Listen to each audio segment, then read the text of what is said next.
I am sorry. Are you okay? Podcast is intended for mature audiences. The views and opinions expressed are those of the panelists and do not reflect in any way those of the podcast partners, sponsors, or affiliates. Enjoy. Hi, this is Michael Buffer, and you're listening to the voice of the people. Let's get ready for Boxing Voice. Every day I'm hustling, hustling, hustling, hustling, hustling, hustling, hustling, hustling, hustling, hustling. Every day I'm hustling, every day I'm hustling, every day I'm hustling, every day I'm hustling, every day I'm hustling, every day.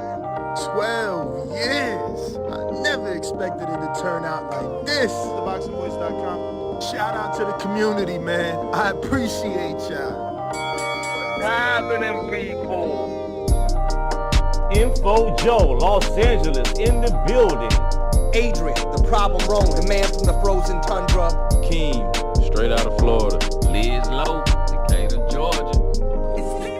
You already know what it is. It's the Queen, Martha K, Detroit, stand up. David Maldonado, New York City. Yo, Nuts, don't cut me off, man. Don't cut me off. King Amin of Essex, catch me for them championship rounds. Big Super Mac, Plainview, Texas. Davidian in Buffalo. God bless you all. Jesus' name. Without Chad ain't nothing. Without the callers, it ain't nothing, man. Bad Girl, TKO, San Diego, California. Big Fish, Vegas, Palm Beach, Florida. Intrigue, the Incredible, straight out the ATL. James Benitez, Huntsville, Alabama. It ain't hating, it's just the truth. Show Kid, Mount Vernon, New York, suckers. SDS Promotions. Coach Mide from London, UK. Checking in from Tennessee, it's Lethal James, P-A-Y-N-E. It's lethal. Line 6 Read, just spreading that boots gospel. Bo from Bama, only in America. Well, I'm a true attestation to the American dream. King Born, Crown Heights, Brooklyn. You heard? 4 chicken wings and french fries, breakfast of champions. Let's get to it. JT, New Orleans, Louisiana. Stuff like that. Yo, TVV, this Coach J-Mac. New Orleans, Louisiana, 504, baby. What have you? C. Y. E. California. Like the video, subscribe to the channel, join YouTube members and Patreon for some. This is the #1 pound for pound and 2-division champion, Marvin the Tank Furman from Dallas, Texas. LV Southern, from DC to Stunt City, Bomb Squad. Brandon Marie, aka the AJ Trucking, straight out of Cincinnati, baby. Madbat 100, U.S. Virgin Islands. Chickarelli, Hollywood, California. Louis Reyes, Boston, Mass. Yo, drop that SDS shit, This son. message was brought to you by SDS Promotions. The voice of the people. There is no equal. You can add Nestor Gibbs on Skype to be part of the conversation. TheBoxingVoice.com. As I always say, please make sure you push the thumbs up. Share this in every episode of the Boxing Voice podcast. This is TBV for life. If you ain't on Patreon, that's because you're stupid.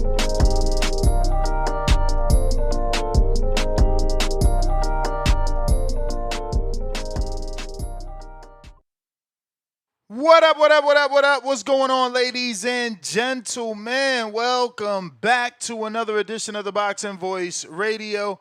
Keeping it thorough for all my 90s people out there. We keeping it thorough. It's going to be a hardcore show. We will be discussing Raymond Muratalla defending his IBF strap in the 135-pound division against Andy Cruz. We're putting Olympic gold versus that pro grit. This is exactly where Lomachenko found himself when he had his first title shot versus Orlando Salido. Now, look, Raymond Muratalla, no Salido. Not as tough and as gritty as Salido. Doesn't have the experience of Salido. But we'll see, can he introduce Mr. Andy Cruz to the pro ranks properly. But this is what we're going to be talking about. Look, 2026, January has been explosive, to say the least. We've had plenty of fights, or we're getting plenty of fights, and we have plenty of names that, you know, are getting active in this 1 month. So, you know, they're kicking off a great boxing year thus far. Now, Andy Cruz and Muratalla will be colliding at the Fountain Blue in Las Vegas. Shout out to the Fountain Blue. Ever since they've opened their doors to boxing, have been hosting plenty of boxing events. Shout out to Vegas and its nasty little traffic out there by the casinos. That being said, Raymond Muratalla, a.k.a. Danger. I never knew that was his nickname, bro. A.k.a. Danger, 23-0. That sounds like a Fight Night Champions nickname when you're building your character and shit. Dynamite Kid, Danger. Like, yo. But Muratalla is 23-0 with 17 KO, so I do think he might bring some danger with that power, right? You know, Robert Garcia wants us to believe that Muratalla is a power puncher. But a lot of people not high on Muratalla after his struggle with Tevin Farmer. So we'll see, you know. Tevin Farmer a lot more experienced in the pro ranks than an Andy Cruz. But this Saturday, January 24th, the IBF lightweight title is on the line in this particular matchup. The hardcore community is split. Raymond Muratalla, 23-0, has spent years grinding through the pro ranks, showing that he's a true professional. You know, he's guided and trained by a former champion himself and a great trainer in Robert Garcia. Now, Muratalla was elevated after the retirement of the legendary Vasily Lomachenko. And once Vasil retired, Muratalla was blessed. Now, some say he isn't just a puncher. He's also could be considered a pressure fighter. A fighter that can pivot and brawl or box. On the opposite, though, stands Andy Cruz, 6-0. To some, he's a prospect. But he is an Olympic gold medalist and 3 world amateur championships. May suggest to some that he's on a higher level. He's already showed he's very skilled. And he's been dominating in his professional fights. And Andy Cruz, look, while I may not be beating the drum for him, he is nowhere near a bum. You know, at 6-0, having already beat Antonio Moran, his debut versus Juan Carlos Burgos. You know, these are decent names. Omar Salcido was another good win. Pro box fighter graduating.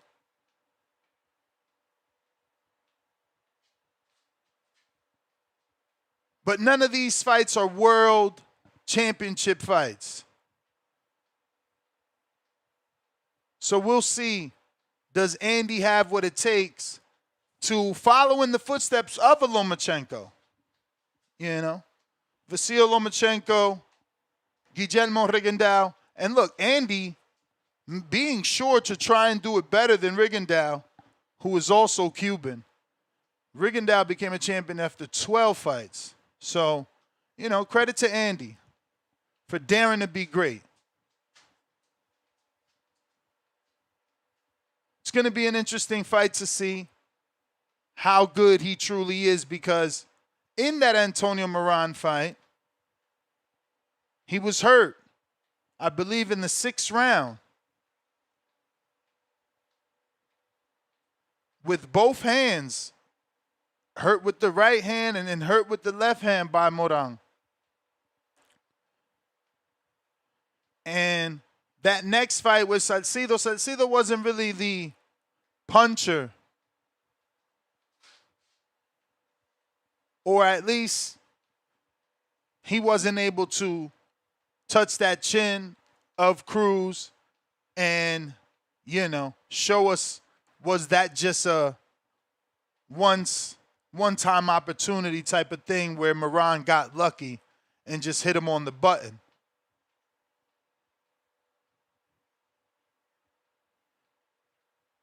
Now, Muratalla is going to have to keep the pressure on Cruz, not let him get a rhythm, use a heavy jab to disrupt Cruz's footwork, make it rough like Salido did to Loma. Try to pin him in those corners, leaning on him, clinching him, draining what I believe to be the smaller man. I don't think that Muratalla will be in this division after this fight. This was a fight that had been happening for a while, or at least been talked about for a while.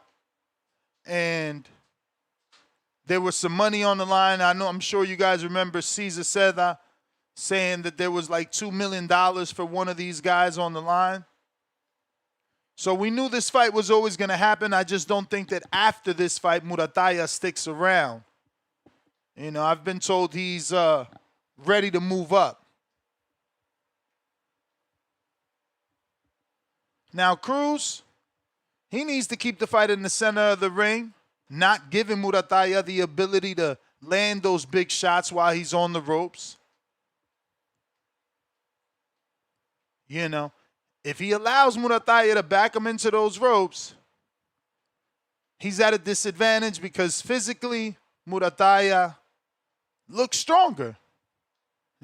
That could all change on fight night, but we'll see. Cruz does have some great counters. He's going to have to be sharp enough to land those counters without hesitation on Muratalla, and maybe even lead sometimes. But we'll see. Again, Muratalla has to make it rough and tough.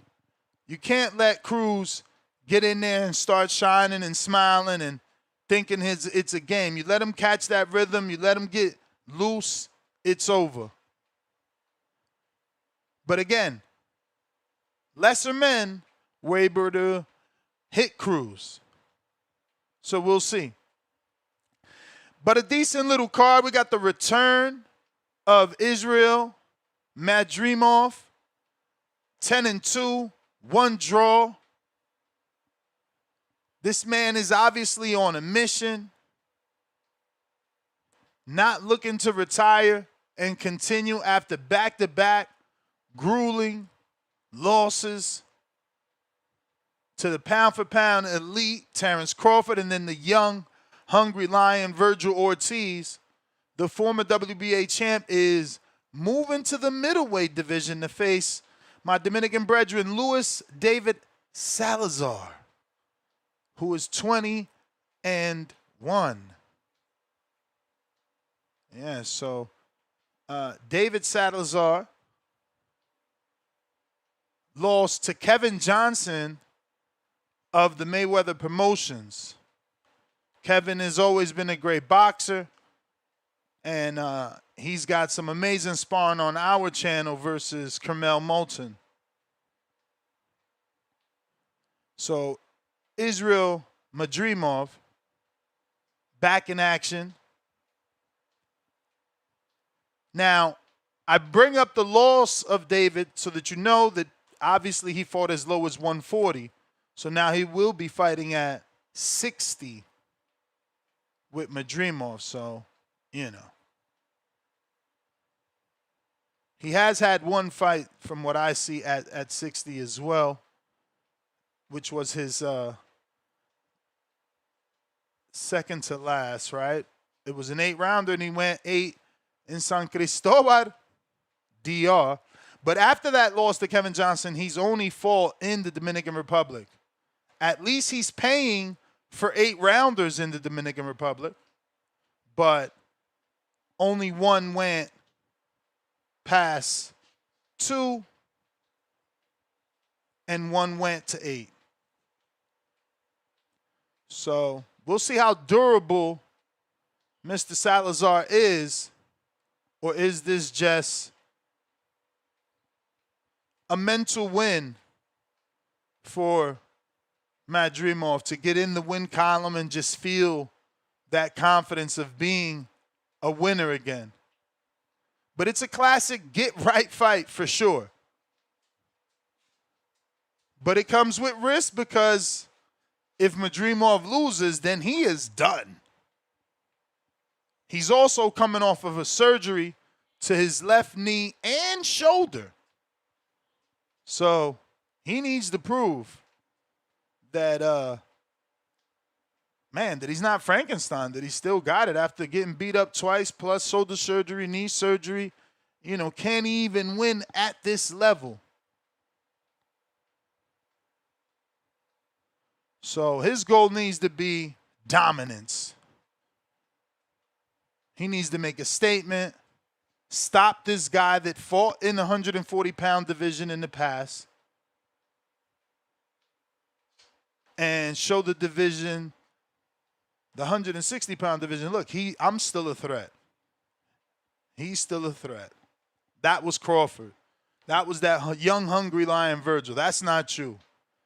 That's got to be his statement in this fight. Now, the grudge match that's been brewing for years, Khalil Coe from New Jersey and Jesse Hart from Philadelphia.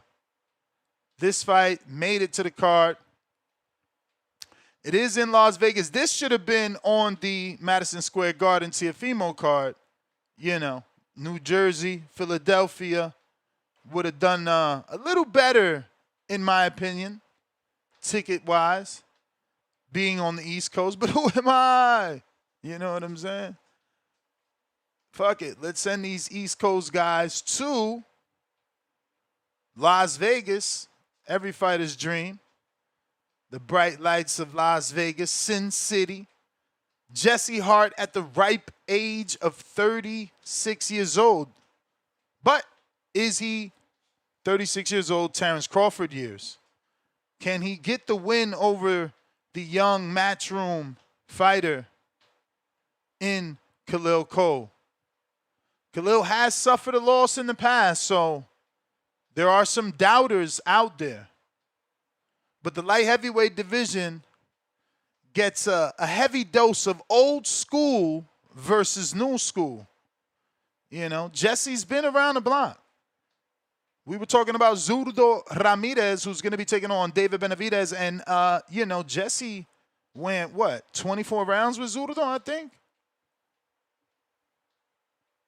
So we'll see, can the new school and Khalil Coe, who's 10-1, is he truly a physical powerhouse? Has he found his stride after that early loss, that little stumble?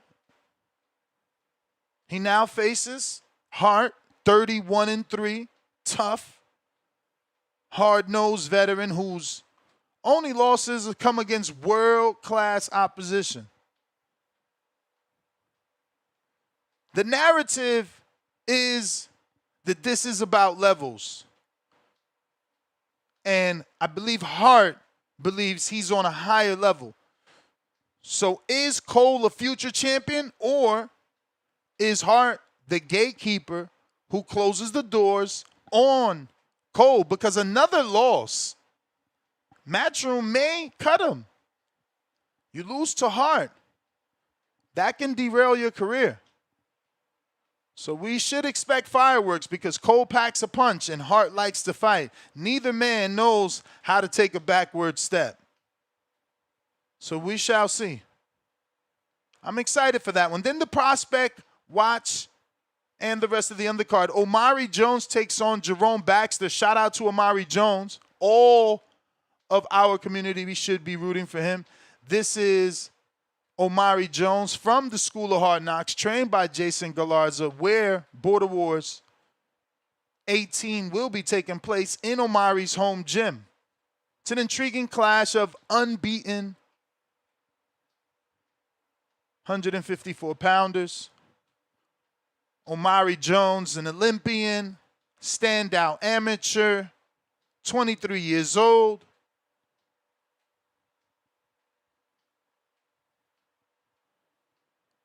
And signed to Matchroom. 4 wins, 4 big KOs. He's had 4 fights last year and already getting his first fight in the first month of the new year. Shout out to Matchroom, who did a wonderful job taking Raymond Ford from 0-0 to a world title. And I think they can do the same with Omari, who's under the tutelage of Jason Galarza, who's been there and knows what he's doing. Why? Because he's guided Erickson Lubin. So we'll see. But Jerome Baxter, he's also 7-0. So, you know, young man has never lost and probably not looking to lose. In his last fight, he won a 6-round unanimous decision with Nelson Morales. But Nelson had only 6 wins and 25 losses in 1 draw. So obviously a tough vet, and I say that respectfully because he went 6 with him. So either, dare I say, Jerome Baxter is not good because he went 6 rounds with a dude with 25 losses. Then again, he went 4 rounds with a dude who was 1-2. He even went 4 rounds before getting the TKO with a guy that was 0-1. So I don't know. We'll see. But he sounds like a guy that Omari should dust up. You know? Just like pack him up. Beat him up. Beat him down. Pack him up. It better be that type of fight. At least that's what I'm hoping. But good card for sure. Not great, but good. Decent. Again, Raymond Muratalla, Andy Cruz. That's the big main event. Khalil Coe, Jesse Hart. It's a good little fight for the WBC USA light heavyweight title. The return of Terrence Crawford foe, Israil Madrimov, taking on the Dominican Luis David Salazar. Omari Jones in a battle of the undefeateds. Some would say a step up, as Jerome has 7 wins, no losses, and Omari only has 4. Then we have Ronny Alvarez. 5-0 Cuban standout. 21 years old. 4 KOs. Super middleweight division. And this man hasn't been moved the way that he should. And it could be because, you know, he's Cuban, he defected. Maybe he had 2 fights in Panama in 2024 and then made it to America in 2025 and only has had 3 fights last year. But starting off on a good foot. First fight of the year, first month of the year. And he's taking on Braulio Matias Ferreira, who I would have figured would have been Brazilian or at least Portuguese, but that last name. But no, he's from Uruguay.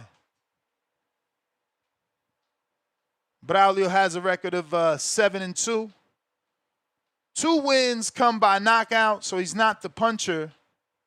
So sounds safe for Ronny Alvarez, who does have the punching power, coming in at 80%. So these are prospects to watch for sure.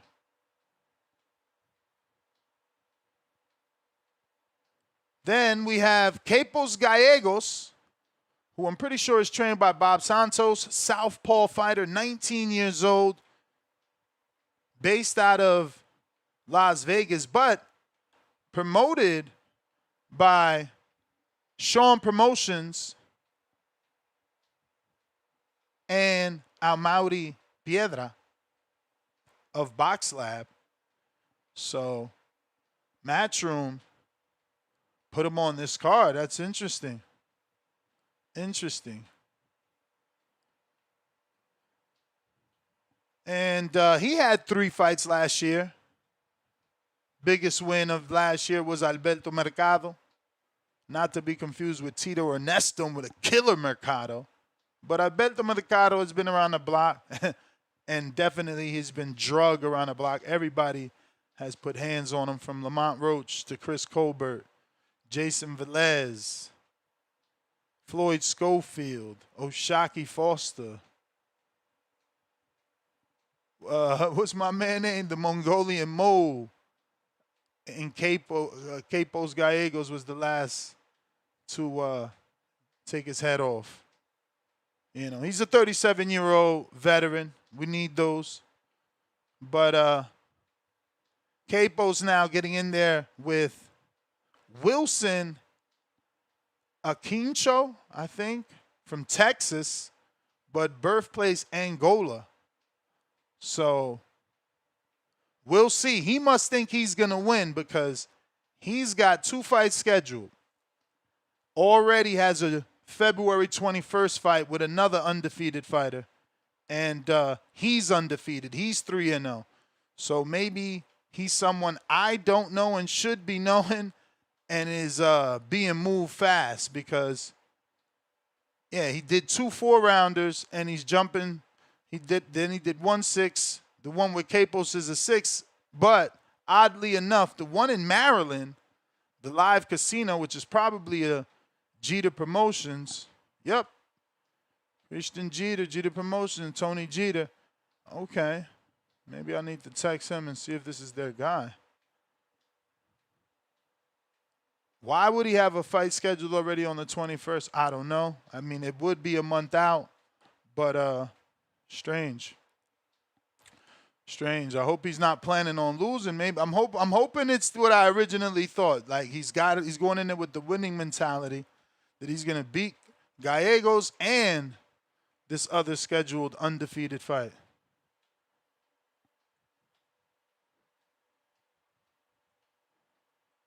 But shout out to Matchroom. This is the first big card of the year. I mean, outside of this, we had the Dalton Smith, which was a Matchroom promoted fighter, but it was a fresh promotions card. And this is certainly a step up from that card. While that card produced some good action with Dalton and a couple of knockouts on the undercard, this is a little better, higher level. You know, more recognizable names like the cousin or nephew, you know? I don't remember. But he's either the cousin or the nephew of Shakur Stevenson, Zquin Moses. He's going to be taking on Leandro Damian Medina. Now, the reason this is good is because Scooter Davis stopped this guy in 2 rounds. And you know it was with a body shot. Other than that, Diego Gabriel Sanchez beat him, who we don't even know. And that was in Argentina. So all we got is a common opponent with Scooter Davis, you know. And we need to build up some nemesis for these guys, you know. If Zquin is now, he was fighting at 29, 30. But now he's starting to fluctuate up. And if he's going up to 35, then yeah, we got to start talking about him and Scooter Davis, especially as they will have a common opponent.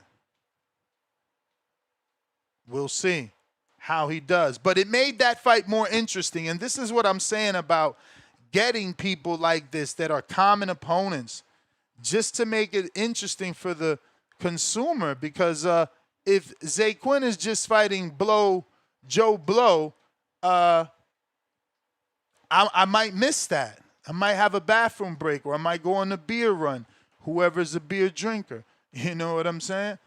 So, yeah.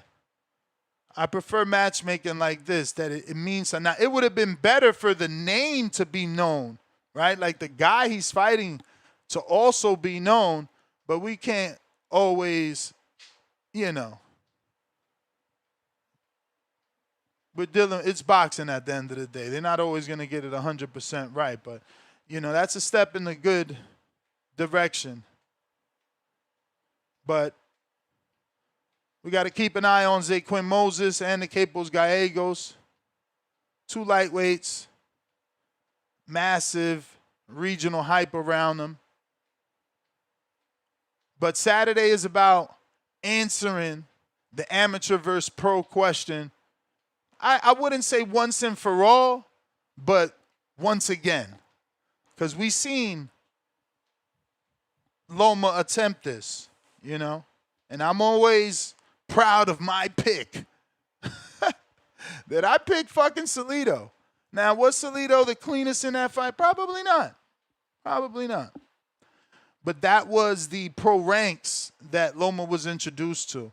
Now, the difference here is, you know, Cruz has had some seasoning. Those 6 fights are seasoning. That fight with Morang, even the Zarampia fight, whatever, you know, those are okay fighters.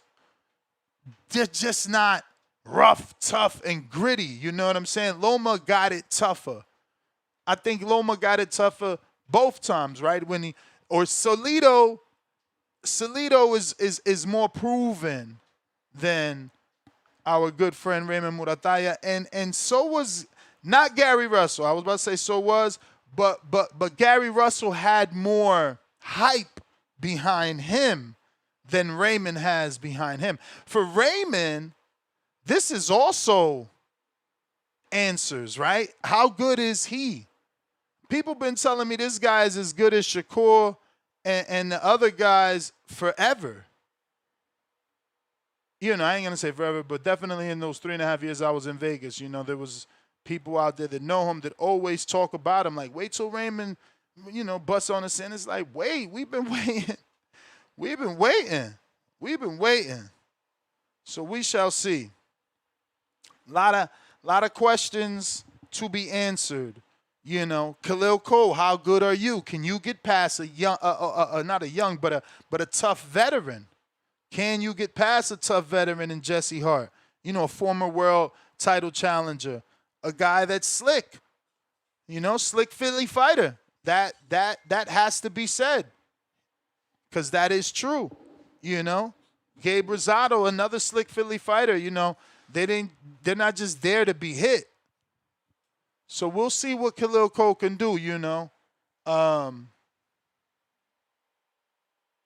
what I would want for him as a fan of his, and you know, a fan of a young career, wanting it to flourish. Yeah, for him to get that highlight reel knockout from his amateur days. You know, he had a very beautiful knockout in the Olympics that got him signed to Matchroom. He needs something like that, you know, because he had that hiccup with I forget the name of the guy that he lost to, but he rematched him, and he looked good beating him in the second time around. So, you know, he leveled up, but we would have preferred you not to slip up. We got Bob Saget, pound for pound, #1 in the chat. Drop a bomb for the dub. I mean, for the status. It is a dub, though, right? $2. Who has better sales in the Hulu, Walsh, or Tio? Huh? Oh, better sales in the Hulu, Walsh or Tio? Who is Walsh? Callum? Callum Walsh? Hell no, bro. Tio. Callum Walsh ticket sales can't even be the same as Tio's, bro. You know, like they're on UFC Fight Pass. You can't even charge the same. This was on ESPN. Just two different markets. Jaywalk, $2, pound for pound, #2 in the chat. Hey, Ness, don't forget Lucas Body interview. Yeah, he actually pushed it back to 12, but salute to you. I'm going to go ahead and send him that link so he could just jump on when he ready. I think I got another interview, too. No bullshit. We got Alex Vega, a.k.a. Fartface. Yo, can you hear me? Yes. All right, yeah, good morning. Appreciate the show. Salute to the chat. And also good afternoon to some of you Europeans, UK folks. Surprising, this is a matchroom fight. And I didn't hear one UK fighter on here. Usually they throw one or two that I know of. And I didn't hear one. So salute. They actually have some box lab fighters on here. The Kaipo kid, he's on their website. I feel like I've seen him fight. I just can't recall when. But I remember him being some type of like, what the hell? My bad. Some high level amateur. I just can't recall ever actually watching him. And that Ronny Alvarez kid, I was able to watch his last fight. He was on the MVP card over there, and I think it was like South Padre Island, in Texas. He fought this huge Mexican kid. I mean, Ronnie's not a little super middleweight, and the guy who was fighting was like 6'4", and I mean he put paws on that kid. It was impressive. You know, you mentioned you believe he should have been more active. Yeah, I don't know what he had going on, if he had trouble traveling, but since he's connected over there in New England and got with Coach Bermudez, he's been pretty active. This is his 4th fight in 6 months, so that's the kind of activity we want to see. 21 years old, southpaw. He can crack. So that's one to keep an eye on. I may go in and out for a second or two, so apologies. That Madrimov fight being at 160, I find that a little bit interesting. It's making me wonder, does he just believe with this current crop of 154 pounders, I can't really obtain a title? You know, like you said, he fought pound for pound #1. You know, gave him a great fight, just obviously wasn't good enough. And then Virgil just outdogged him, really. Just really put a beating on him, especially for a few rounds. Just really beat him to the body, scraping his gloves, had him a bit confused. And it was bad out there, whether you believe he was sick or not. It was, like you said, tough, grueling fight. So maybe he believes at 160 with his movement and his boxing ability, and that not being such a deep pool compared to 154, he'll be able to, you know, obtain a title and become a two-weight champion, make himself maybe one of the best Uzbekian professionals we've seen. And I see the guy he's fighting, the Dominican, calls himself like the Olympian or something like that. I'm not familiar with this gentleman, but from him jumping up from 140 to 160 in a few years, you have to say that Madrimov probably is going to be looking. They're looking to get Madrimov a stoppage for him to come back, get placed in the high in the rankings, and like I said, kind of pursue that title challenge somewhere with one of those belts, probably the WBA, right? Whoever the WBA champion is. 160 is such a dead division; it's hard to keep up. I love that Khalil Coe Jesse Hart fight. We were supposed to get that with the Boots versus Lima. And I agree. I actually said it when we were talking about Shakur too, should be an undercard. I was saying I don't understand why this fight is not on there. It's literally two guys from the region. Khalil Coe is a guy that boxing fans know, and boxing fans know Jesse Hart. We know him from the Zerto fights, from Joe Smith. I feel like there's another fight I've seen him in. He's a guy that's been in and around the mix. Jesse Hart, even though he moved up from 68 to 75, man, he's not a little human being. He's really big. Khalil Coe's not the tallest, but I would say he does have good mass on his body and a hell of a freaking jab. I mean, Jesus, man. People talk about best jabs in the business. I think Khalil Coe deserves the honorable mention. He said he had that rhabdo, the first fight with Gallegos, and the way that he performed in that second fight, you would say, okay, that would make sense because it was night and day how those fights went. So if Rhabdo was the case, he was able to prove it essentially in the second bout. In the main event, man, I hear you. This guy Raymond Muratalla, they've been like I've heard the same things just on the YouTube streets and just boxing talk. Robert Garcia manages him, so I think that's why you hear a little bit more of a push because this is a Robert Garcia product.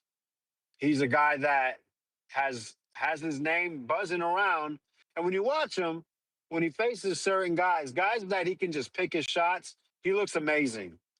But what I've noticed is when there's a little bit of movement given to him, especially side to side, he's not as effective. Um, I like it when he's patient. I like it when he throws with guys because I think he's a pretty accurate guy, and he punches really well. However, he is to me. I don't know how he makes 135, and I sure as hell don't know how he makes that IBF rehydration clause. I think if he didn't have that rehydration clause, he probably would have stopped Zaire Abdullayev. I believe that's how you pronounce his name. Apologies. And that's what makes this fight so intriguing because Andy Cruz's original style should give this guy fits. Andy Cruz is extremely, man, the reflexes are top level. I don't know who has better reflexes, him or Shakur. He's pretty fast, great feet. I mean, he's a freaking multiple-time Olympian, right? I believe he's medaled a couple times. And we've seen that he's beat Keyshawn, what, 1, 2, 3, 4 times in the Olympics? And that's really his calling card. Him defeating Keyshawn clearly multiple times. I'm going to hit this dead spot, so please just give me about 10 to 15 seconds, if you don't mind. We got you, champ. If you're watching this on YouTube, don't forget to hit that thumbs up. It's going to help with the visibility of the show. We're trying to put this episode in the eyes of boxing fans, hardcore boxing fans. I mean, we would love some casuals to learn, but we're looking for hardcores who want to preview and predict this card. We got some hardcore fights. Show your skills, man. Everybody talks about how good of a boxing mind they have. Let me hear some picks. Yeah, no, definitely, you're right. But what actually intrigued to this fight is when I watch Andy Cruz, since he's connected with Bozy, he said he just loved the way Boots fights. But I just find that he finds himself kind of stuck in between his original style and his new style. This more sit on your punches, stand in the pocket, and I think when it comes this what makes this. I don't understand why he's a 2-1, 3-1 favorite in some books, honestly. And I'm assuming because they believe, like I said, the style and the weight. But I mean, Mortalla's been in there with a former world title a holder. Jesus Perez, I know that's not a big, huge name, but that guy, Jesus Perez, has been up that 140. He went the distance with big punching Brian Norman in a weight class he doesn't belong. Muratalla flattened him. I mean, he beat the living crap out of him for 2 rounds. So, to me, it's a 50-50 fight, and I want to pick Andy Cruz, but I do worry about him getting caught in styles. But, I mean, gun to head, I'm a roll with Andy. I'm not very comfortable with it, honestly. I hope that they allow him to use that boxing ability, for him to use his feet, because that's what he's going to be best at. That's his best chance for victory. I just think it's just too dangerous. Unless they know Muratalla is struggling. I got Khalil Coe winning by decision over Hart. Um, the Omari fight, I see this an undefeated guy, but this guy's 31, has been pro for 4 years. Amari's another guy that, like Andy Cruz, that Olympic background, and they've been trying to get him to sit on his punches more, which is good for his development. I think no matter what, he should defeat this guy. I just haven't seen this guy to know if he's going to stop him or not. But Omari Jones, like you said, School of Hard Knocks, we're going to be there March 21st. I can't wait. Definitely turn out the training. We 8 weeks away. Got some footage submitted. So y'all going to be seeing a lot of me, man. And March 21st, make sure you lock in. Me versus Miles, man. It's going to be a banger. But that's all I got, man. Appreciate the time. Love the show. This is a great card. If you say you like boxing, like I said, these are fights that I think either the co-main and the main event I see could be seen at 50-50. And we have some really good prospects. So check it out on DAZN, man. January 24th this Saturday. All right, man. Let me shut the fuck up. Bye. I salute. Once again, if you're listening on X, I need you to go ahead and hit that retweet, repost right here on our live show on YouTube. We have a poll. Who wins Muratalla versus Andy Cruz? We got 21% of the votes going for Muratalla by knockout. 21% Muratalla by decision. So we got a total of 42% for Muratalla to get the win overall. But 48% believe Cruz by decision. And another 10% Cruz by knockout. Wow, if he can get the knockout, that would be impressive. And we have a poll on YouTube. Should Tip Bellis fight El Lobo or take a tune-up first? We have a 7 p.m. Eastern Border Wars show scheduled, all about our Border Wars 18 Orlando card. Newly made fight with Demo from Houston and Aldo Medina returning back. Javier Caputillo, trained fighter. Plus, we're going to be discussing Tip Bellis and his big breaking news yesterday, letting us know that he needs a tune-up before fighting Lobo. So come on over to YouTube community page and vote. Your options are fight now. 69% of the voting public. 13% believe Tip should take a tune-up first. 2% say maybe negotiate. I don't know what there is to negotiate, but I take that over not taking the fight. 17% believe Tip is ducking. Don't forget to vote. Also on the community page, who takes the IBF world title on Saturday? Muratalla retains or Cruz pulls the upset? 12% on the community page say Muratalla by KO, TKO. 12% Muratalla by decision. 62% Andy Cruz by decision. And another 15% Andy Cruz by KO, TKO. Lord of mercy. X Spaces, if you're listening, don't forget to hit that retweet. Absolutely free. It's going to help with the visibility. You're going to put this episode in the eyes of boxing fans that also want to call in and preview and give their predictions on this Saturday's card. This is the biggest card of this Saturday, by the way. This is the biggest card. We got a great month, but this is the biggest card of this particular Saturday. Kurt, the real estate slayer, what it do?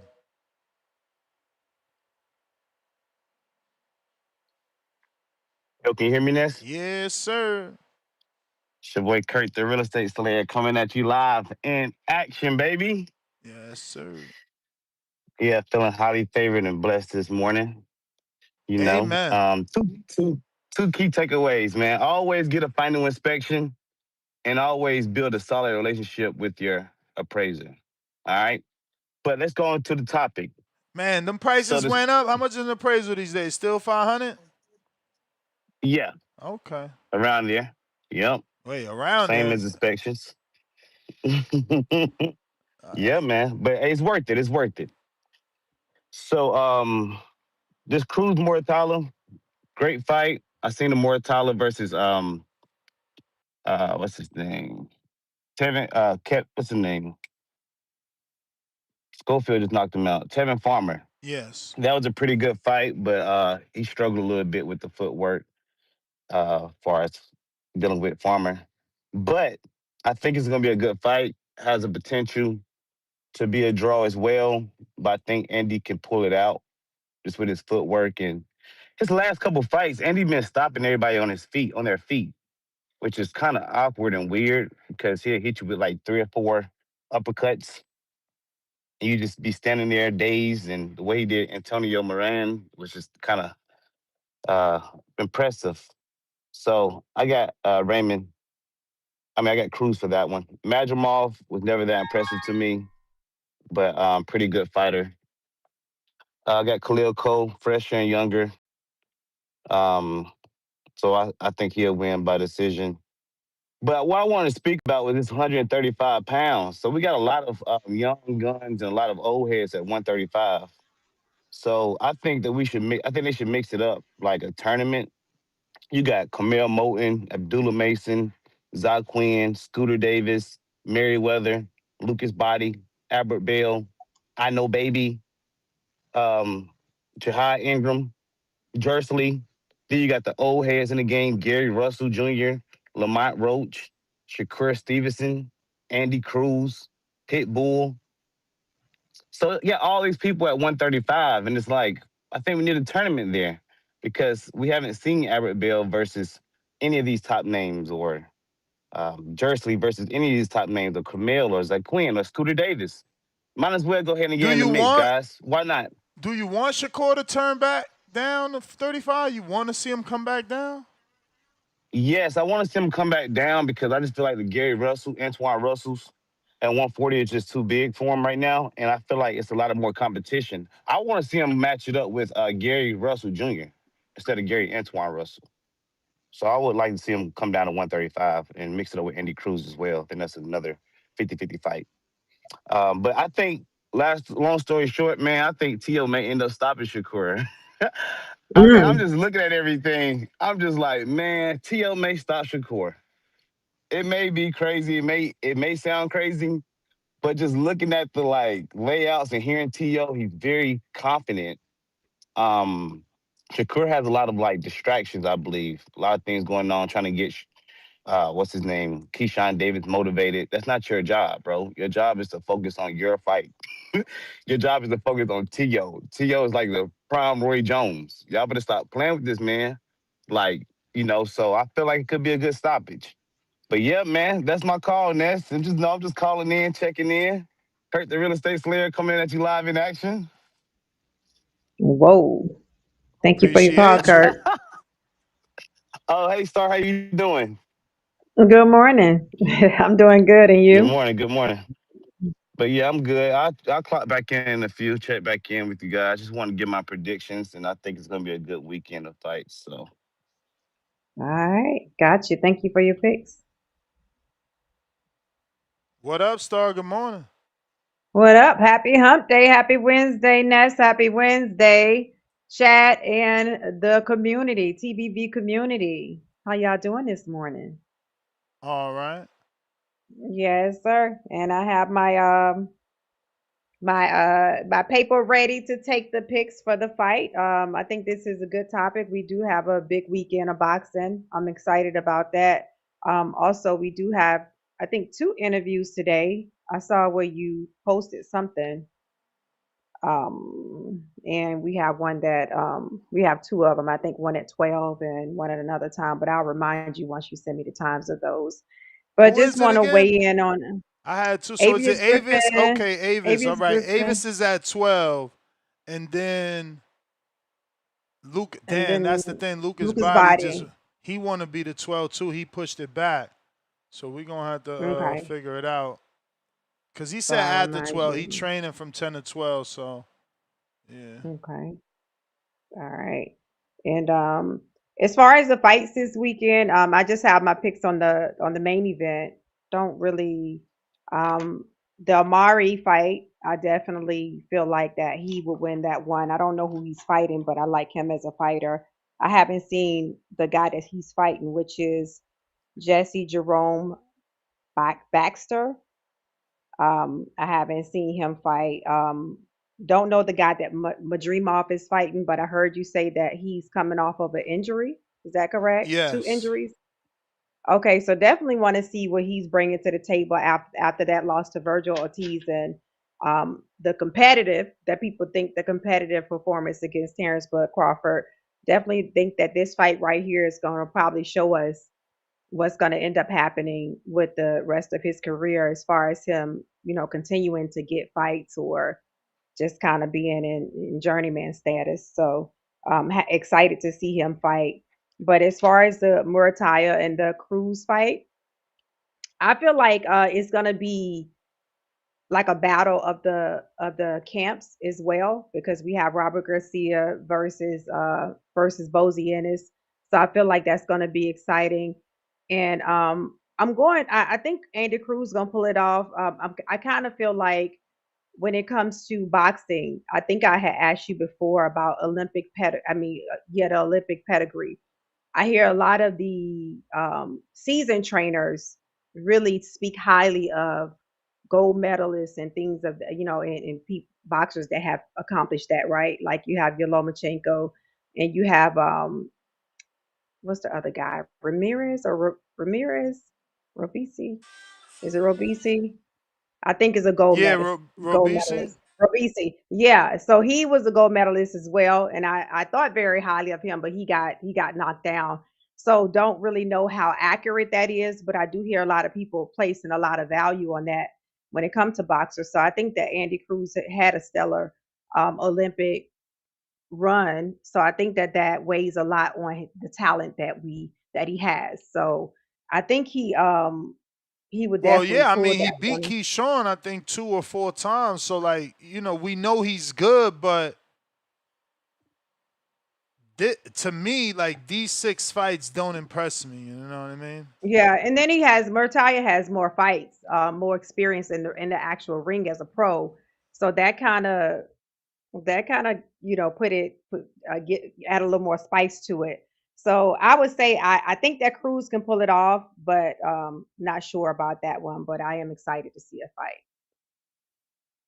So yeah. But what do you think? Who do you have in that one, Ness? I'm a hater, man. Like, Star and Bucks. But I'm picking Muratalla, man. Well, tell me about break it down. Tell me No, why. I'm just hating. I'm hating on dudes trying to cut the line, man. There's a process to this. You can't just So cut the line. Murataya has had And I'm also that's hating 23 fights. and I'm also hating because like he be riding off the coattails of Keyshawn. I don't like that. I don't like dudes that do that. Like find your own Clout lane. chasing. Yeah, that Yeah, he shit be is clout lame to chasing me. Like Keyshawn. you know what I'm saying? You in a whole nother division. Like I mean, I guess right now, granted, technically, Keyshawn isn't at 40. He's got a schedule 40 fights, so you know what I'm saying. I'm just saying you've been talking about Keyshawn, like, but you fighting these dudes that I would not win a spelling bee. I would not win a spelling bee with half the dudes on his resume. I wouldn't be able to spell them names. So So if we're looking at it, Raymond has had 23 fights to his 9, but those are pro fights. But when you look at the Olympic pedigree, can you kind of say, like, if you was just looking from the outside looking in, you didn't really know a lot about either one of these fighters, which one would you give the edge up based on their I history mean, if I don't in know a lot boxing at this about point? either fighter, I don't know that he got an Olympic medal neither. I don't know that But he's if you that. knew that, if you knew that he was a gold Olympic medalist but he has Casual's 9 gonna look at the professional fights. champion. The champion is the champion. Casual's looking at the champion. He still got the belt. He ain't get it for no reason. Listen, I know more than likely I'm going to be wrong. Muratalla is an underdog. Right. But so was Orlando Salido, and so was Gary So based Russell. on skills, you feel like Andy's gonna win? Nah. No. That's the thing. I don't see the skill they see. Like, yeah, he's good. He rips combinations. He's getting better too. Like, but again, you got mollywopped by Antonio Moran. Like, that shit is wild to me. It's wild to me. So it's a red flag. Like, yeah, everybody gets hurt, right? Floyd got hurt in the Mosley fight, but that was late in his career where he has already showed you, I know what to do. Not to mention he got hurt in that fight and immediately clinched. It wasn't like Andy got hurt in the fucking Moran fight. And again, it's not like Moran is Mosey and Mosey's Moran, but Andy got hurt in the Moran fight. Then right after, a second or two later, he gets hurt with the opposite hand. So it's like, yo, this is not, it's maybe your chin, because it's not that this dude punching with both hands. Right. So I just want to see, but I've been wanting to see. The Moran fight was a while ago. I could be wishing on a star. I could be hating. I don't know. But I'm riding with Muratalla. Interesting. And they like as one is 29 and one is 30. That's crazy how Muratalla have so many more fights. I guess because of the long Olympics. Yeah, because Andy was in the amateurs. He was Cuban. Yeah. He went to the Olympics twice. Then he beat Keyshawn twice. So I guess my question is, do you rate Olympic pedigree over professional experience? I don't know about over. No, I don't know about over. Yeah, so that's in but this again, case, like it just depends who you are. Like, again, I said it. Raymond is not Salido. Like, Salido had way more experience than Raymond. Raymond is an elevated champ. He's not even like, he didn't even win the belt from the champ. Like, he's not Salido. Salido, I think, had already a fight potentially that was overturned for drug testing. I'm pretty sure versus Robert Guerrero. Like, Salido, what he did to Loma, we don't know that Raymond can do that to Cruz. But the beauty is that I don't think Cruz presents as many dangers or difficulties as Loma did early on. Like, young Loma in his weight class, Loma, he was fast. He had great movement. But as he moved up, it's like, yo, you're too small to be trying to do this shit. But he got it off for a long time. I mean, I picked against him a lot, so nobody's calling me a genius here. Because I picked against him in the Salido fight, then again in the Gary Russell fight, then again in the Nicholas Walters fight. And he made me look bad in the Gary Russell fight and the Nicholas Walters fight. Right. What do you think about the corners though? Do you think it's gonna? Do you think that the Robert Garcia corner versus elite level corner? Nah. I know Philly about to hate on me, but like, nah. Robert is proven. Long time proven. And Bosey's been doing this shit for years too. I'm just saying. One dude has been in, I mean, the resumes, we keep it in boxing. Like, Robert's resume is just way deeper with higher level 12-round fights. Yeah, I definitely enjoy watching Robert coach the build up, the lead up, the knowledge that he speaks about versus, I mean, we don't see a lot of Bosey, but just in action. On fight night in the corners, I enjoy what I see Robert displaying versus, the Philly folks. Yeah, so it should be interesting. Good weekend of fights, Ness. So this one is going to be what network? Is this the Zone? Look, before Salido beat Loma, he had already fought Mikey, and Mikey checked out. People don't hate on Mikey for that. Mikey checked the fuck out. I watched that fight. Mikey was like, nah, my nose, whatever, and went to the scorecards. That fight was getting tough than a motherfucker for Mikey. I remember that fight. He also had already spanked Juan Manuel Lopez twice in Puerto Rico. Like, bro, we cannot compare Salido to Raymond Muratalla at all. You know what I'm saying? But we want to hope that Raymond could tap into his inner Salido, man. You know, look, he even had faced already Gamboa. Gamboa had beat him. Cristobal Cruz. I mean, he just got names, bro. He got so many names. Look, I knew it. He fought Guerrero, but that was changed to a no contest for Salido testing positive for steroids. Wow. Look, he even fought Juan Manuel Marquez, bro. This dude was seasoned. That was a valid pick. That wasn't a hate pick. That was like, what? Who the fuck is this guy thinking he about to just jump in there with Salido? And I ain't trying to look like a genius, because let me tell you, Salido was losing that. He was about to lose that fight until he started beating on the testicles. He started going low like Andrew Galata. Yeah, that's a good fight for people to watch, man. You know, especially going into this, man. I hope Muratalla is that gritty enough. Now, we all know I hate cheaters, because, you know, if he do hit him with a low blow, I'm going to be like, damn, he nicked ball number 2. But, but you still want your fighter to have that dog in him. You know, and if the dog mean straying low a little bit, then he strayed low. Al in the Bay, what up? I'm sorry. So I was going to ask, so you think it's going to be a close fight, regardless of, you say Muratalla, you think, you're not sure, but do you think it's going to be a close, gritty fight? I can't say I think that. I mean, again, Muratalla hasn't really shown me that. I'm hoping. I'm wishing on a star here. I'm wishing on a star. Again, he's the underdog. What up?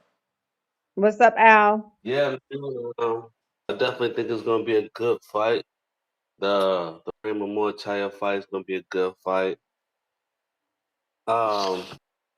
I just don't see Andy Cruz winning. See it be a close fight.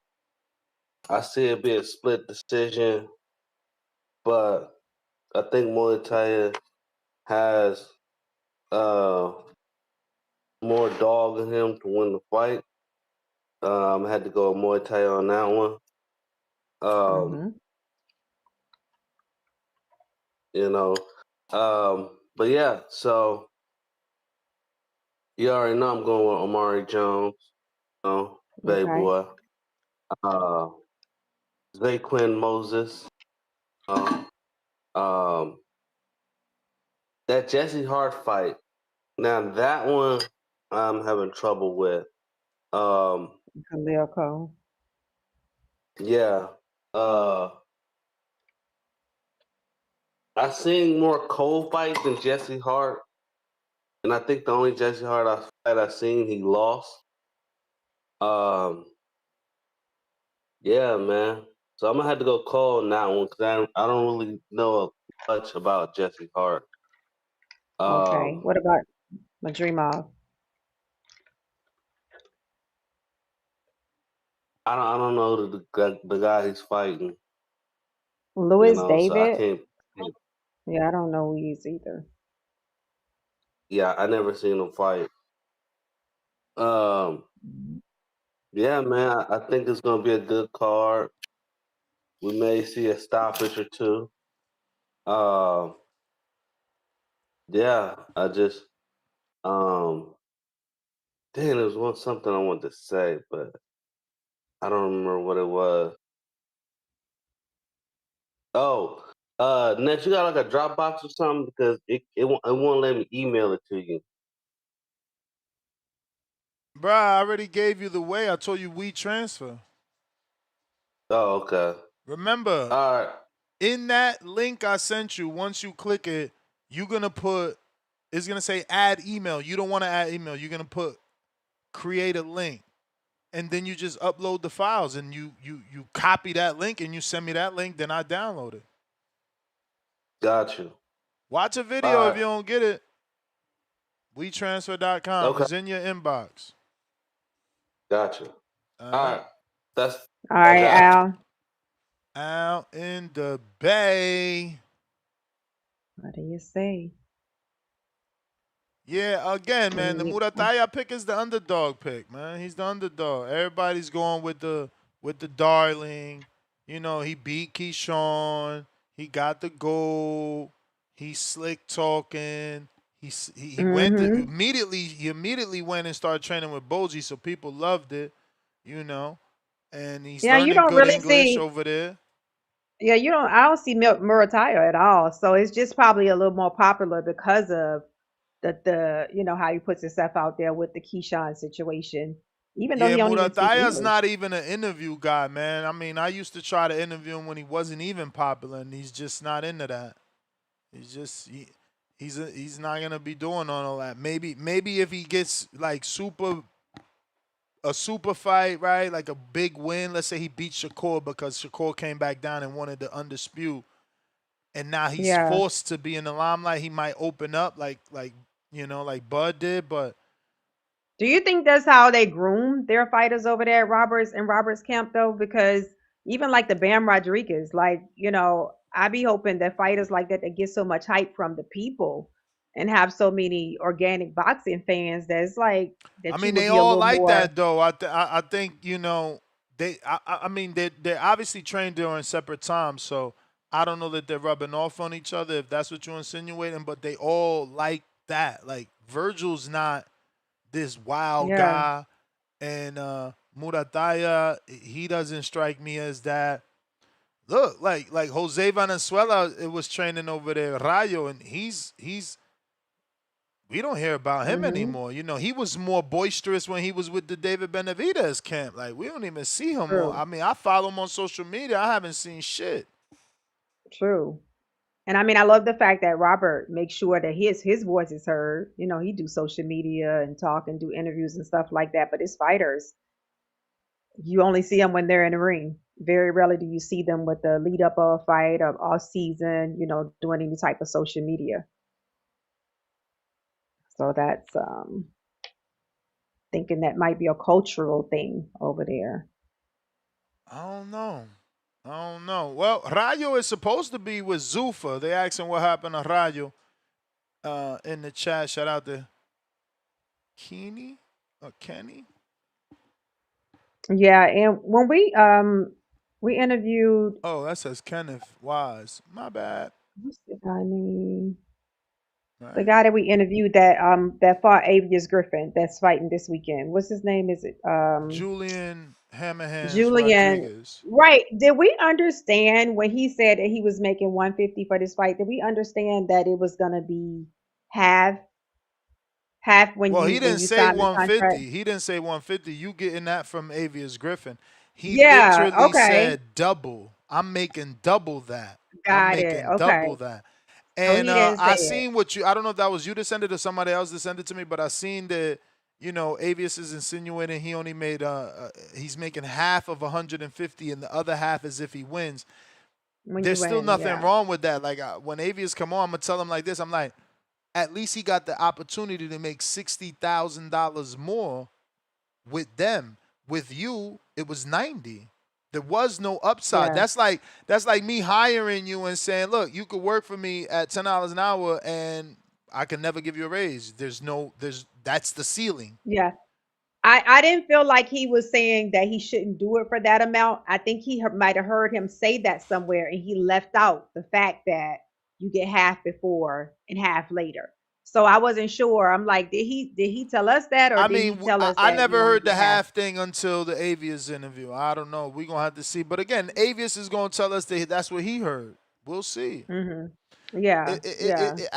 To me, I think it's too late. Unless Zufa wants to do that fight, it's a wrap. That kid is on Paramount now.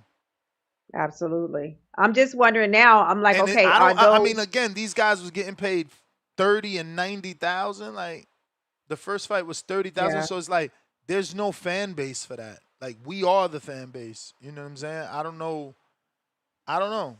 I don't know. That fight just they need to keep going their separate ways and maybe double back when it's a little bigger. You know, Avius Yeah. did his job. He got a knockout after the loss. Rodriguez downplayed the opponent. He's in with a tougher opponent, so we'll see what he does. Absolutely. Yeah. Still better. He still get you. You're right, Z Pacino. Still a better deal. Hey, New York Bullet, you wish that shit played out like your super chat. $5 super chat, New York Bullet. He says, Mikey dropped Salido 4 times before getting his nose broke by headbutts. He didn't check out. He was cooking Salido. Fire emoji. You crazy as hell. Listen, 2 things can be true. He dropped him, but he was not. He checked out, bro. Come on, bro. He took the nose. Bro, come on, bro. Come on. He could have fought. That fight was getting real rough and tough. Salido was doing his thing. Look, hey, it is what it is. I need to go watch that fight. So that's Alito and Mikey Garcia. Yeah, that's a good fight. That's a good fight. Yeah.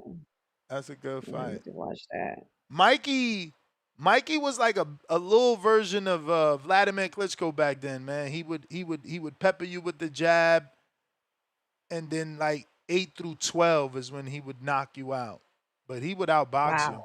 He would outbox you for rounds. Yeah, I need to watch that. Timbowski. Good morning, Timbowski. What's up? Yo. Can you hear me, yeah? Yep. I can hear you. Oh, New York Bullet talking about he was cooking him. Yo, listen, champ. Again, a fight works 2 ways.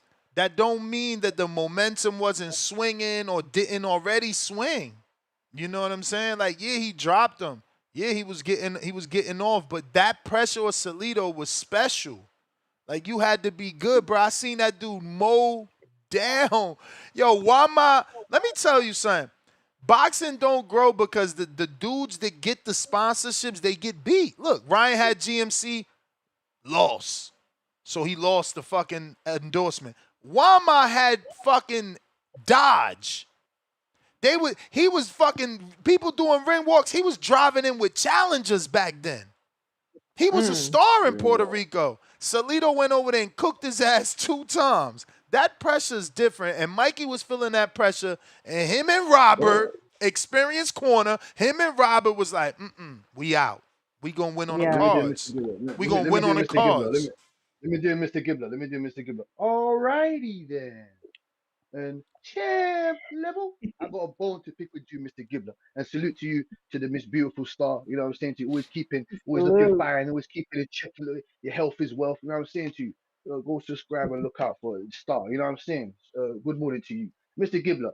That's nasty work from you saying that Antonio Moran pummeled Andy Cruz. Get the fuck I didn't out say of here, pummel, man. Yes, Come you on. did. I didn't say pummel. Yes, you I did. said Antonio Yes, you did. Moran hurt him in the same round, Well, 2 different Mr. Gibbler. hands. Like, you coming on here changing shit. I don't know why you want to argue. Mr. Gibbler, hold on, sir. Chicharron, mango, sacocho. Stop it, man. I've got you know me, Mr. Gibbler. I always have my evidence to show you. You did say he pummeled him. You did say, no, you said, Bro, I don't even use the word pummel, man. What the fuck? Hold on, Mr. Gibbler. No, this is the word I use. You said mollywop. That's what you said. Mollywop. Hell yeah, he molly-whopped his ass, man. No, he didn't. Bro, what the fuck? Come on, man. And you going on like Antonio Morant, the guy that won the Pro Box tournament? That guy you talking about? Yeah, that guy. The one Devin Haney cooked. The one Devin Haney cooked, and the one that gave Andy Cruz, problems, and Jermaine Ortiz. My boy Ortiz was looking. My man Jermaine Ortiz was looking cocinado too. Hey, he's a good fighter now. La Bronco, Gibla, La Bronco. He's a strong, solid competitor. He's not your average ass Mexican fighter, in my opinion. Antonio Moran, he gets in there with the best and he competes. So, like I said, let me get back to the what's that stake We here, got Mr. Gibbler, Jermaine with on the Thursday facts. too. I forgot. We got Jermaine Ortiz on Thursday, the technician. Okay. Good. Let me get back to the beautiful card that we have here on the weekend. I think it's a decent, solid card.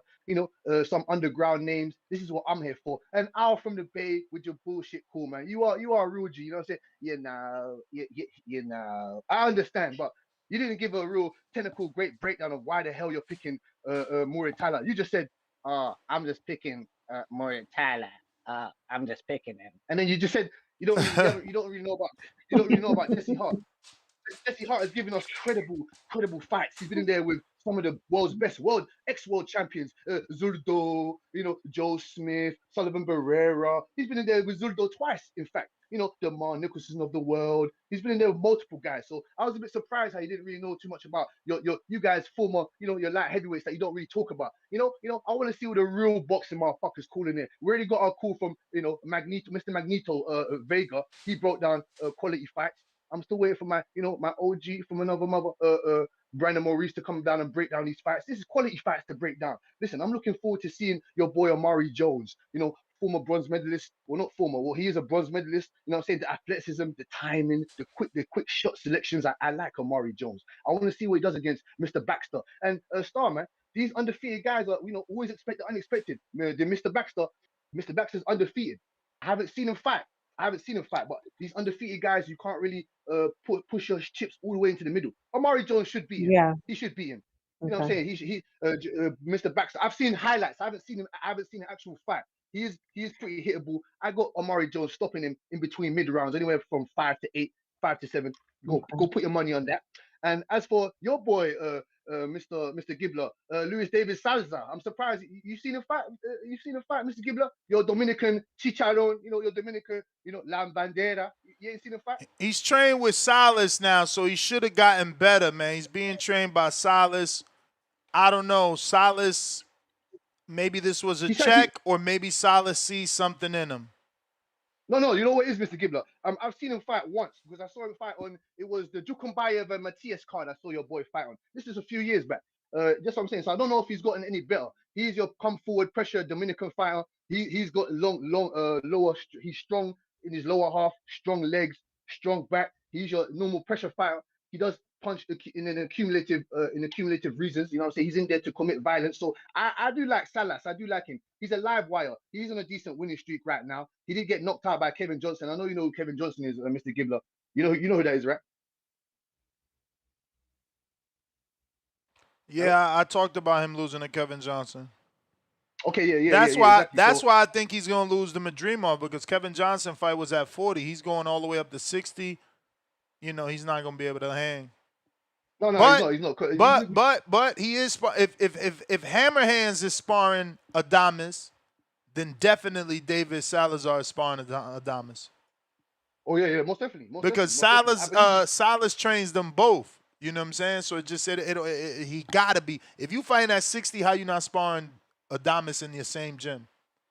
No, he's sparring Adames, and I believe that would be a quality fight, in my opinion. If Madrimov was to ever move up to fight Carlos Adames, that would be an interesting fight, in my opinion. But back to me, talking about No. I'm not saying that. I'm saying Salazar is Madrimov's opponent, so he's sparring Salas. I mean, he's sparring Adames. Adames. Yeah, no. I'm saying that's good. That should give him more durability going down into this fight, because, like I said, Salazar, he's only been knocked out once.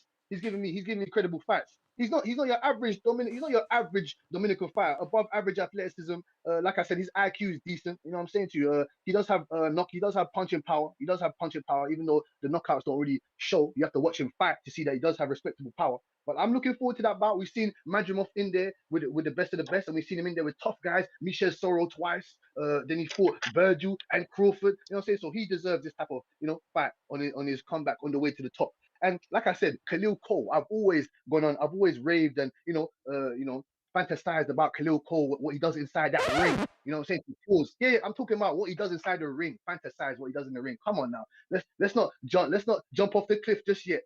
like I said to you, because when it comes to our guys over here, I don't think he's ready to fight someone like a Ben Whitaker. I don't think he's ready to fight multiple other guys. I want to see him in there with Najee Lopez, O'Teef Overton, all the rest of the light heavyweights. That would be an interesting bout. Let's see if he can get past this test, though. Let's see if he can get past this test. Jesse Hart, a real sturdy, you know what I'm saying? He's got real punching power. He's big for the weight division. You know what I'm saying to you? He's long. He's bigger than Khalil Coe.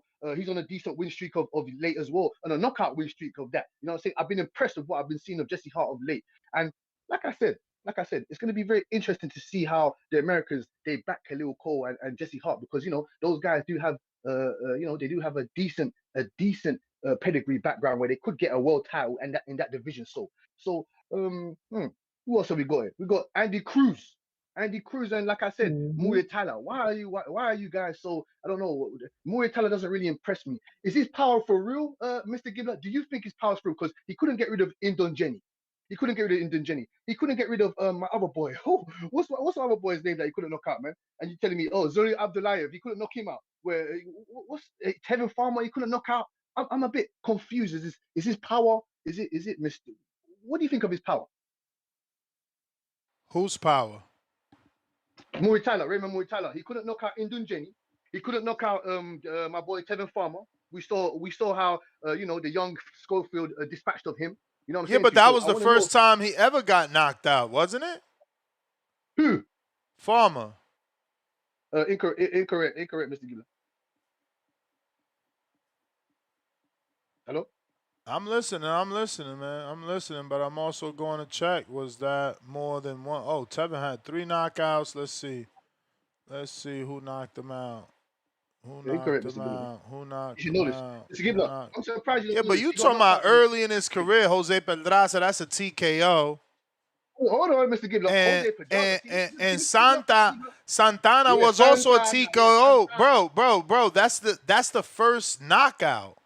He was TKO and KO is different, bro. Come on, bro. You're supposed to know better than that. Hold on, Mr. Gibbler. TKO and KO. Listen. Let me just teach you. If I KO you, I Manny Pacquiao'd you.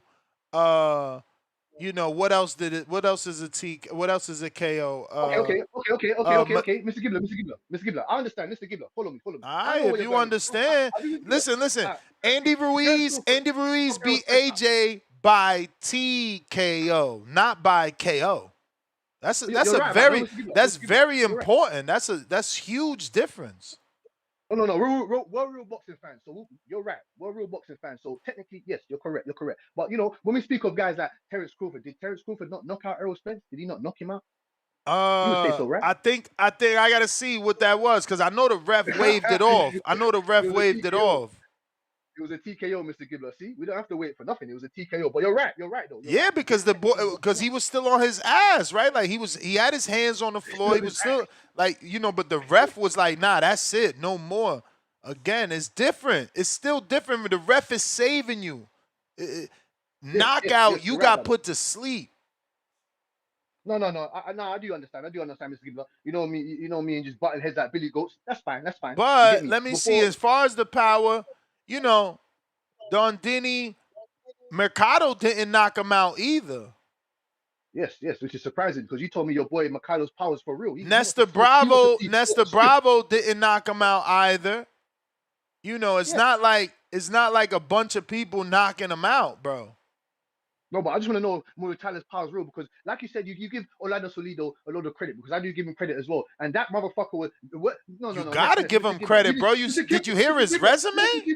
My man fought Loma, Mikey, and Juan Manuel Marquez. Like, what the fuck? You gotta give him his credit. He a G. You tossed Nick Boo underneath the bus. That motherfucker Salido was punching that man behind his head. Bro, Salido got one dirty fight with Loma. One dirty fight. Don't try it, Mr. Gibbler. He's had a multitude of dirty fights. That motherfucker. Whatever. That headbutt was Mikey's fault. No, it wasn't. We can go back now. We can play the highlight now. Let the community play the highlight now. Damn, Arnold Barboza got the RTD, but the RTD is a ref's technical decision. Yeah, ref technical Yeah, that's decision. what We I'm don't count that saying. in the That's rules. what I'm saying. And I remember that Nondini fight. That was not a good stoppage for Arnold. They gave him that gimme stoppage. I remember that shit. That was a golden boy call. Give me stoppage. Give me stoppage. All right, Mr. man. Gibbler, Listen. Mercado told me I would have stopped him, Ness, but that was my first time fighting in, I think it was Salvador or Nicaragua. He wasn't accustomed. It was an outdoor venue. He wasn't accustomed to the humidity. So, he was feeling gas. Well, your boy better not feel gas and get used to the humidity when he comes over here to fight Dalton Smith or to fight one of the other UK monsters. You understand? Bro, I wish they give him a Dalton Smith fight, bro. Listen, you want to talk about fantasy boxing? We can talk about fantasy boxing. Mr. Gibbler, thank you for your beautiful time on the platform. Before I leave you, I'll give you the quick technical breakdown of what others cannot do. You know what I'm saying to you? This is why. See, when it comes to the politics, the fanaging, the promoting, I'm not really. That's not really my strong suit. My strong suit is the knowing fanaging and the promoting. Yeah, the promoting. You know what I'm saying? Yeah, I'm strong when it comes to knowing fighters and breaking down. So here we go with the technical breakdown. Like I said, I got Andy Cruz winning. Despite his limited experience, like I said, he brings amateur elite gold medal pedigree. Like I said, man, Cuban decorated background, his movement, his ability to control distance with his jab. You saw the way he was controlling it with Moran. Even though Moran did have, he had his spurts in that fight. That's cool. But you learn that fight was, Mr. Gibbler, that fight was almost 2 years ago.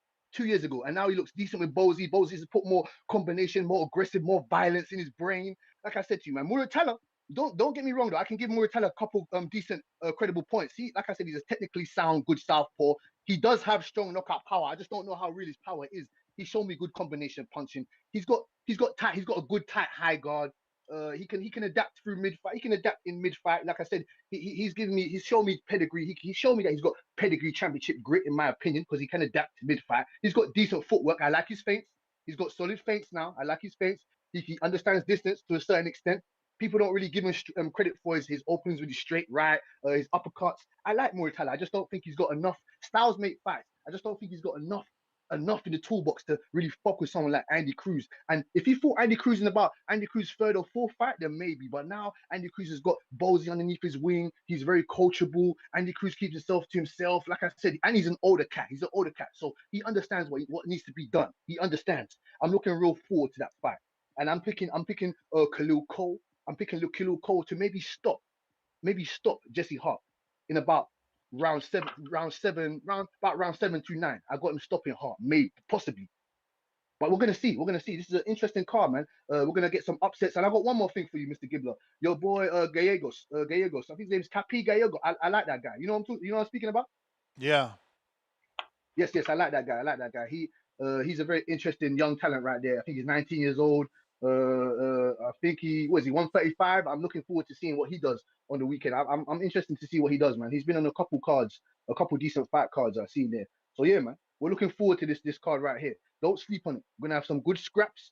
Keep talking up these undercover. See, Mr. Gibbler, I don't come to your platform and say, who the fuck is that guy? Who the fuck is this guy? Because we don't know any of these motherfuckers over here. But me, I'm gonna speak for the nation of the UK. You know what I'm saying? To let us know that we do care about your fighters, and we will be tuning in, watching on the weekend. And we're waiting for Mercado, boy. That's one guy I want. Mr. Gibbler, me and you got bone. Me and you got a bone, boy. Me and you got some chicharron to share on the plate. You know what I'm saying to you, Mr. Gibbler? Yeah. Salute. All right, my brother. Thank you. All right. Brandon, Appreciate the call. What's up, Cincinnati. Brandon?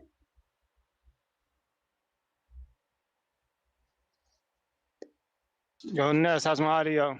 Straight. Hey, good morning to you, brother. Good morning to the lovely star. Shout out to the whole Good TVV morning, community. Brandon.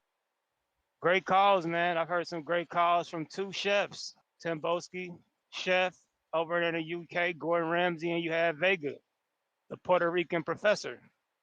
And shows like this is when you see who really know this boxing shit. Let's see who called in to break down these fades. No trolling, no goofball shit, just breaking down fades. So shout out to Vega and Tim Boski. They always nominated for Caller of the Year for me. Main event, Andy Cruz, Raymond Muratalla. I got Andy Cruz. I think it's simple. When it comes to a guy like Andy, you kind of called it earlier. It's gonna be similar to Virgil versus um your boy. He just beat. What's his name?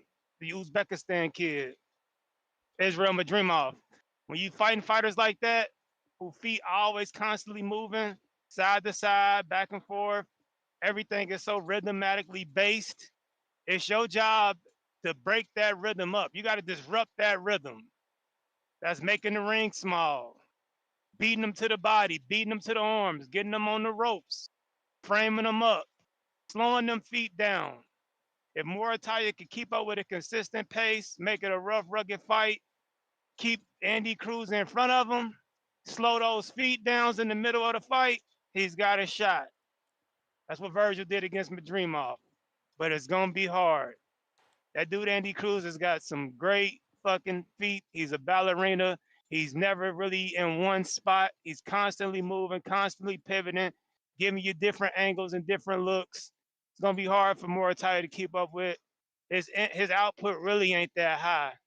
He picks his shots well. He's decently accurate. He ain't really a brawler. He's kind of like a brawler, but he boxes a little bit as well. So I'm going Andy Cruz for the decision on this one. Khalil Coe Got and Jesse Hart. I'm gonna go Khalil Coe. Khalil Coe, he does have a great jab, nice consistent pressure, but Jesse Hart has a pretty good jab as well. I haven't seen Jesse Hart fight as of late. I know he's been on a lot of non-televised cards, like in that Philly area. But when he was fighting on Top Rank, and when I was watching him, he was a pretty solid fundamental boxer. Had a good jab.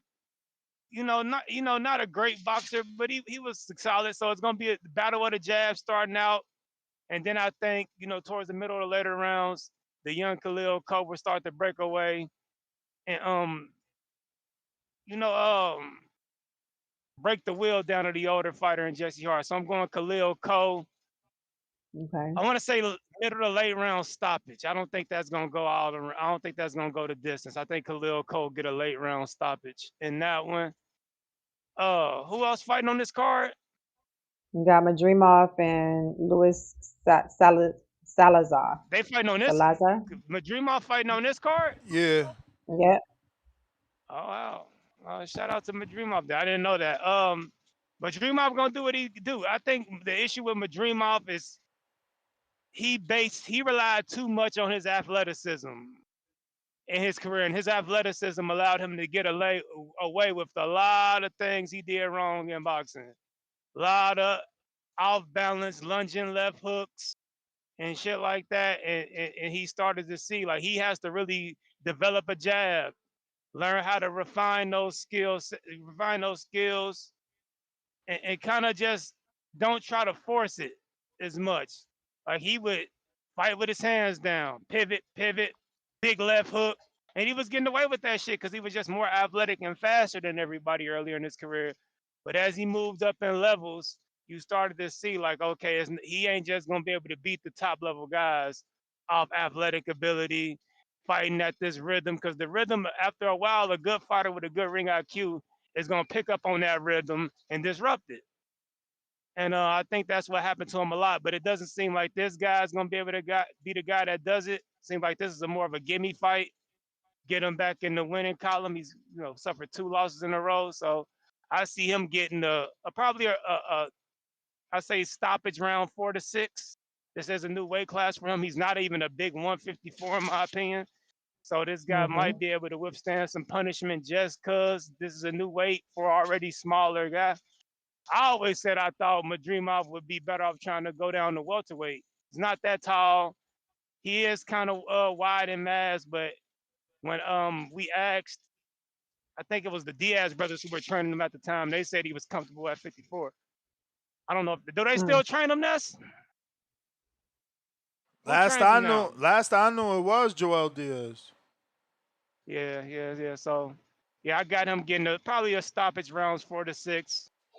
Get back in the win column fight. Now, what he does at middleweight, I don't know, because those guys are a lot bigger, a lot stronger. Got some decent opposition up there. What about who else you got on this card? Omari Jones and Jesse Baxter.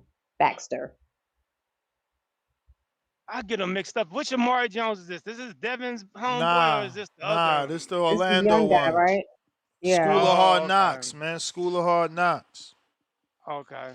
Okay. I think I might have seen him fight once or twice. I don't really remember.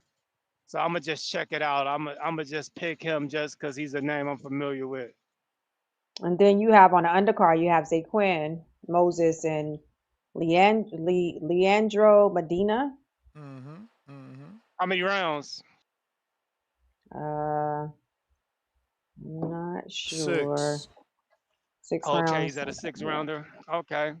Yeah, Zaquin, the first couple times I seen him, I wasn't overly impressed. But he's looked pretty solid the last last 2 fights I've seen him. So I'll go with Zaquin. He's developing. He's developing into his pro style. Getting down on his punches more. So yeah, I like Zaquin. I like Zaquin Olympic I don't know, did he go to the Olympics? Nah, just good amateur pedigree. Got the Kermel Moulton win. I thought he lost that fight personally, but yeah, he's been looking better to me the last couple. So I'll go with Zaquin. I don't know the opponent, but I'm assuming it's a guy they got him to go in there and get the stoppage against.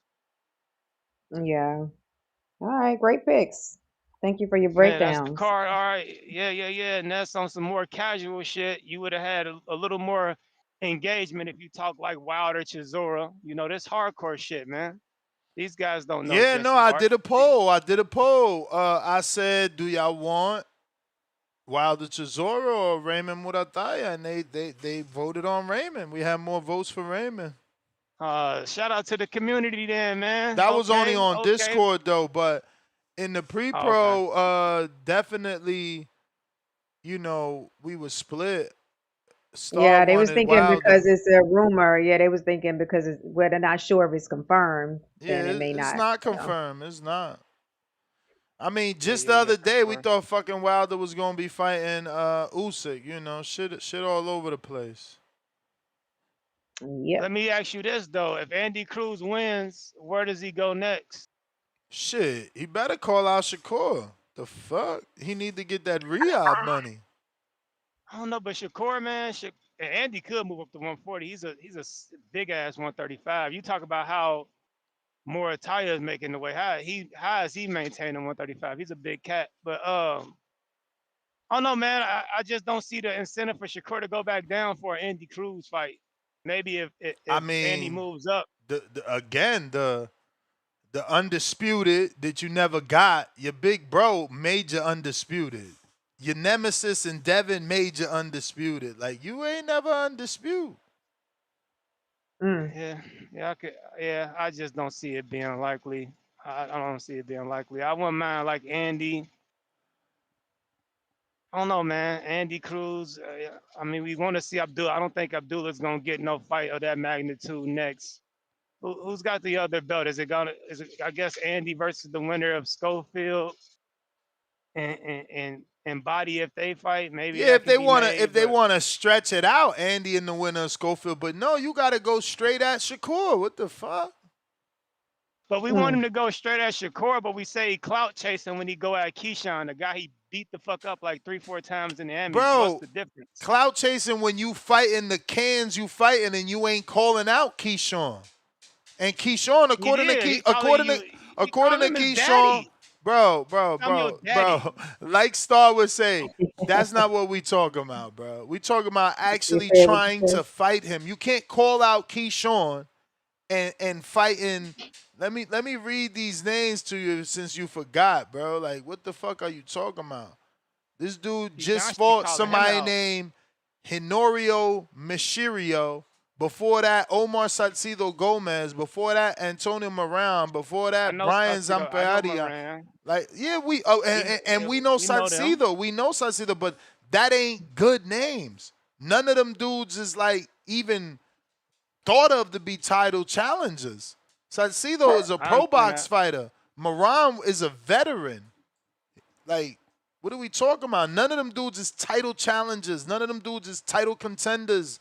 They just dudes. I just think the term clout chasing we can't use that for this. Bro, that's the definition of clout chasing. That's the definition. You should be calling me out. You not a champ. You not a champ I'm a You champ. don't want your lick back? You not a champ. I'm a champ. You not where I'm at. I'm ahead of you, but you talk about But me, neither but your is resume ain't proving that. Lemos or and Jermaine Lemos Ortiz, was a them niggas title not better than defense in Andy my Cruz. hometown in front of 10,000. Andy You don't could have got did that. the same thing with Cruz and got more Andy love don't for got that no. fight. Andy don't got that. He don't got that. Ness, before I get off, let's be real. Let's say you take Lemos out and add Andy Cruz to that hometown fight. You would have sold 10,000 more tickets. Man, you're This out me of getting my control. lick back. Bro, This me getting my lick back. Bro, where the 5? Like, this is why exaggeration is crazy. Like, where It's the the 5 lick to back, man. The 10,000 storyline. more This people nigga gonna that's go? Star, do you hear what he's nigga saying? that We whooped gonna go. my ass 3 We gonna go times. from 10,000 tickets to 15 or 20. Yes, absolutely. Man, get the fuck out of here, bro. The You storyline is better. tripping. This nigga whooped my ass 3 times. This is me getting my lick back. First of all, Star, The that's better not even how it storyline. worked. That's not even how it worked. A fight of Andy and Keyshawn with the history, the tickets will cost more, so you're not gonna double the fucking ticket sales. I guess, yeah, that's a great point. That's a great point. I give you that. I concede to that. Tickets will be more expensive, but yeah, man. So But Ness, long really, story so short, I got Andy. And Andy But I'll let Cruz you go, wasn't man. gonna take what Lemos took, Take the and middle up at all that's times, my no. He point, won't. Star. He But don't need yeah, but this Andy. He did 10,000 on his own. Andy needs him. Andy is the one that isn't a world champ. Andy is the one that hasn't even fought a former world champ. Andy is the one that doesn't have a fan base here in America. So, yeah, you're clout chasing because you're talking about me. You're talking about, oh, you didn't call me for Father's Day. Oh, I'm so hurt. You're my son. Oh, I'm your daddy. But then you pull up with these names. You're not showing us you want Keyshawn. You're not showing. Why you ain't fighting no hair Albright? Shows you want Keyshawn. Like, so once he what are you fight doing? Muratalla, if he wins this fight, would that solidify him enough to call out Keyshawn? No, it's too late now. Keyshawn's at 40. So Keyshawn's supposed to move back right. down for him? Right. That's right. So I see what you mean now when you say call He out was Keyshawn. never Yeah, he was Keyshawn never is gone. on Keyshawn's level. Like, yeah, forgot he cool. just You moved up. beat me in the amateurs. Ain't nobody thinking Robisi could beat fucking Shakur in the pros. You know what I'm saying? Like, Right. you beat me in the amateurs. I'm further along. I'm 13-0, already a former champ, moving on my second division, fighting Jermaine Ortiz. Jermaine Ortiz is better than everybody on his resume, including Muratalla. So he'd have to move That's up. a stretch. Which That's a stretch. I'm wilding. Not more than Muratalla. You gotta respect Muratalla. He at least got the belt, whether it's elevation or whatever. I gotta respect him on that. But like, Jermaine gives a run for his money to everybody on that resume. Yeah, I ain't gonna. I want to see the Andy Keyshawn. So maybe he'll move up. Yeah, you're going to have to move up. There's no reason. He talking about get back. This is what I be hating about these boxing fans. Not him in specifically, just like the thought of get back. It's only certain dudes got to get it back. It's only certain dudes. Ryan gets to move on and fight Barrios. He don't got to get it back with Tank. He don't got to get it back with Rolly. Devin had to get it back with Ryan. And Keyshawn got to get it back with Andy. Like, come on, this shit don't make sense. And It's either get it back in blood for everybody or not. I like to get it back in blood theory. I want him to get it back in blood. Yeah, Hitches need to get in there with Russell. Yeah, I would think they be looking for these fights. Y'all be wilding with this amateur smoke. Do you know that Danny beat Terrence in the amateurs? That shit didn't mean nothing. I heard that. It didn't mean nothing. What I'm saying to you Did is you know that Sean Porter beat Alexander Usyk in the amateurs at 165 pounds? I didn't know that. It don't mean nothing. Because it don't mean shit in the pros. Like, these motherfuckers be wilding with that. No, but my thing is, if you beat me a few times and you come in the pros, like saying stuff to me and challenging me, if we're close to the same weight okay. Weight So range, then I would definitely essentially, my boy Porter just got to start calling out Usyk, and Usyk got to get it back in blood. That's the theory. It would make sense now. Why but if not? he came into being a pro saying I want to get that back and challenging him and calling him out and stuff like that. We see That guy's retired fighters you come said back all the Porter? time. Yeah. Nah, that don't make sense See? no kind of way to See? me. But It's at only get this it back in point, blood for certain people, man. no, what Crazy. I'm saying is if you come into, the professional boxing from the amateurs and you go straight at that person and you continue to do interviews about them, continue to call them out, and you guys are close to the same weight range, I think that I don't know, I man. I would. just come from a different, I'm so blessed to have been raised where I was raised. I just like, I don't let dudes tell me they got money. I need to see your money. You can't tell me you You don't got like to get jewelry. it I back in need to see blood your when jewelry. I don't want to if hear you about if what you car you got. I need to see you driving it. Like this whole Andy Cruz shit, you can't tell me you want Keyshawn fighting that level of opposition. You just ain't showing it. He yeah, ain't I even think fight. but Like nobody this on fight his right resume here, is in the Nahir Albright. Nobody. right? But you said this fight right here is gonna be better moving towards that. Keyshawn did say we're gonna fight, but not right now. So he's been doing something right from keep saying his name, saying he's his dad and stuff like that. So this fight right here pushes him a little closer. We may get that fight. I guess, though. I guess.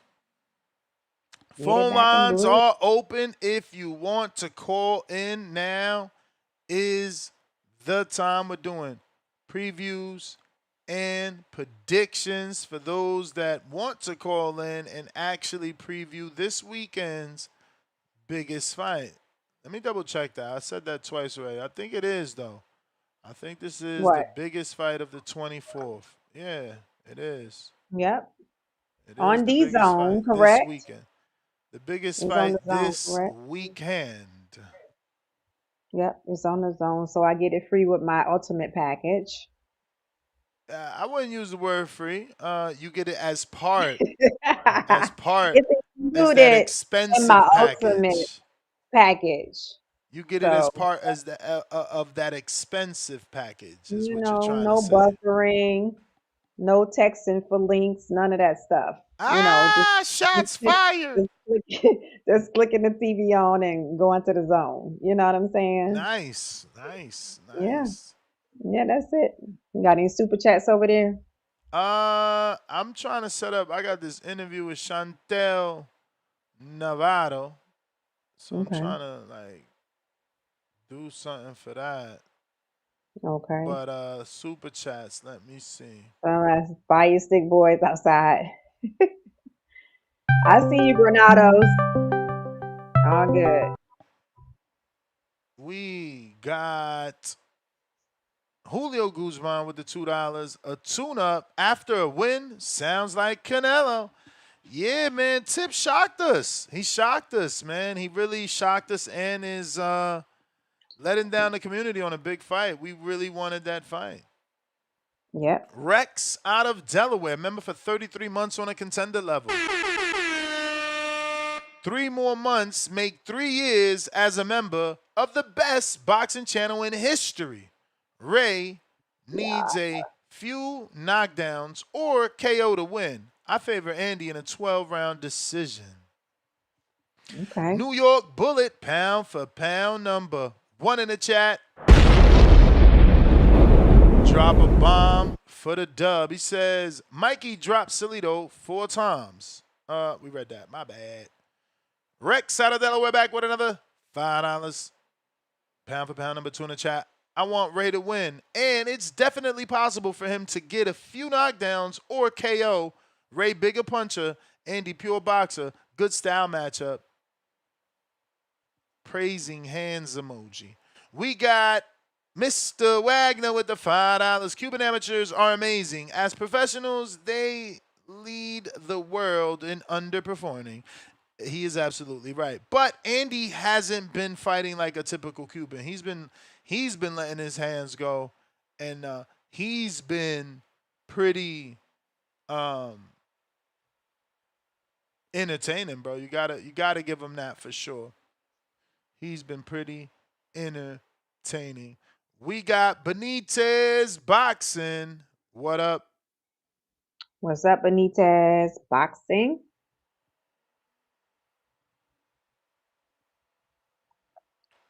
Got to unmute.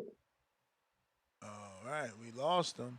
We lost Unless him. you think Tip trolling, though. You think Tip trolling about needing a tune-up?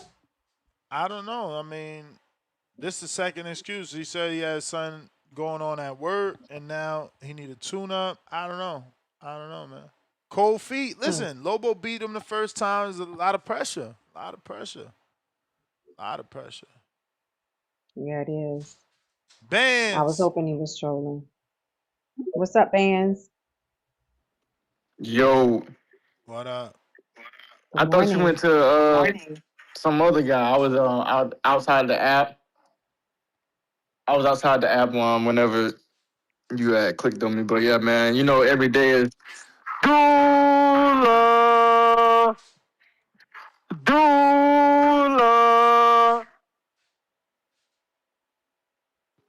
All right, man. So I want to talk about so yes, man, why you not calling out any of the 147 champions? Like you don't want Devin to get in the smoke with any of those guys?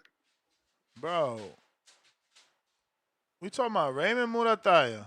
What are you talking about? I'm just asking because I know you're talking about Raymond Muratalla, but I wanted to bring up Rohan Polanco because I didn't know he was on this January 31st card. So I'm like, at 147, I know like yesterday you guys were talking about everybody looking up at like 154. So yeah, I just wanted to go there. Man, I'm gonna watch the fight, Ain't but nobody want to see no fucking Rohan Polanco versus Devin. That man ain't ready yet. What the hell? You keep saying all these guys not ready. Tyler Johnson not ready. But what made Brian Norman ready? Bro, The resume wasn't. He got elevated as a champ. He was a champion. He got just like elevated. Muratalla. Just like Muratalla. I literally just said 10 minutes ago, oh, let me take that back. I can't disrespect him. He's a champion, even if he got elevated. He's a champion. The fuck is you talking about? That's what make him different. The So how you get it?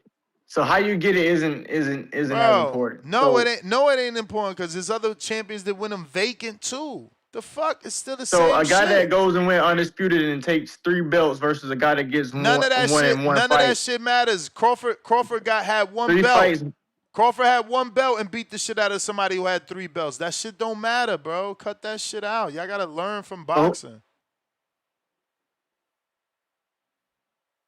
I'll give you that point, but when you think about who did the most in getting those belts, it was Spitz, since you brought up that point. But we know Devin Haney went and fought a guy that lost 3 of his last 5 fights after that. But yeah, man, let's go to this Raymond Muratalla. I don't know how to say that shit. And Andy Cruz fight. I am gonna go with Andy Cruz because just the anticipation of him and Keyshawn Davis hopefully meeting up later. In the weight classes. I don't know when that will happen, but yeah, man, I think I watched that tough fight that that Andy Cruz had, and yeah, man, he is skillful. Doesn't look like he has a lot of pop on his punches. I think he did get staggered in that fight that I watched that time. But yeah, man, I mean, we'll see what happens. We'll see what whoever the champion is. You know, my guy is down there. A lot of people say he's not ready for it, but I mean, after one fight, I mean, a homecoming fight, then what else is going to be on the plate? I mean, he's not running for any smoke. He's not one of these typical new age boxers. He's a throwback boxer. He wants to get in there with everybody. He doesn't care if he takes a loss. You know what I'm saying? He already got knocked down twice in one fight and still got a knockout. So, hey, man, line him up, man. Line him up. Cruiser, Andy Muratalla. Hey, we want all that smoke, man. For Keyshawn, yeah, man, you might just have to leave that guy alone, man. I think you far ahead along the Andy Cruz. Let him take care of his division right now. Try to unify, which I know if he goes to Abdullah Mason, that will not happen. But yeah, man, appreciate the call, man, and stop feeling salty about Devin Haney, man. Your fighters are down, man. I ain't feeling salty, but you bringing up prospects. Go get in the ring with some real killers, man. Yeah, but that's what I'm saying. Then when he beat him, you're gonna say the same thing y'all saying about Brian Norman. Fight Tiger, he beats him. Oh well, he ain't fight nobody. You fought a prospect. Fight Rohan. Oh, well, I never seen Brian Norman live. I watched Rohan Polanco, so it's different. I wasn't going for Brian Norman to y'all hype the fight up, and then he was in Atlanta, so I was like, okay. But my brother, just because you'd never seen Brian Norman live doesn't mean he wasn't anyone. But I'm saying I didn't get to evaluate his skills like I seen Rohan Polanco. And you could say, yeah, the competition isn't at that elite level yet, but I mean, I guess that is to your point. So yeah, man, I mean, valid point, but hey, that's my guy I want to see Devin with. I don't care to see any of those other guys, man. Maybe I don't even know, not even Barrios, man. He's the champion though, but he just lackluster performances. I don't know, man. You pick and choose, man. But I'm out. Appreciate the call. All right. Yeah, You I want to ain't see picking and Devin choosing. lose. You want I to see ain't picking Devin and lose. choosing. I You just don't already want. know. I just don't want people to Out of love, though. ask Out for of love. fights that then they're gonna turn around and try to discredit. Like, you know, if Yeah. Johnson was out here knocking heads off, then okay. But he hasn't done that. Again, he needs to fight Brian Norman or at least Polanco. I keep using Cool Boy Scooter as the example. He had like 6 undefeated names on his resume. You know, that Yeah, we and when knew. He we didn't just beat undefeated guys. He beat undefeated guys we knew. Show us that that's who you are. Yeah, when we name these fighters that may not be ready yet, it doesn't like he just did that with Brian Norman, and it's like we all realized that after the fight, the experience level was not, I feel it wasn't where it needed to be. So definitely want to pair him up with somebody that's on his level, So yeah, not none of the newer fighters. Let them get their weight up and then come for Devin. Benitez boxing. Yo. Nez, What's you hear up? Good me? morning. Yeah. Oh, good morning, Star. Pleasure to meet you. Nez, buenos dias. Buenos dias. Yo, check it out. I just I moved to Orlando last summer, bro. Oh shit. So the Castleberry joint is real close. So I'm definitely gonna hit that shit up with pull up in the 88 Belonga with Jay Swift. You heard? The We 88 in there. Berlanga. Yo, we in there. Yeah, I've been listening, man. I can't call as much because this is my first time calling on Discord, but now I'm getting hip to it. You know what I'm saying? So hopefully I get to call more often and chime in. You know what I mean? Word. But You just listen, dropped the I truly listen gem right there. That was come the on, 88 man. Berlanga. If they don't know, yeah, that shit was funny that day. I kept going back to that, listening to you and Two-Tone laugh at that shit. That shit was crazy. Pull up with Shakur and Herring. You heard? So to get in the border was you gotta like as a spectator, you gotta buy tickets, no? Yeah. You doing tickets, right? Okay, Yeah, there'll you're be gonna let everybody tickets. know when that time comes, more or less. Yes. Word. Okay. All right, just checking in, man. I'm definitely gonna hit it up, man, because it's close, man. There's no excuse, right? Word. So we in there. I'm gonna see if I bring little mans with Let's me. go, Florida. Listen, you guys were talking about the whole Emmys like not really mattering in the pros, which I don't like disagree with you, but didn't like Devin and Ryan kind of use that to kind of sell the fight a little bit with the whole Game 7 shit that Dana Yeah, was for talking sure, about? for sure. I mean, it depends, right? If both dudes want it, then I feel like But it is what both it is. dudes, but you gotta remember Devin was a champ and Ryan was the WBC interim champ. Like Andy Cruz is nowhere near he's nowhere near Keyshawn right now. He wasn't the WBO #1 to Keyshawn's WBO. He went the whole different route, which meant if he didn't want the fight. He's trying to negotiate and put himself in position to negotiate the fight. He don't want the fight. Why you went the if IBF Keyshawn route? wanted it, that'd be different. You know what I'm saying? But Yeah, no, if Keyshawn's obviously the Keyshawn ball in his wanted it, court. but Keyshawn is gonna be like, yo, let him prove himself. You know how many amateurs be great and don't pan out as pros? Imagine we got that Danny and Terrence though. That would have been great. Bro, then we would have had to get the Mikey and Terrence. That's what I'm saying. That shit don't matter. Neither one of them was even calling for that. Nobody even brought that shit up. Only Hawkins really knew that shit. Yeah. That's the underground shit. Word. But nah, man. I'm out here getting these steps in, bro. Let's go. I lost some of that northeast weight, man. Just being out here getting the steps in and jogging. So like your boy's doing all right right now. I'm gonna have to get into border wars one of these years. You know what I'm saying? Let's go. And throw these hands, man. Let's 40, go. so That's good. And that I'm out Florida here weather, listening you to can get y'all. outside. Heck yeah. That Yeah, humidity that's make what you it is, sweat. man. Yes, Mm-hmm. sir. Nah, everything's good, man.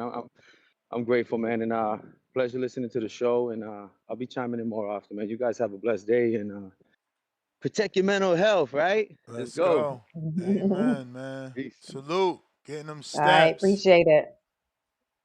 I got mine, Movement Trees. I got is mine, Trees. medicine. Movement is medicine. Y'all better know that. I see Star says she canceling her gym membership, y'all. She I over did there with not them say Planet that. Fitness girls and you I loving did the not say energy that. now. I have a client that has that membership. So when I train her, that's where I go, and I'm like Yeah. excited for her because I'm like, man, this is different than Than what you when I went used to the one to. that, yeah, them people getting Yeah. it. Like you saw them on that Yeah. Stairmaster. Trying to tell you that's where all your new clients at.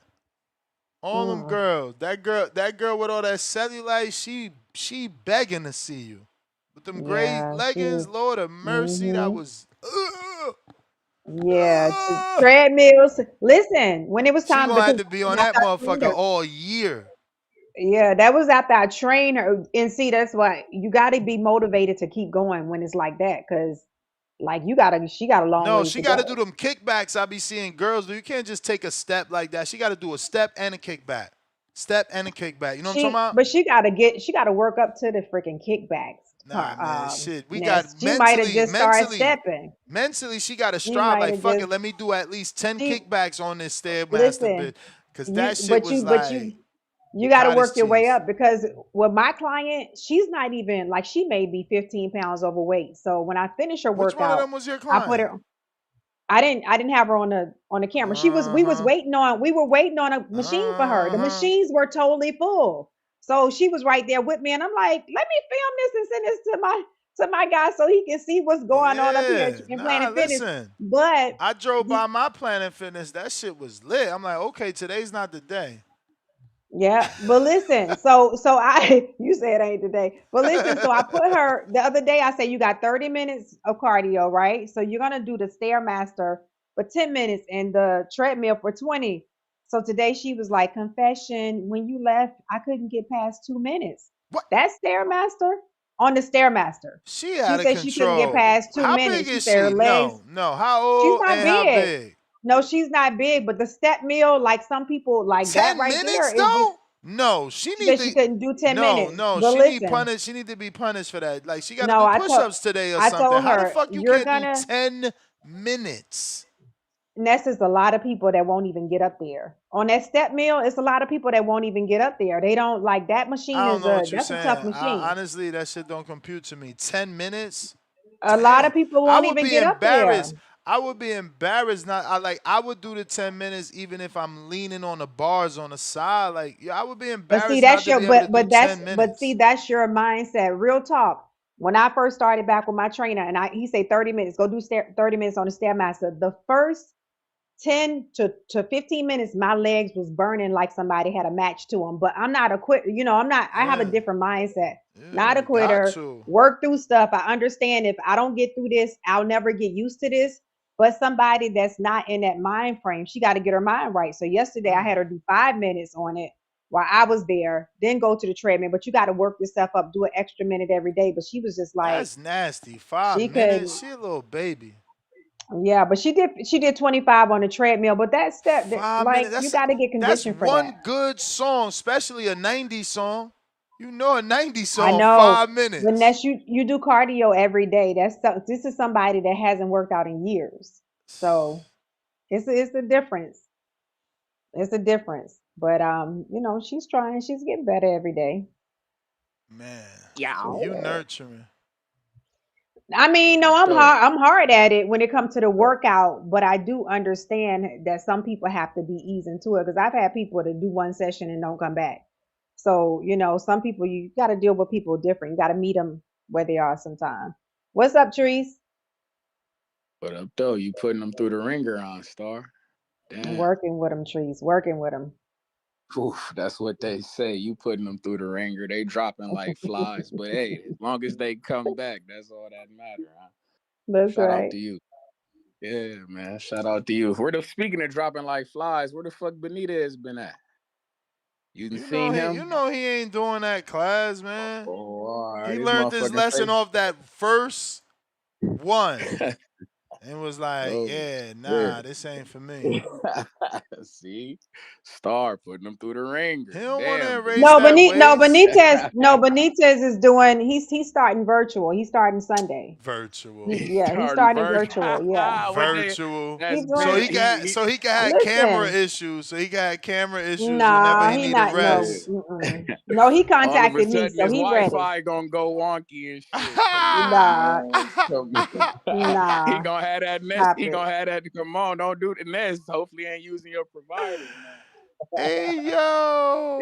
Benitez, y'all just keep watching. I'm a whip him on down. Y'all gonna see. I I believe in don't my know. That client. shit taking long, man. I don't be liking them I long be, stories, man. and that's Sixty, every 60, story. 90 days. I need to see progress, or you ain't He working. hasn't That's even just gotten the bottom started though. line. That's Yeah, what he I'm hasn't even gotten saying. That's started what I'm though. saying. That's what Yeah. I'm So saying. well, you listen. You ain't signed up for the gym. You've been telling me about the gym since November. I'm in better shape than Benitez. It does not matter though. If Let's if if look if at I your was looking like I procrastination. eat cake, then it'd It be does different. not. See, first of It all, don't not matter. only am I more disciplined in my cardio, because I still do it every day and I get my little bits of push-ups in, but my diet, like I've been cut out the chocolate and shit. Like these people can't do that shit. They And still out that's here you eating do bad. cardio, but now cardio is pretty much second nature and easy for you. We talking about pushing Don't weight. worry, You we want gonna to push turn it some up. We weight gonna turn it because up. right. So We that's gonna what I'm turn it saying. But up. you've been telling me Everything that in for over steps, a month Star. now. Everything in steps. I'm telling See what you, I'm for saying, over a Tree? month, I'm in better He shape been than to James. he been. It So I doesn't don't need matter the what kind of rush. shape you're I don't in. need. You know what I'm You saying? ain't no better than It really James be right Trees. about now. getting You that ain't no sweat better than in. James. You gotta get You've been that good sweat in. That's what I procrastinating be just able to like James. I ain't procrastinating. Yes. Nothing. Yeah. do. Damn. Star, Yeah. you be He want putting to your keep people blaming in it the on saunas? Florida. Do you do you be putting your people in the saunas or the steam room or something like that? You be fucking with them on the recovery? How you be getting them on the recovery They, I side mean, if you putting them through the they do, ringer? but a lot of overweight people feel like that the sauna makes them lose, like that's all they want to do. They have a misconception of the No, you sauna. got to do They more want Like to than they that. feel cheat. They like, want to be in the yeah, sauna they You got feel all to like do that's more. day. for weight They loss. think they can And I'm, sweat the yeah, weight off. right. No, So you you got to do do that on more your Nah, than own that ain't that. how we time. doing it. You can't sweat the weight off. Yeah. Yeah. A lot of You them gotta try to actually work misuse the out sauna. to Yeah. sweat the weight off. Yeah, you got to work Absolutely. out. We use the sauna for recovery. Like I go in there, like when I do my Absolutely. workouts. Yeah. You feel me? I be fucking with the rec here at the University of Toledo. They got their indoor track and shit. I'm about that cause it'd be cold. Can't be out here getting pneumonia and shit. But Pneumonia. Yeah. So you got to think that's motherfucker. a wellness fitness like Ness know is recovery. I know it's recovery. You know it's recovery. But a lot of people that's overweight look at it like, oh, if I sweat, I'll lose weight. So they want to do it for the wrong reasons. So you got to get those people to that point. So yeah, a lot of people want to sit in the sauna and think they're gonna get skinny. Nope. Speaking of weight, perfect transition. We talking weight. Fuck it. Since we talking weight and we talking boxing. With this Andy Cruz and Raymond Muratalla, you feel me? I really do want to pick Muratalla bad. I picked him on Johnny's show. I want to pick him so bad. But when I be hearing guys talking about moving up or moving down in weight and shit, I don't like hearing that. Like the fluctuations in weight, that shit nasty. And then this is the IBF, so it's the 10-pound rehydration. I think that alone is what's going to push Andy Cruz over the top. Like, even though I don't think he's good like that. Like, I seen this first pro fight in person in Detroit and shit like that, and he looked like an amateur. He didn't look like he still looked like an amateur. And it was a 10-round fight, if I'm not mistaken, or 8-round, some shit like that. But he looked all right. And then ever since then, like motherfuckers was like, oh, you got to give him credit. It's his first fight. Like work with him a little bit, give him some grace.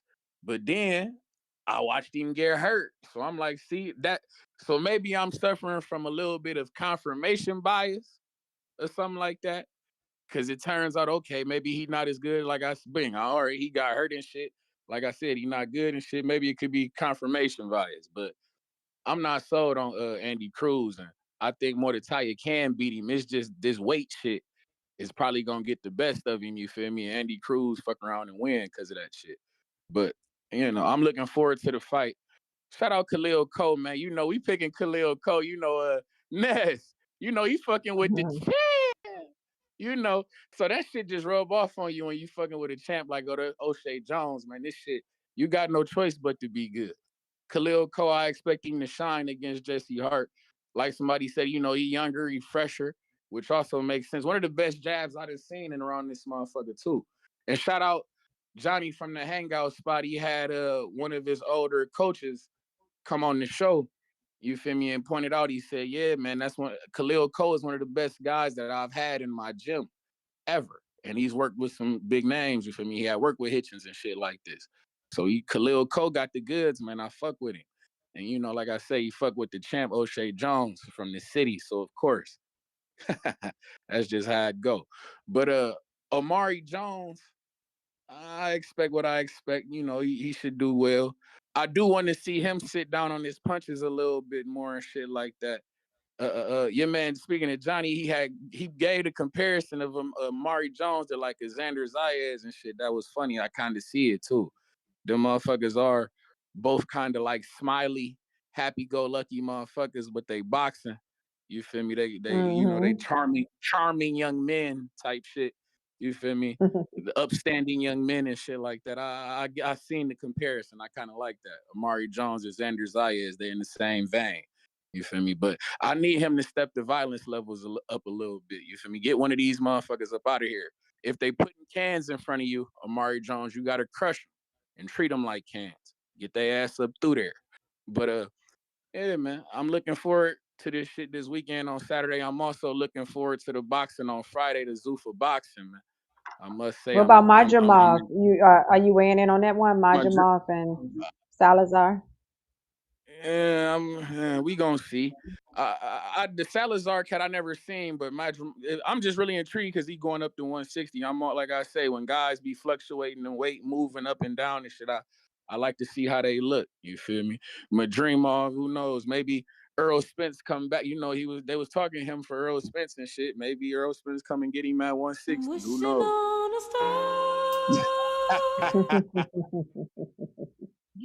Hey man, this the same guy who want Devin to get the fight though, but that's just all we can do, man.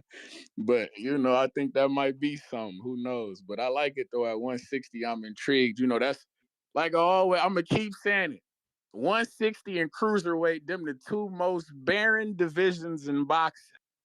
So anytime 160 gets new blood in it, I'm always intrigued because they need all the fucking candidates for championships they can get, because that shit is very dry. You feel me? So yeah. Anytime somebody going up, Xander Zayas, if you win your fight on the 31st, my nigga, hopefully you take your ass up there too, because they could use you.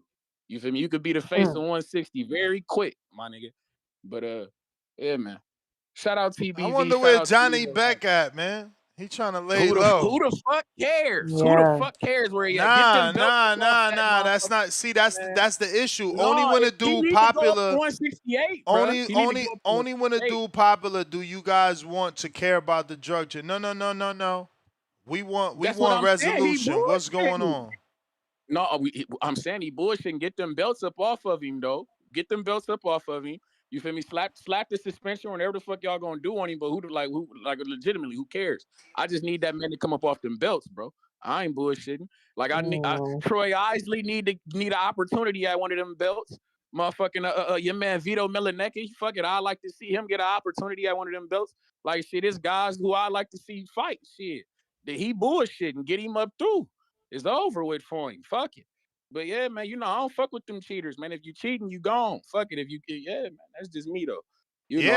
I just want closure. Like my man Pop, ain't no strips, nothing. Nobody ain't saying nothing.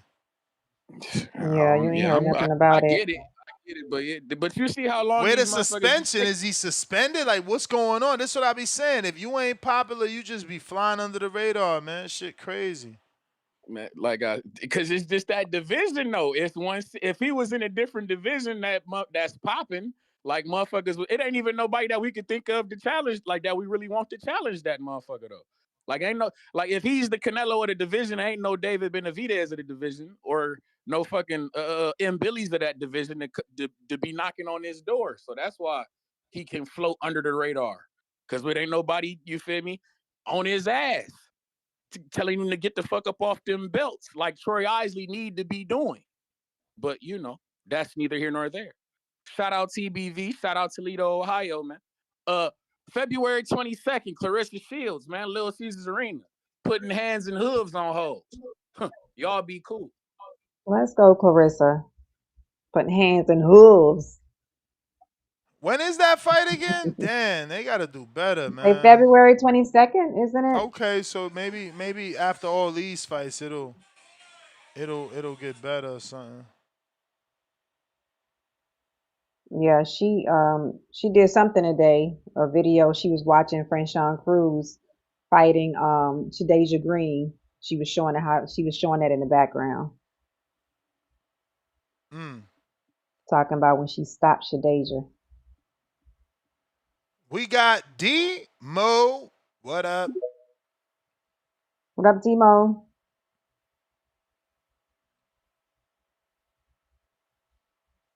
D-Mo, going once. Yo, can you hear me? Yo. Yeah. I knew you was gonna go to me as soon as I went inside this building, so you might hear background noise and shit right now, but just let me know if I cut out. But yeah, I don't got the fights in front of me, so I'm gonna go off of what I can remember off the top of my head. I got you. Cruz. Mm-hmm. Cruz and Muratalla. I'm going Cruz. He's the all-around better boxer. And what a lot of people ain't talking about, because I done heard the whole Cuban school of boxing shit. I just think the best thing he ever did was go over there with Bozy, because now it's teaching him how to turn over his punches, how to catch punches, with his hands and moving his head at the same.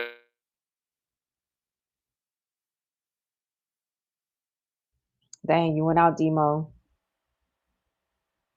Yo.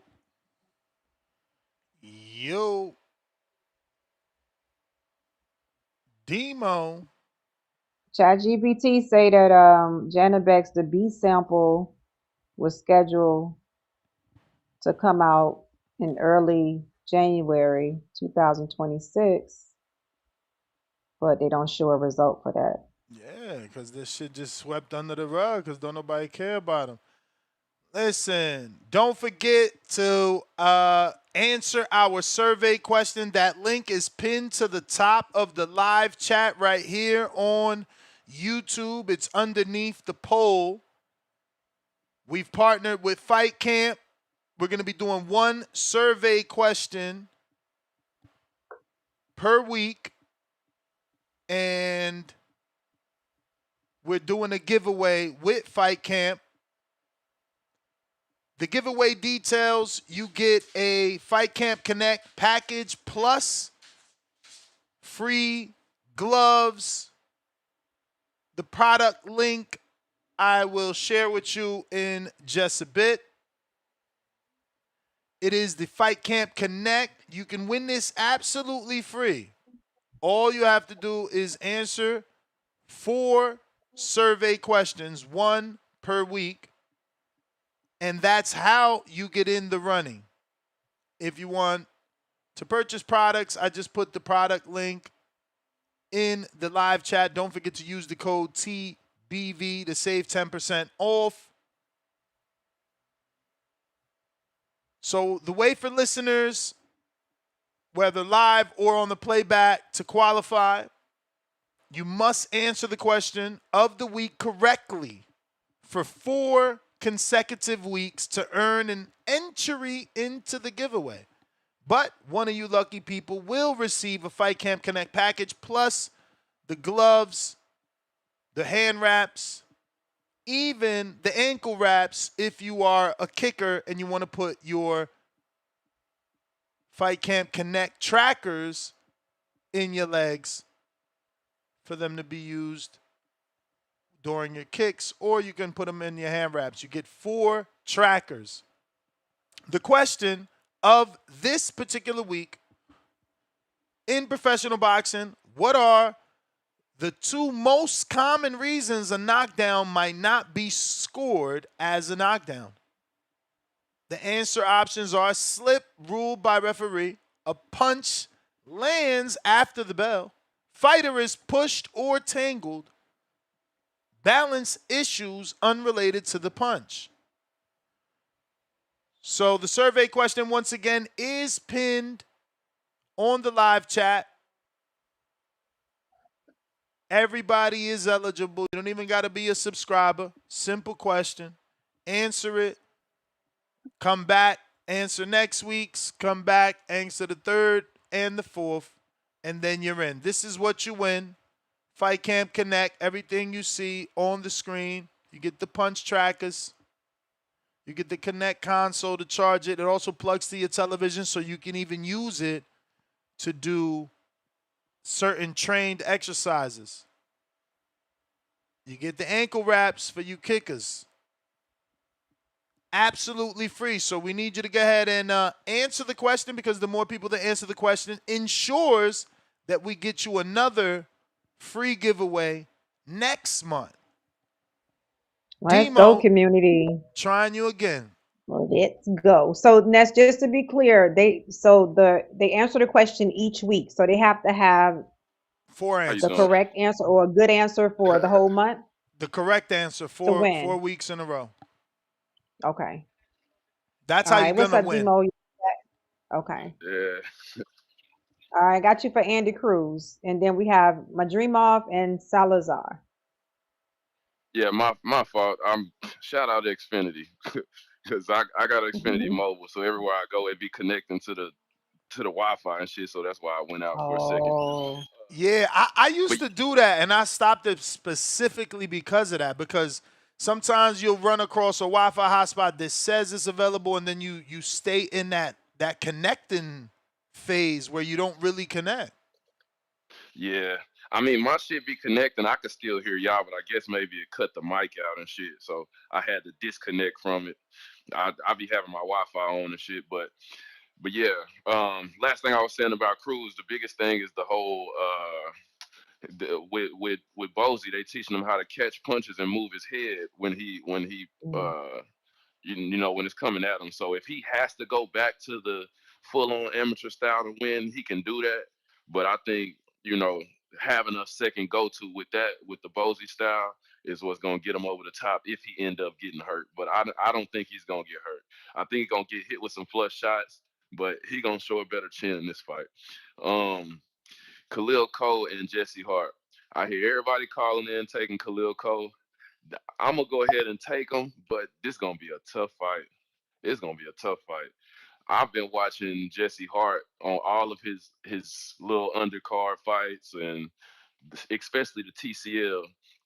I'm always high on his skills. I think he's a good boxer, but the one thing I didn't like that he said in the interview with YSM and his trainer Greg was, instead of him trying to box this time, he's saying he gonna test Khalil Coe's heart, because Khalil Coe is talking shit or whatever. He talking about he gonna step to him and whatnot. So I think that might be a bad idea for him, but it's still gonna be a tough fight for me. It could be a toss up, but I'm gonna go ahead and just take Khalil Coe. But I wouldn't be surprised, if he somehow pulled it out. Who else on there? Madrimov and Salazar. I don't know the Salazar dude. I like Madrimov's style. I mean, we seen the two fights, the high level fights he had with Virgil and with Crawford. He got to kind of mix it up like he did in both of those fights. You got to use your feints, not as much as he did in the Crawford fight, because we ain't going to like it if he fainting that much. But he do got to feint, and he do need to sometimes be inside and fight. But learning from getting your guard raked down by Virgil, you should probably take some of that and use that. I got him winning. I don't know how he's gonna win it, but I got him winning that one. And I'm high on Omari Jones. I've always been high on Omari Jones. I think he gets another stoppage. I want to see him get the stoppage. This dude is supposed to be, a run over fight, so we'll see how that goes. And yeah, I don't. Who else on there? I don't think I know any other fights that's I on there. do. I have a Zaquin for the undercard. Zaquin and Medina. Oh, Yeah, I Six got rounder. Zaquin winning.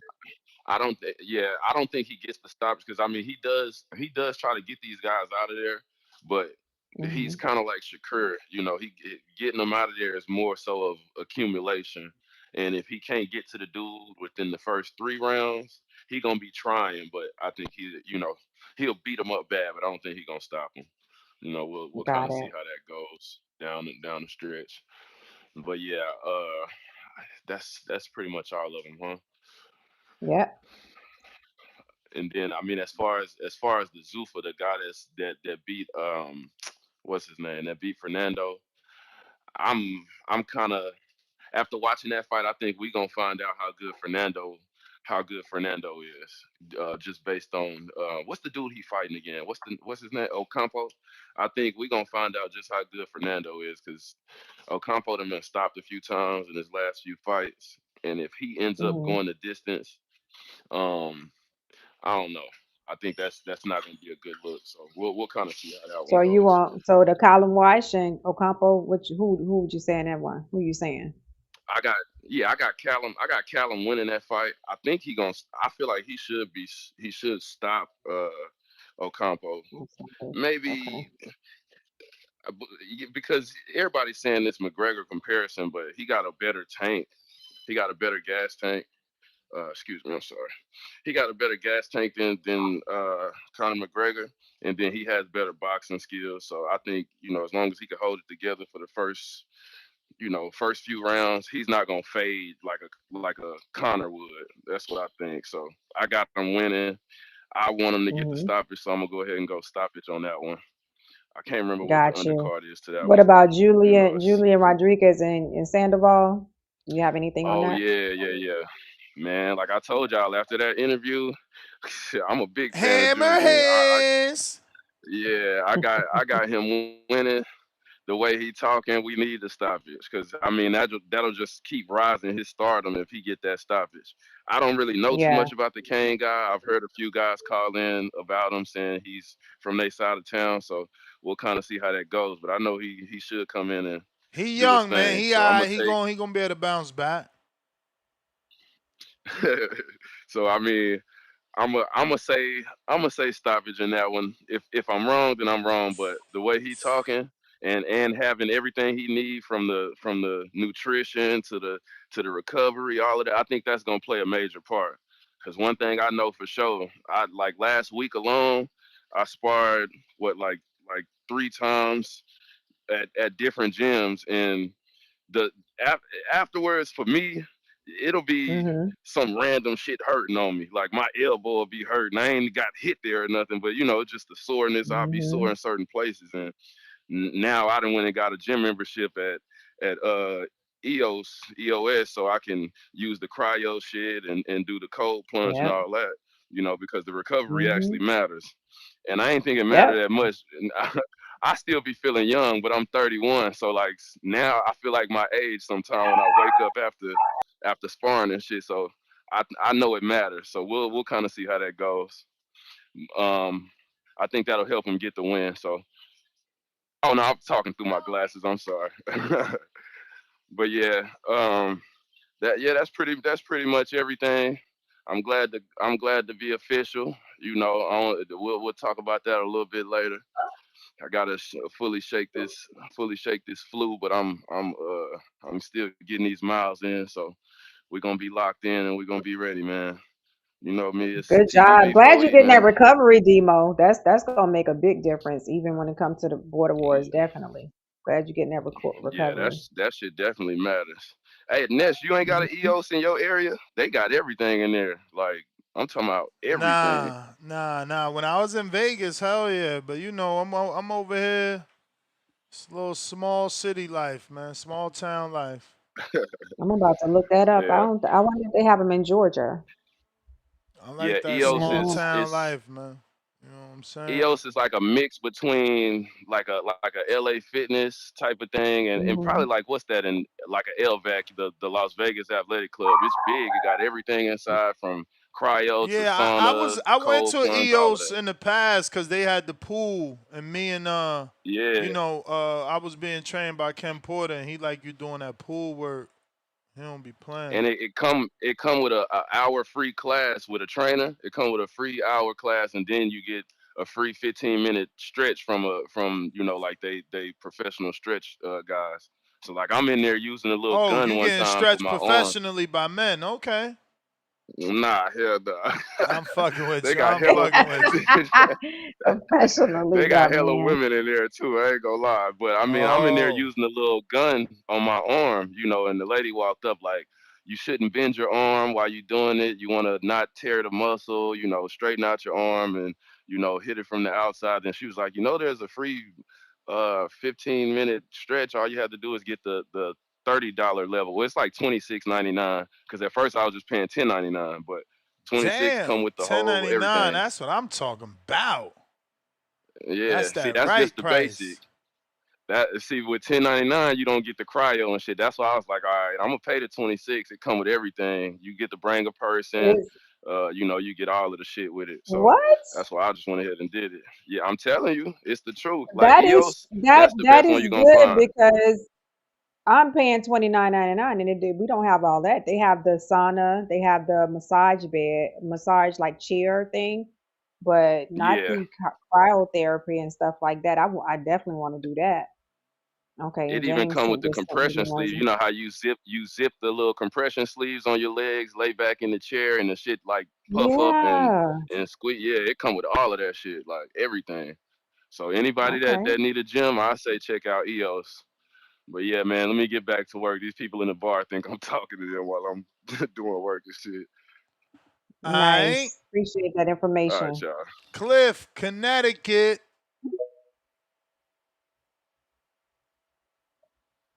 What up, Cliff? Good morning. What up? Good morning. Y'all can hear me? Yep. Yep. Yep. Yo, I just be liking to respond to everything y'all be talking about. What happened? Star, when you were saying that you got Shorty on the stairs, you didn't really say what number you have her on though. That would matter. Like if The she could do Stairmaster 10 minutes still. or not. So the one that I put her on, in every stairmaster it may be different. It may go to different levels. So when I start somebody, I try to go a fourth of the way. Like if it goes to level 20, I'll start you on level 5 because I feel like that's a good level to start you on to work you up. So I started her on level 5. When I hadn't worked out in a while, I start halfway there for me, just because I'm a little more advanced and I can go faster. So for her, I started her on level 5, but yesterday when I put her back on there, I had to do level 3. So she's way at the bottom, which is I fine thought as long as she do it, she'll work up. Yeah, that's the thing. When I feel like I'm not a trainer, but when I be like bringing my girl or people, my friends that want to tag along, I always try to tell them like, don't go hard, because if you go hard, I feel like that's what discourages people to not come back, Mm. and it's a long Yeah, journey. because you're So gonna I be more sore. If you try to go hard that first day to show off, you're gonna be way too sore. And you got to get past that first week anyway. It's like 1 to 2 weeks Yeah, worth of soreness, then you good. and you so got to that's why know who you you're can't laugh dealing with at the too, girl. Cliff. That's we're Yeah, not you got to Nah, making know but who sense you you're to dealing could me. with. laugh at her because come on, bro, you can't walk 10 minutes. You got an issue. You You got an can't. issue. No, Well, it's that's not walking. It's the stairs, Ness. It's not Stairs walking. 10 minutes, girl. That's a No, flight that's of totally. stairs. 10 That is minutes. it no. Who matters can Couple the walk up a flights. flight of Couple stairs flights. for Couple flights. no? You know a lot of people that can't walk speed, up a flight of everything. stairs for No, 10 I minutes don't. straight. I don't. I don't hang 10 around. You see, Ness, I 10 believe those minutes posts straight. on Instagram, man. You 10 show me your circle, Ness, I show you who you 10. are. If you got fat This people is what I around, you want you to can't walk do. upstairs. No, I don't no, hang you with don't those have to people. be. You don't have to be fat. But this is what I want you to understand. Putting the average person on a stairmaster. They cannot do 10 minutes straight when they haven't been I working out got in a something while. for you, man. I But got something why for y'all you. feel like that though? No, It gotta be the speed. Like Start over here it got making even on excuses for these but people. but but Cliff, even on the slowest, even on five or on point five, if you haven't worked out in a while and you've never done a stairmaster, you could be a treadmill all day long. Remind yourself that a treadmill is walking. We start I walking know at what, 10, 11 I months. jog on Stairs are the treadmill. different. So when you're doing stairs constantly for 5 or 10 minutes, that makes a huge difference. That's a big difference, Ness.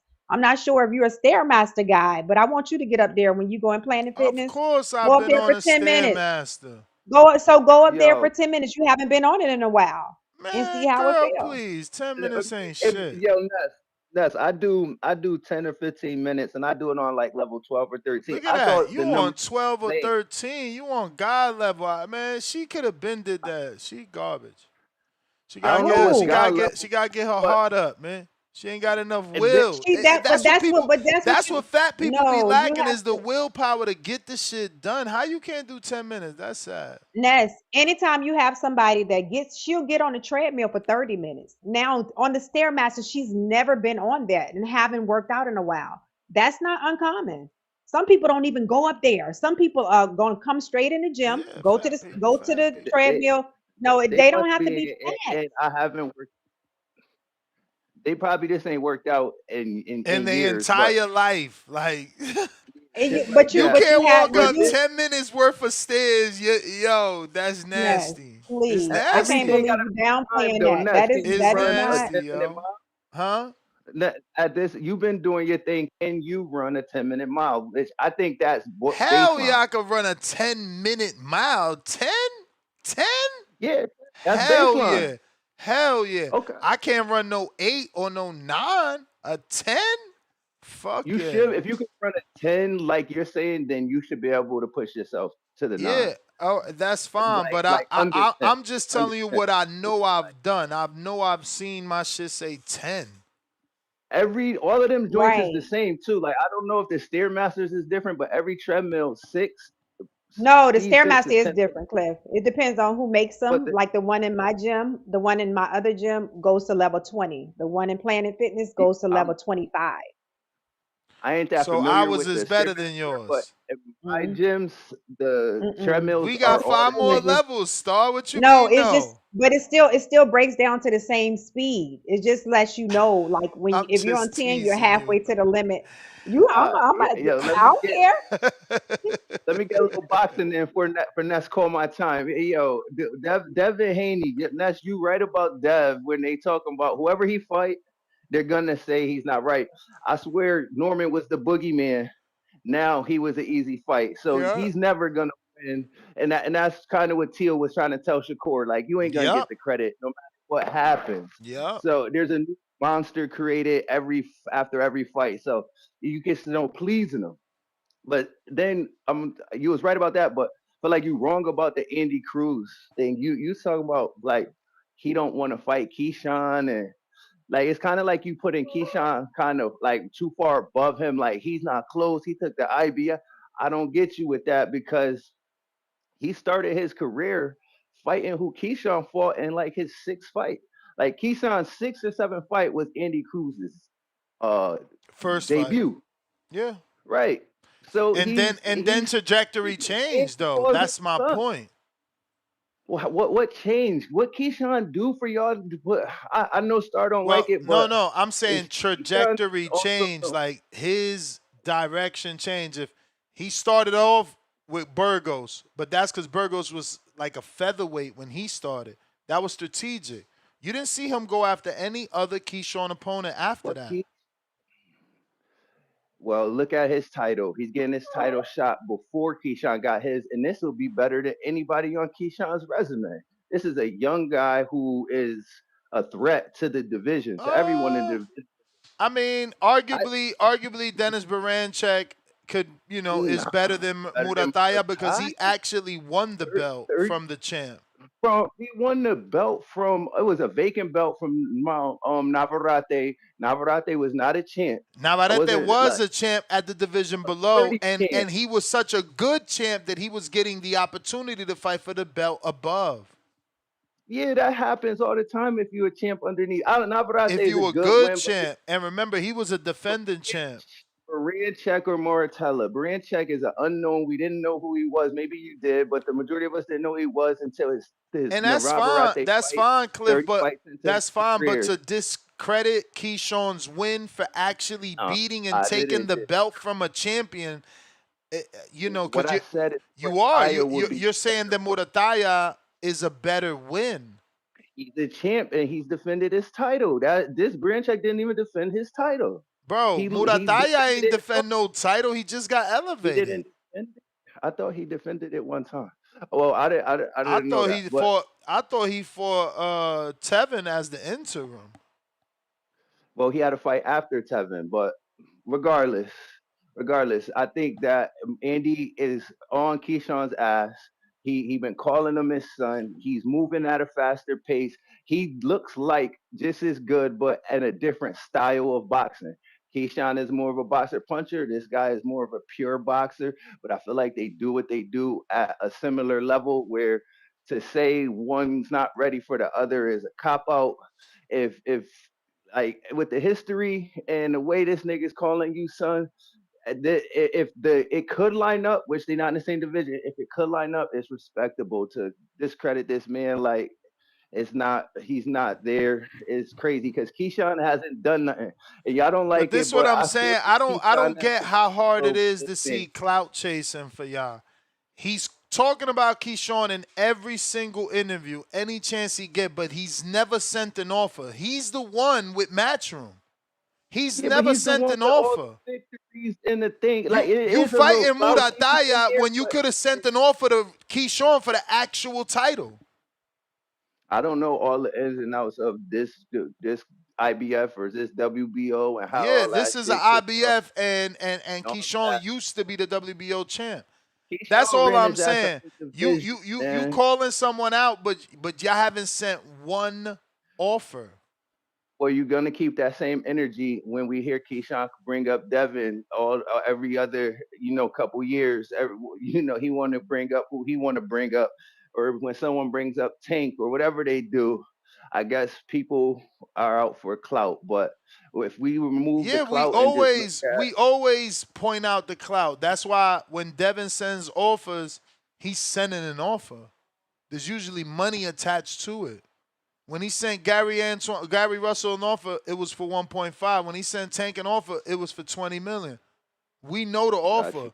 Y'all falling for this bullshit from this kid who ain't sent no offers and never even fought a former world champ. He never even fought a Pedraza. He never even fought a Pedraza. He just living off of Keyshawn name. He's just skipping the line straight to a Muratalla, right? But my point has been made. You Now disagree. though, but that Cliff, can we at least agree that now he's fighting Muratalla? For the past 3 years calling out Keyshawn, he never fought nothing even remotely close to Pedraza. What don't you get? All right. I mean, Pedraza was Keyshawn's second to last fight, though. Like, Again, it's not that I want him to fight a Pedraza. I'm saying he hasn't even fought a worn-out champion like Pedraza. I got you. I understand. But I just don't feel like Keyshawn's resume was anything into his last 3 fights, and I don't count Pedraza as a good win because that's Tank's entry level.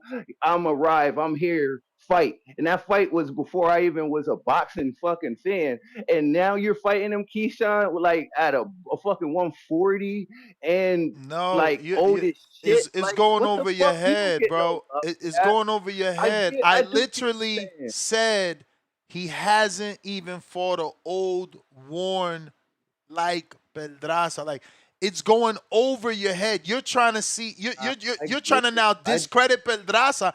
I'm telling you, he ain't even fought that. You're not getting it. I'm not saying Keyshawn has a better resume. I'm saying Keyshawn has shown you he's on another level, and this kid has not. This is the first time he's showing that. So after this fight, is he worthy? If I don't he know. wins? Like I answered it to Star. Is he ready to go up? Because Keyshawn is the A side. Keyshawn is the star. So we wasted our time. So, because are you expecting the Keyshawn to go back down because you want the Muratalla fight? Because realistically, I mean, not Muratalla, but Andy Cruz, but realistically, the only way I see it happen is if Cruz is ready to move up. How are we going to ask Keyshawn to move down? For me, it's just talk, like, because I don't really see him moving up. I'm just want him to get the respect he deserves, and Keyshawn to be treated like he deserves. He hasn't done much for y'all to be putting him in a Tank Davis, Devin Haney, Shakur Teofimo conversations. Let's see what he does with Jermaine. These guys both is going to answer a lot of questions to me this month. That's fair, but he's done way more than Andy Cruz, bro. Like, his win over Lemos showed elite levels. Richardson Hitchens is good. These shits is kind of flawed though. Lemos came overweight, so was he out of shape? Was that an advantage? Yes, but that's supposed to be worse for Keyshawn, brother. He missed weight. He's supposed to be worse for him. This nigga was slow. How we know he was doing what he was doing in training camp? That's a double-edged sword. You can look at it both ways. You would think it's gonna help, but what about Keyshawn ducking De Los Santos? Any other time, people call it weight bully. And the phrase ducking De Los Santos is crazy. He did the same thing Lemos did. It backfired. He didn't know they was going to walk away from the fight. How is that a duck? It's a duck because he could have made the weight. You trying to get an edge. What Lemos did wasn't right, and his mother was like, "No, you ain't right for that. No, you ain't right for that." Cliff. And Keyshawn turns around and does the same thing. Cliff, as a dude that goes to the gym daily, it's disrespectful for you to say he could have made the weight when the evidence shows that he couldn't. Why? Because he lost. Let me finish. It don't matter what he said. It matters what he's showing you. Let me finish. Why? He missed the weight. What else happened? He lost his belt. What else happened? He took the fine. What else happened? The fight got canceled. What else happened? He's now fighting at the higher weight class. So it sounds like it was true. I don't know where you getting that it was fake and it was a duck. If he's literally not fighting in that division anymore. He missed weight and is moved up, but you're saying it's a duck. You're saying he can make the weight. You got a lot of evidence. You might win the case, but we can't just eliminate the fact that was you nervous what he did to your big brother? Nervous. To your big homie? My brother, that's you. That's you. That's you believing internet stuff. No, it's not internet stuff and shit. I see on my own eyes. He's not a runner. So if he went out there and De Los Santos had him running around the ring, it would have looked suspicious. It would, and maybe he was up for the fight. I don't know. I'm not saying fighters be scared, but it looked fishy. It smelled fishy. He gonna call out Abdullah Mason, knowing damn well he wasn't gonna be in the division or he couldn't fight. Like all this, the whole shit was fishy with him. He don't get absolved from nothing. Everything's on the table with this kid, and he still got to beat Jermaine Taylor to just get his clout back. I'm not letting Keyshawn off the hook, man. But if you feel how you feel, I get it. But yeah, that's my call though. All right. Yeah, man. Clay, I'm gonna get right to you, man. Let me just get to Tommy, who's been waiting for so long here. Tommy, what up? What up, Tommy? I got you. All right, couple points. First, Pedraza two-time two-weight division champ, right? Yes. All right, Muratalla, which I don't think he won, but Muratalla got at least a one division champion, Tevin Farmer. So I would say that's similar to his Pedraza, just for that point. Plus, he had him come back down from 140. Yeah, he's going to get it. But But we're not comparing Pedraza to Raymond Muratalla. 2019 Honda. Yes, sir. We're not comparing. Pedraza to Muratalla. If anything, he was comparing Baranchek to him. Nah, thank you. No, I heard you. You was making a point like he didn't even have a Pedraza on his resume. So I'm saying I would say that's similar. You know, Pedraza was a two-weight division. Tevin Farmer was a one-weight division. The reason why I put it closer is because but that's what I'm saying. He had him come down. My brother, that's what I'm saying. We're not talking about Muratalla. We're talking about Andy being a clout chaser and not having the resume. He doesn't have a Pedraza. He doesn't even have a Pedraza. Okay, no, I thought you were talking about Muratalla. Okay, boom, that's your point. I got you there. So, just to say with Andy calling him mom, I mean, you know, of course that's what they do. But to say his resume so far, just based upon the money he's not worth no fucking money. So it's like if whether Eddie or them sent Keyshawn the offer or not, I doubt he would have took it at the time, which he stated in interviews he wouldn't. and that was to pay for that fight and then make him a big name. He can't pay nobody else the type of money he was paying his opponents to make a a B+ fighter, A- fighter step in the ring with him. They wasn't paying enough money. So, but now that's why he worked his way to IBL. Now he's a mandatory. He get his shot, and he got to win to start getting those type of fights. Second thing, But I think that that's was my Brandon you point, was talking Tommy. to. That's my point. You Okay. calling me out, So, but you fighting in the IBF rankings when I was the WBO champ. Well, no, I'm just saying, like, you probably just calling you out to try to see if I can poke the bear to make you fight me, but it didn't work. That's my obviously, point. That's my point. I'm just defending the clout clout chasing, yeah. chasing. I'm defending the clout chasing. This shit don't make no sense. And then everybody's behind him for the clout. Oh, well, he's ducking Keyshawn. Nah. It's like, yo, how's a prospect getting ducked? Okay, I feel you on that. And then with Brandon said something about if Keyshawn would have fought Andy Cruz instead of whatchamacallit at his hometown fight, and he said it would have been like 5,000 more people to show up. Yeah, Cap. I agree. He said 5 to 10, that. which means 15,000 or 20,000 people. Man, get the fuck out of here.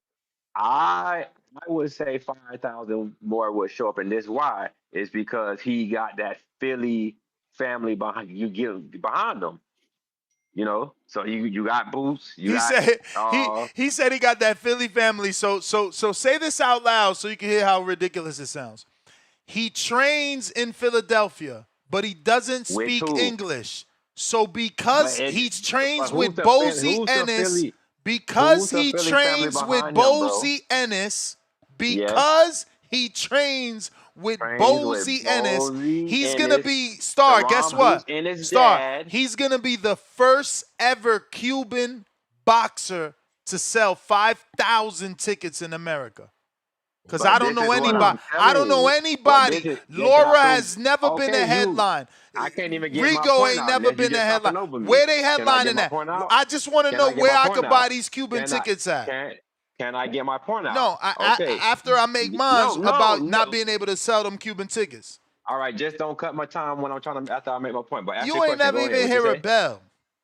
Well, I'm just saying, I'm trying to get a point across, but you ain't letting me. I was still making mine. What's your question? I ain't got none. Oh, okay. So this is why I say 5, up to 5,000 more people will come. The 10,000, no, I said 5 because you got the Philly family behind you, which is the Ennis, Boots and them. You train in Philly. The promotion would be. I'm going to kill him right now, Star. Check this out. Let me finish. Okay, no, finish. Put the cherry on top. He's the guy that is running around saying, I beat you 2-3 times in the amateurs. I beat you for the gold medal. The world's seen it.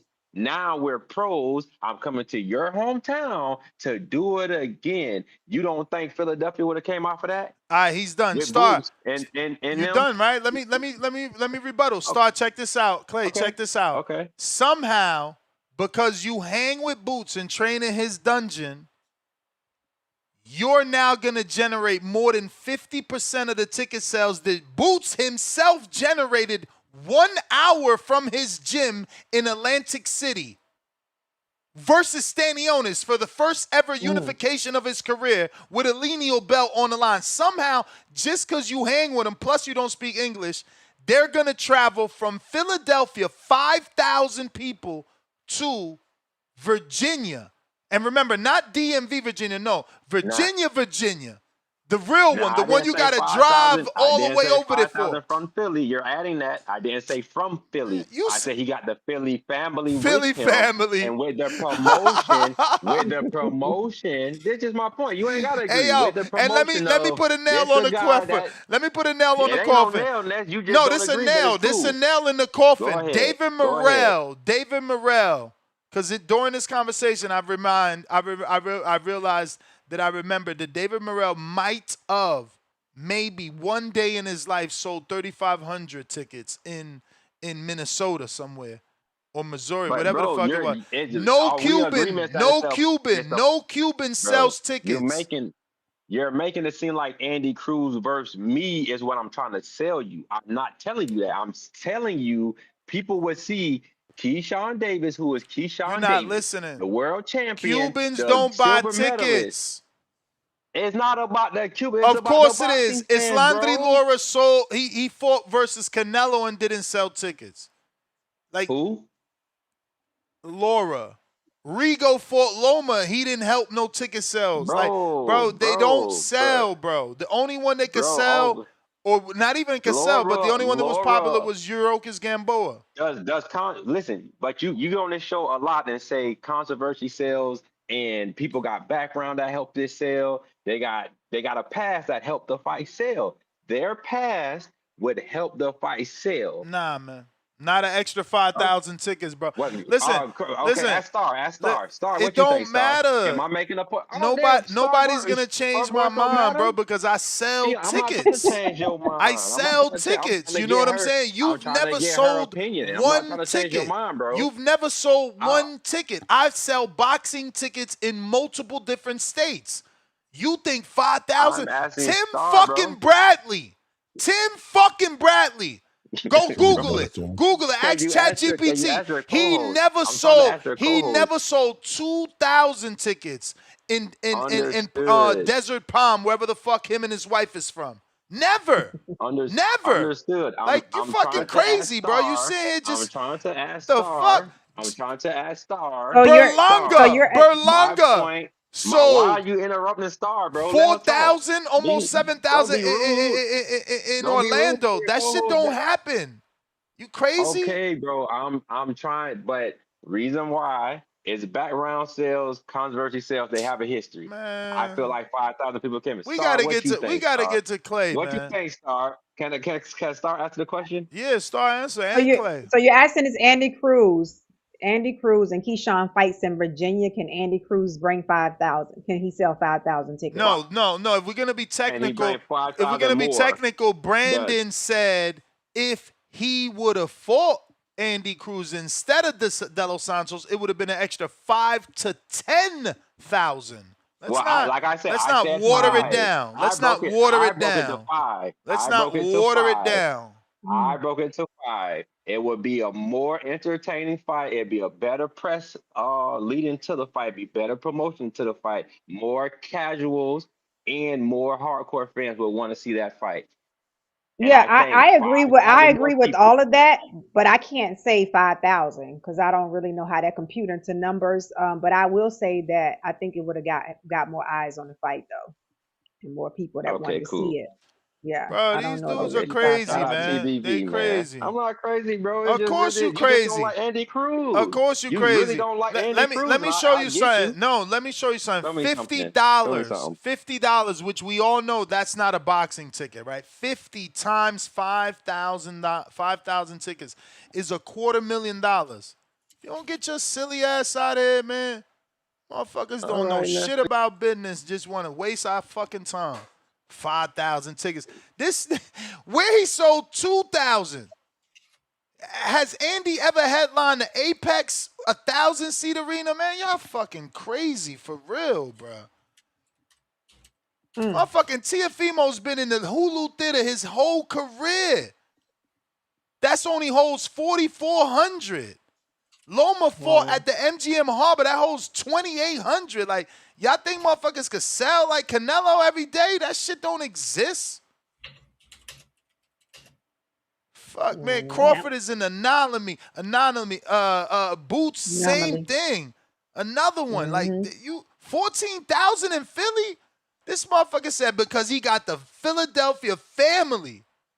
So mothers and children know that fucking Andy Cruz is in a basement somewhere training in Philly, and they supposed to come out and buy a $50 ticket, which I'm being cheap. So for the average fighter, you saying 14,000 is a lot? Like for the average fighter. Okay. Fuck yeah. 14,000 people come out for you, Star. That's amazing. That's amazing. I can name so many fighters that never had 14,000 people for their headline. Oh, okay. What? Fucking But you Loma came just Tio in ain't even do. time. Let me tell you something. Loma Tio ain't even do 14,000 people, and then you're gonna get these old pansies talking about, oh well, it was COVID. Canelo had 70 during COVID. So don't give me the COVID shit. If they love you, they love you. Simple. True. Gennady Golovkin will have 20,000 people out the rafters in New York City. Like, you can't just say somebody gonna bring 5,000 because of some fucking amateur beef that nobody knows about. Somehow the whole world knows, and we about to spend $250,000 on tickets because Brandon said it would sell 5,000 to 10,000 more. I'm telling you, motherfuckers are crazy. Clay, good morning. What it do? Man, good morning, my brother Ness. Good morning, Queen. You know what I'm saying? The young lady. What up? Star in the Clay building. came to do push-ups. He came right on push-up time. Shit, I'm supposed to have an interview. You know They late. You know I that's did what I it on say. purpose. If we not gonna, that's what I was gonna check with you about the interview first, and then you know. I don't know what happened. Yesterday I felt some kind of way, so I knocked out a quick little 30, man. I was like, let me participate. Yeah, Y'all be trying to get me nice. all tired. You guys over there I was like, you know what? People do, I don't know. People in the chat be cooking me, man. They're like, Clay, he disappears when the push-ups come, and you know what I mean? Yeah, we gotta hold each other accountable, man. Even if you're not disappearing, that little nudge gonna get you right. I ain't mad at all. But the internet is undefeated, so we don't take it that seriously. But I was like, let me remind myself. So I did that yesterday. But yeah, man. Fight weekend. This card is underrated, man. I don't know what people want from boxing, man. This card is a needle. It moves the needle in all the weight classes. Khalil, the light heavyweight division is it's just settling, but there's so much talent that we're not talking about. We're not talking about Ben Whitaker. We're not talking about David Morrell no more.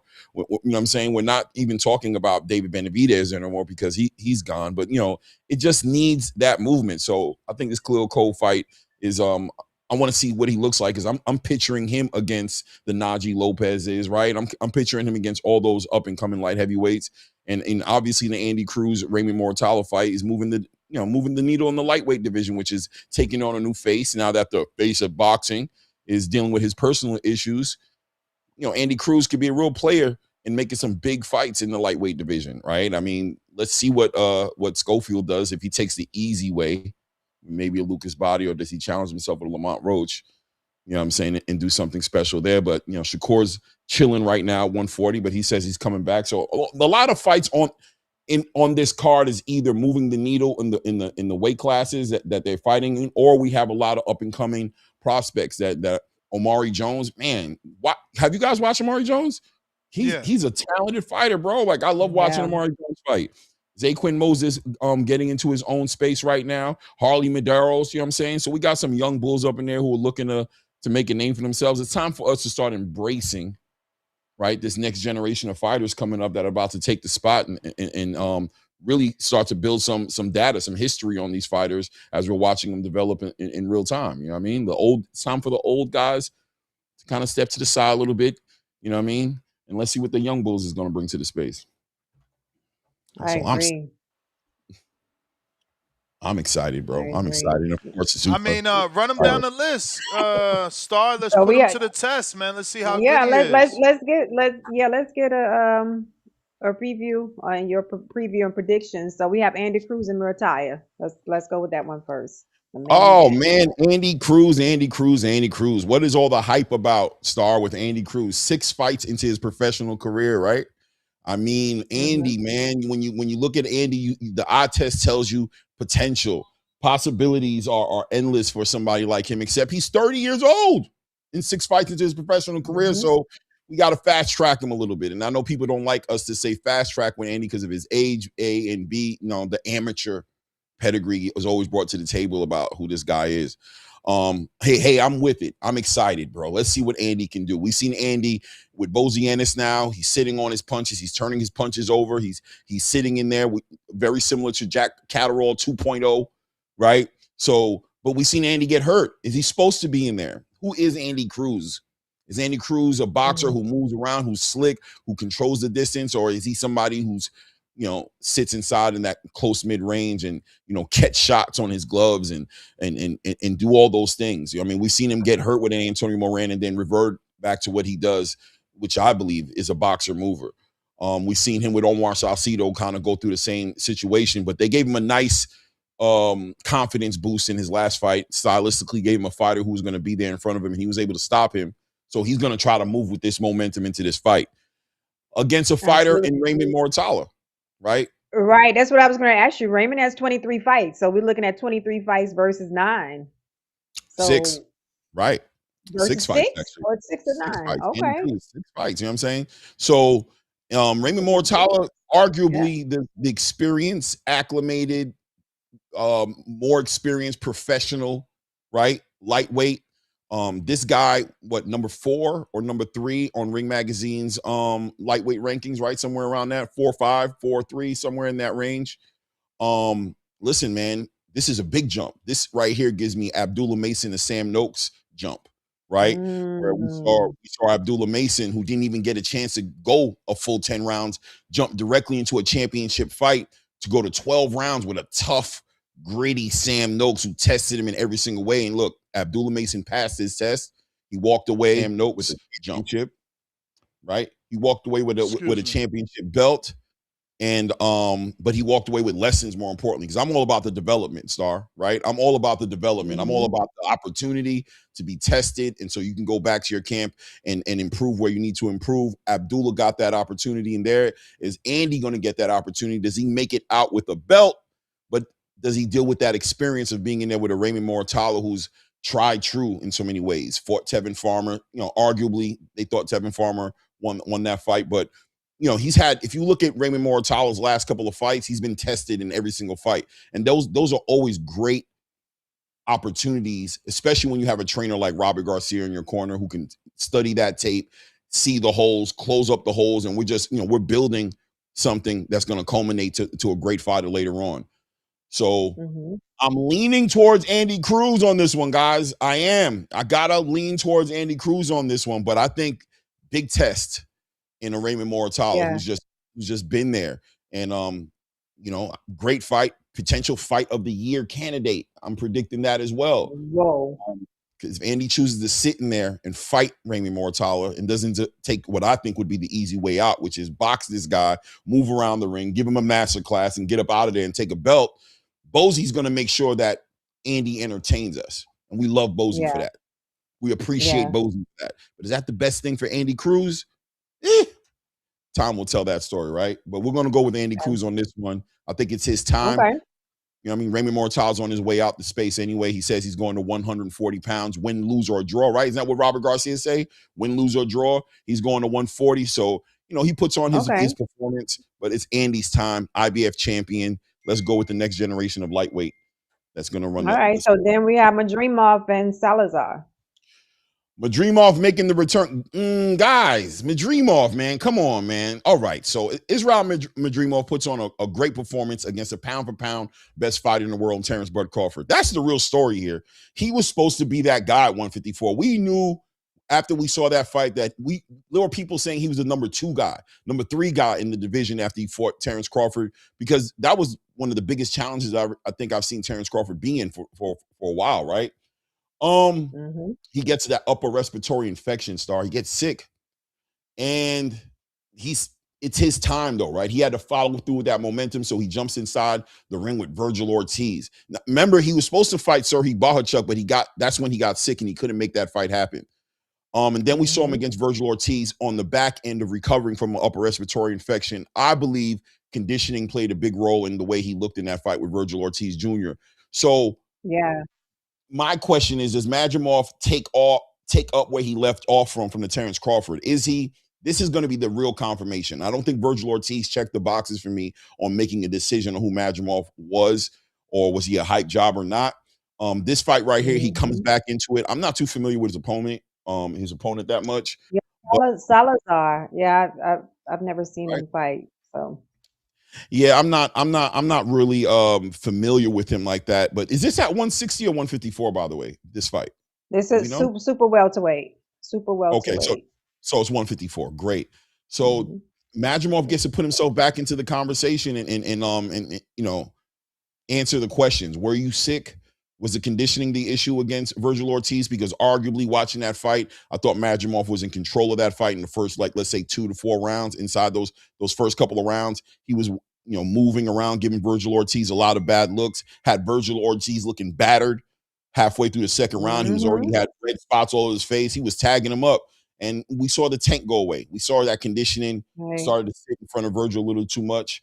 And that's what I was sharing with Ness. I said I feel like for Madrimov, this is the fight that says what is he really? Because with Crawford, you know, some may say he gave him some problems, but then it was a tricky style, right? And like you said with Virgil, he had the upper respiratory thing, so we don't know if that played a part, you know. So now in this fight, I think is really gonna, you know, solidify. Okay, is he really, you know, a force, or is he really just, you know, somebody that may be on, you know, some undercards in the future? So I think this fight is going to solidify a lot with Madrimov in the eyes of, you know, the fans. So, are you picking him? Yeah, I'm picking him, but this is one of those fights, Star, where it's not about who wins, in my personal opinion, just yet. It's more probably about how Madrimov wins, right? That's what we're going to be looking at. We're going to be seeing does this represent, is this the announcing, right? Is he putting us on notice about this new guy at 154 who's coming back for his glory, coming back for one of his titles, and a problem for all the top super welterweights in the division, right? So it's about the performance, and we're looking that. If you're looking, me personally, that's the eye I'm looking at this fight with. I'm saying, imagine if I expect you to win. I'll be honest with you, right? And winning isn't enough for me, though, because you almost beat Terrence Bud Crawford. And then you come back and you fight Virgil Ortiz and you look, and I don't know who you are. And I want to know who you are, because at the end of the day, you came out of nowhere, brother. Respectfully. Yeah. We didn't know who you were before Terrence, but after Terrence, everybody grabbed their chin hairs and said, So there we go with that amateur pedigree, like with Madrimov and with Andy Cruz. You know, we spoke about that earlier. You know, how much credence do we give to that amateur pedigree? And, you know, I think a lot of people give it a lot of credit, you know, because they fought people from all over the world for, you know, longer periods of time than some pros. So we'll have to see how that pan out. So let's jump to the next one. We have Khalil Coe. That's a good angle. Yeah. Yeah, Khalil Coe and Jesse Hart. Light heavyweight division drama. What did Triple G say? We love the drama show. We want the big drama show. And the light heavyweight division feels wide open. It feels that way because our champions it's weird, right? We got our one champion who's going up to cruiserweight, right? And he seemed to be the guy who's going to bring the life back to the division. And then we got old guys that we respect. They're pound for pound fighters, Dmitry Bivol, Artur Beterbiev. Well, really Dmitry Bivol, right? Artur Beterbiev in the conversation. But the division seems like it's open for somebody to take control. It's open for somebody to be that needle mover. When we got some legitimate candidates in that conversation, we got Ben Whitaker, right? We got Najee Lopez, we got Ezra, right? But then there's Khalil Coe. This guy's been kind of like, you know, we see a lot the eye test situation. This is supposed to be his real test, right? This is a big test for him, Jesse Hart. Big step up test for Khalil Coe to put himself in that conversation. You want the future of boxing to be bright, and I'm moving with Khalil Coe on this one, but I'm wondering if that veteran, that experience that I've been here kind of before, I've been in these conversations, and Jesse Hart can make the difference with Khalil Coe, who's got one of those jabs too. I love a fighter who has a great jab like Khalil Coe. So I'll keep this one short and landed right on Khalil Coe and say I'm going to give the youth in the future of the division the props on this one. Got it. And Omari Jones and Jesse Baxter. Man, Omari, I done talked about Omari before and told you, man, we looking at the evolution here, man. Of course, I'm going to go with Omari Jones for the win. But, once again, how are you looking, man? Are you improving? But with Omari Jones, man, he's crossing the T's and dotting the I's, man. Discipline, works to the body, great jab, has that killer instinct about him, man. He's so young. He's got that karate background, which people, I think, sleep on how much that plays into how accurate his punches can be in short distances. Yeah, man, I just want to see this kid do his thing, man. And I'm looking forward to just see him do his thing, man. How do you win this one, Omari? Let's go. Beautiful. Guys, let me introduce you to Shantel Navarro. She is Chantel. our guest today. How are you doing, Shantel? Pleasure to meet you. Hi, I'm good. Chantel. Hey, Chantel, how you Hi. doing? So she's a fighter in the bantamweight division. You just signed a Wise Owl management, and I'm assuming we're gonna start to see a lot more of you now. But you come from a long line of boxing. You know, you have a pedigree in this sport because of your family. I watched the documentary. Um, what really got you into this sport? You know, it's not usually the woman's path. Yeah. So my dad used to always tell like me and my sister stories about when he used to box when he was a kid. And it just kind of like intrigued me because I was playing soccer, like that's all I knew. And then I started getting kind of bored of it and didn't want to play soccer anymore. So when he was telling us stories about boxing, like that kind of intrigued me, and I was like, like maybe I should like try boxing. Maybe that's like something that I would like, and I ended up did like I liked it, and then I started competing, and then now I'm pro. So how many amateur fights did you have? I had like about like 35, close to 40, like 39, something like that. And what year, like how long ago would you say is that you got that feeling where you wanted to be a fighter? Because I'm just trying to figure out, did it have anything to do with the, I guess, the boom in women's boxing, right? Like women's boxing is hot right now. It's on Netflix. It's on most networks that have boxing. Clarissa's a big name. Amanda's a big name. Alicia's a big name. You know, this is not something that we're accustomed to. So I wanted to know how much did that play a factor? Well, I started boxing when I was 12. So my original dream was to go to the Olympics, and I just thought it was like so cool, like the best of the best, and like the in the entire world. I thought that was really cool. And then I didn't know if I wanted to go pro because I don't know, like it was just something that wasn't on my mind. I was just so driven on the Olympics, and then my dad was just like, "Why don't you give like your pro debut a shot? Like maybe you'll like the pros better than the amateurs." So I did my pro debut, and then I fell in love with boxing all over again, and then Why and why then so? What was it about the pros?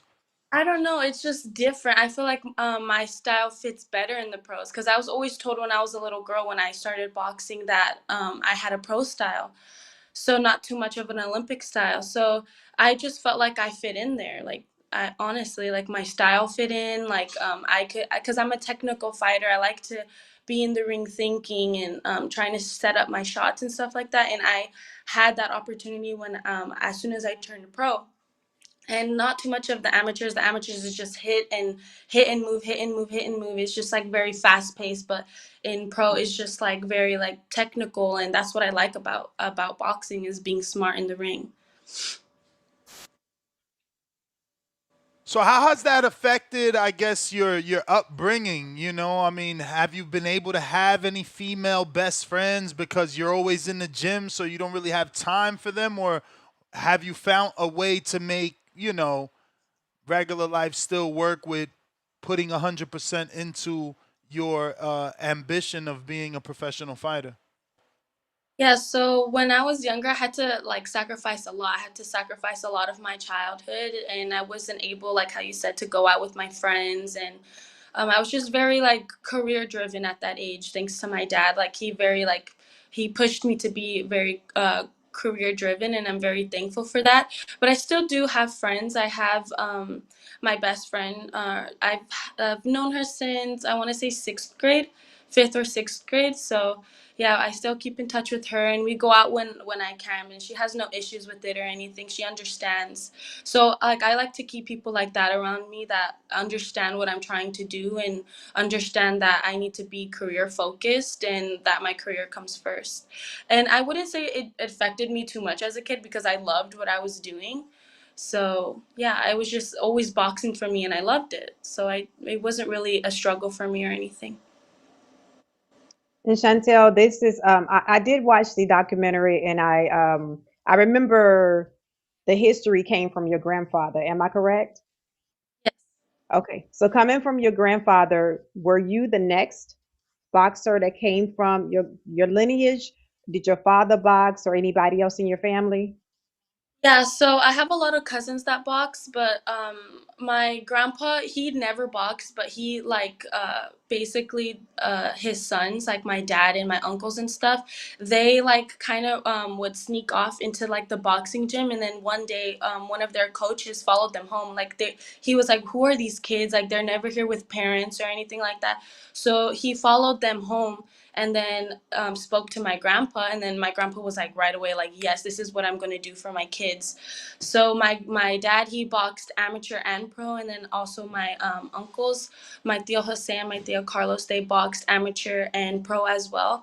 And then I have cousins that box, and then me, the first female in my family to box. So yeah, I would say I'm second generation of boxers. So How did your mother feel about that? Like her little girl wanting to box? she hated it. She was like the main one telling my dad no, like I don't want her boxing. Like she's gonna continue playing soccer. Like no, like this isn't something that I want. But then like eventually, like I was just like a bug, kept on like nagging at them, like please, like this is something that like I really want to try. So then my mom was just like, fine, put her in the ring. Like if she gets hit in the face and doesn't want to do it anymore, then that's on her. So and then like I want to say like 9-10 years later, here I am pro, and like my poor mom, right? They're just stressed every single time I fight. Yeah. Yeah, and what would you say like for this year 2026, do you have any like goals for the year as far as the amount of fights, the fights that you want to target? What's your goals set out for this year? My goals for this year, I want to fight at least 4 times this year. Last year I fought 4 times and I just felt like really busy, always ready and like fit, always in training camp and stuff like that. So and I loved it. So I want to at least have 4 fights this year, and hopefully, God willing, I have a world championship title shot at the end of this year. That would be Oh, beautiful. Yeah. so you're looking at title. Okay. I mean, Shantel, how you doing, by the way? Claymore Rain, how you doing today? So I'm not too familiar with you like that, right? So I'm doing my due diligence on you and things of that nature. But, you know, as somebody new to your career right now, if you were to be able to sum it up on what it is to look forward to seeing from you, what is it? What's the stain on the game going to be for you? And what should we be looking forward to seeing you? I noticed you're at, like, what are you like at 117, I'm 120? 180. 118. Okay, 118. Your last fight, you were at like a 125 or something like that. You came in like about that. Was Yeah, so not this last fight, but my fight in August, I had to come in at well, the agreed weight was 126 because my opponent had fell off. So our replacement opponent asked to jump up to 126. So yeah, I didn't go in at 126. I went in at like 124 around there. So right. yeah, I had a meal before the weigh-ins, which was great. So It was awesome. Right? It was awesome. Okay, but I mean, yeah, like so put me on to what is it about you? You know what I mean? You're a slick fighter. I heard you say you're technical. What should I look forward to seeing from you? You know what I'm saying, in your career, because I'm going to be watching you now for sure. And also at the end of it, you can tell me how to catch your fights, where to catch your fights at as well. But what should I look forward to seeing in Shantel Navarro? So what I would say about me is my representation, like the way that I carry myself inside and outside of the ring. I'm a very humble person, very respectable. And as far as my boxing, I'm very technical. I just like to pick my opponents apart, especially since they're shorter than me. Majority of my opponents have been shorter. So I like to pick apart my opponents, and I just like to be in there, like basically playing with my opponents. I like to be in there dominating. I like to dominate.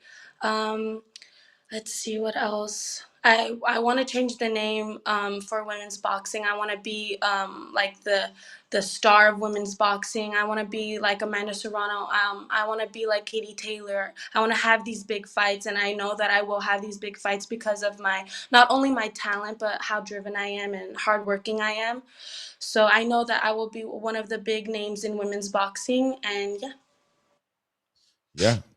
I love it. I love it. I'm excited to see it. So you made it. You were at 124 pounds. Have you already thought about like where do we cap off at as far as like is there a division that you plan on pretty much making it like this is pretty much where I'm probably going to end it at, and this is also what division do you plan on making your biggest fights at? Do you have some fighters kind of like in your crosshairs, some like vision of your big fight, who your big opponent is going to be? Yeah, so the division that we want to stay at is 118 bantamweight because I just feel my strongest there. I feel light. I feel like I just feel so super fit there, super strong there. And I know that at 118 I'm going to dominate that division. No doubt. Listen, man, opportunities in women boxing right now, right? Women's boxing is really catching some momentum here. Like you said, the Amanda Serranos, the Katie Taylors, the sweet Caroline Dubois, right? They're shaking up the space, so it's an opportunity for you to jump in there and do some things. I'm looking forward to see you do your thing, man. Good luck. Thank you. So Chicanita, La Chicanita? Yes. Is that like, do you really use that, or is just that your nickname? I mean, your ring name. It's not like a nickname, right? They don't really call you that in the gym, do they? No, they call me by my first name, Shantel, but my whole like name Chicanita came across like it means Mexican American, and I don't know if you guys are familiar with Chicanito Hernandez. So, my dad kind The of one that fought Floyd Mayweather. yes. So, my dad kind of wanted to carry that name on with me because he used to spar Chicanito Hernandez. So, he was like he liked that name for me. So he asked his brother for blessing to use that for my name, and he obviously gave us that blessing to use that name. So yeah, my nickname for my like ring, like my inner self, my inner boxer is Chicanita. Nice. I'm glad I asked. I didn't know that was the backstory. So I see that you consider yourself a ticket seller. It's funny because we were just talking tickets and how difficult it is to sell tickets here. What is giving you the impression? I mean, I'm told by your manager that you were one of the biggest ticket sellers in his last show, but I also see that you were at the Commerce Casino over and over. So I'm assuming you can sell some tickets, and that's why you keep, fighting in the same location. So how'd you get this fan base? Well, I have a really big family, and I just over the years, in my amateur, like I've made a big name for myself in the amateurs, and we know people, and like my dad is a very respectable man, so he knows a lot of people in the boxing world, so they obviously like come to support me, and my dad is he's a hustler, so he's always asking people how many tickets do you need. He's always like on it on like the ticket selling side, and he just lets me like focus on just my boxing and stuff like that. So like I would say the big part of it is my dad, how much he hustles for me and how respectable he is. And yeah, I just have a really big I wouldn't say fan base, they're more supporters. So yeah, I have a lot of supporters and a lot of family, so that makes a difference too. I see you with the rosary. I'm assuming you're Catholic, but I gotta ask, do you actually pray per bead? Oh wow, you're the real deal.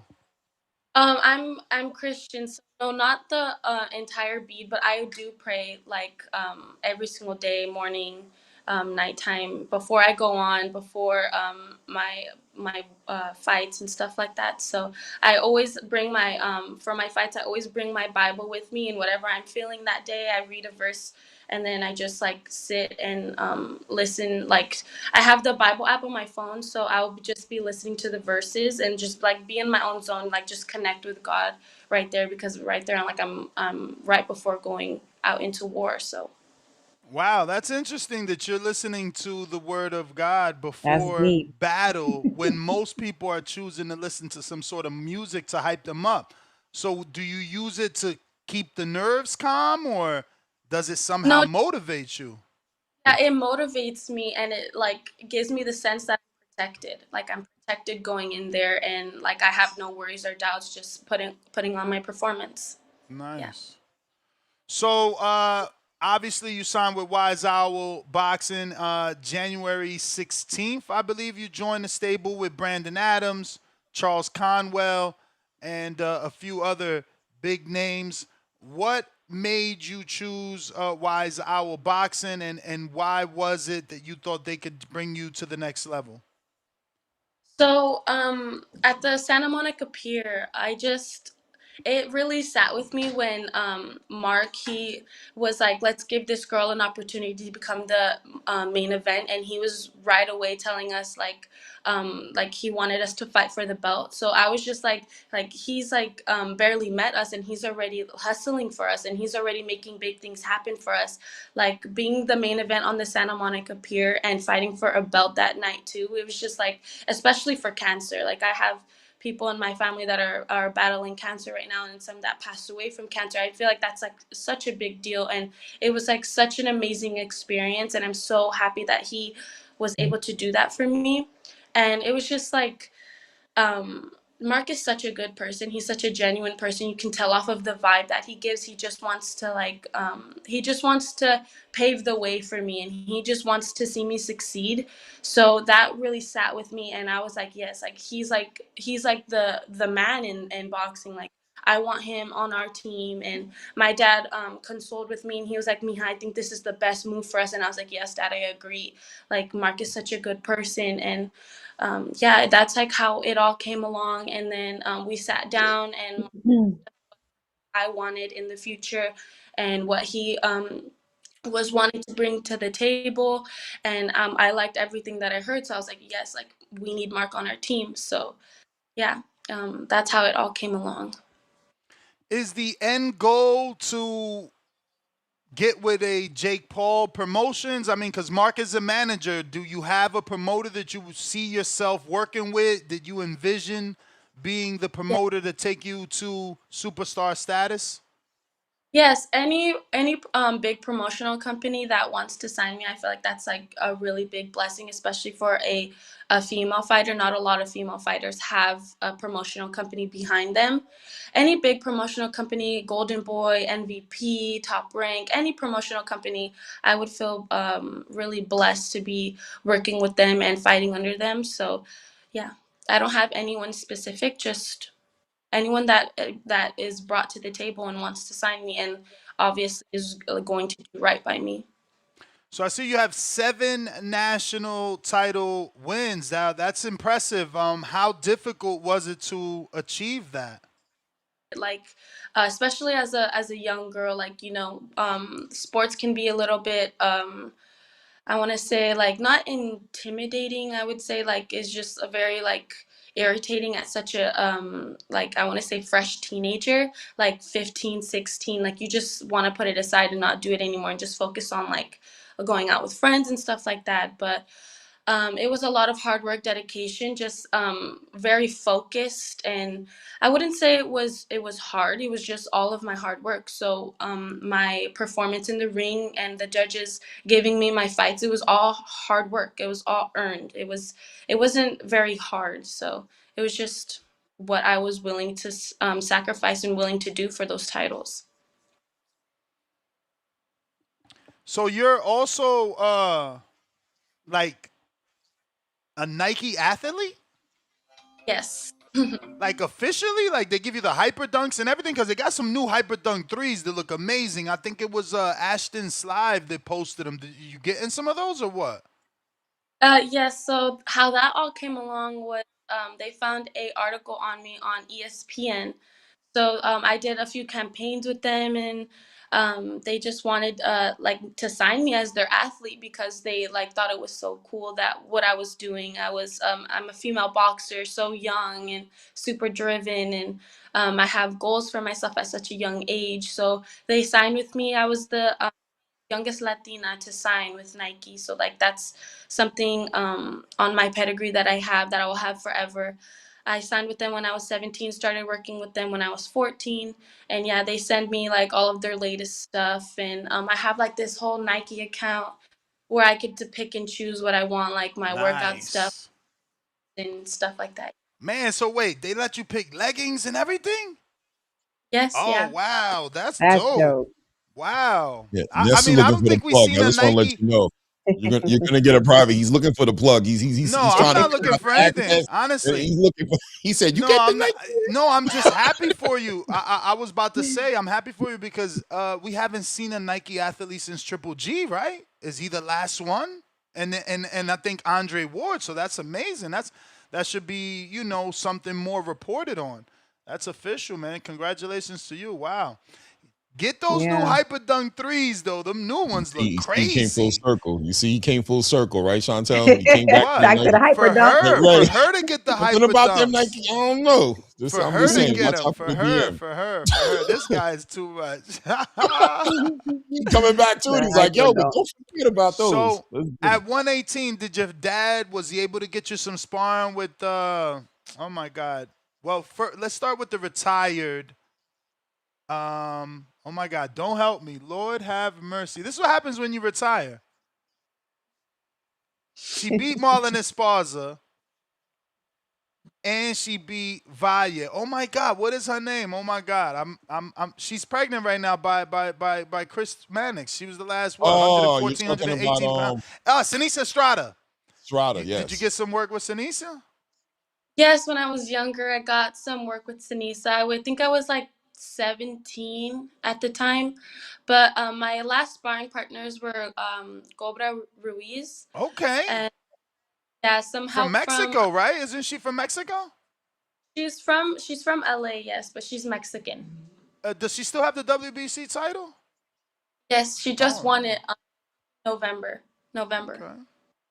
Yeah. Nice. So she was helping me out, and then we were having like a few other like girls, amateurs, to come and help me out. But Cobra, she was my main sparring partner for my last few fights. So you stay, I guess, in Cali, or do you ever go to Vegas?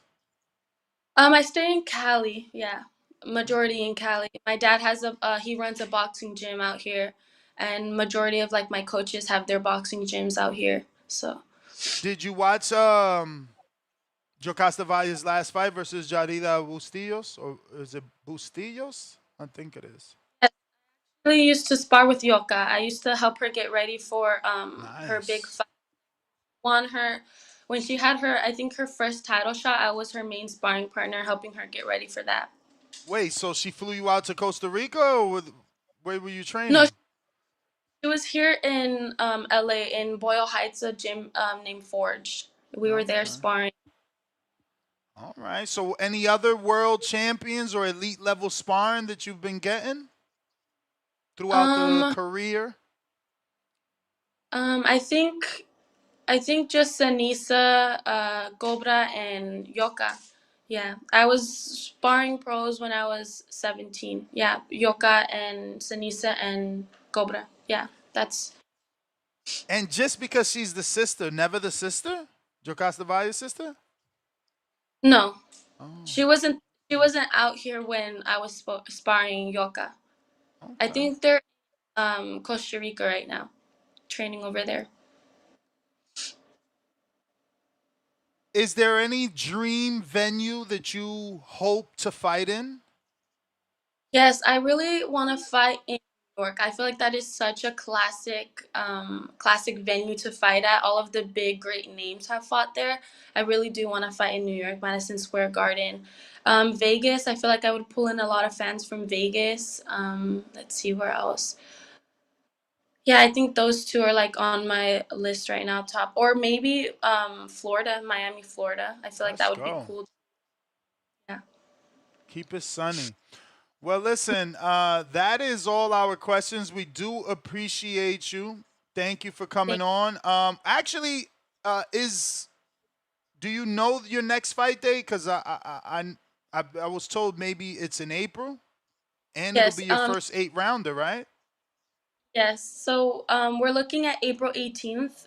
I think it's confirmed already. I'm not too sure, but April 18th is what we're looking at, 8 rounds. And yeah, we're looking for a top-notch opponent for this one. My last two, very top-notch opponents. I would say B-level fighters. When it comes A-level fighters, I feel like that's where I'm going to be the most ready.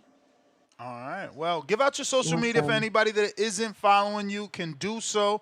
And once again, thank you for joining us. We look forward to getting you back on once that fight is confirmed and you can talk about the opponent. Absolutely. But we appreciate you joining us today.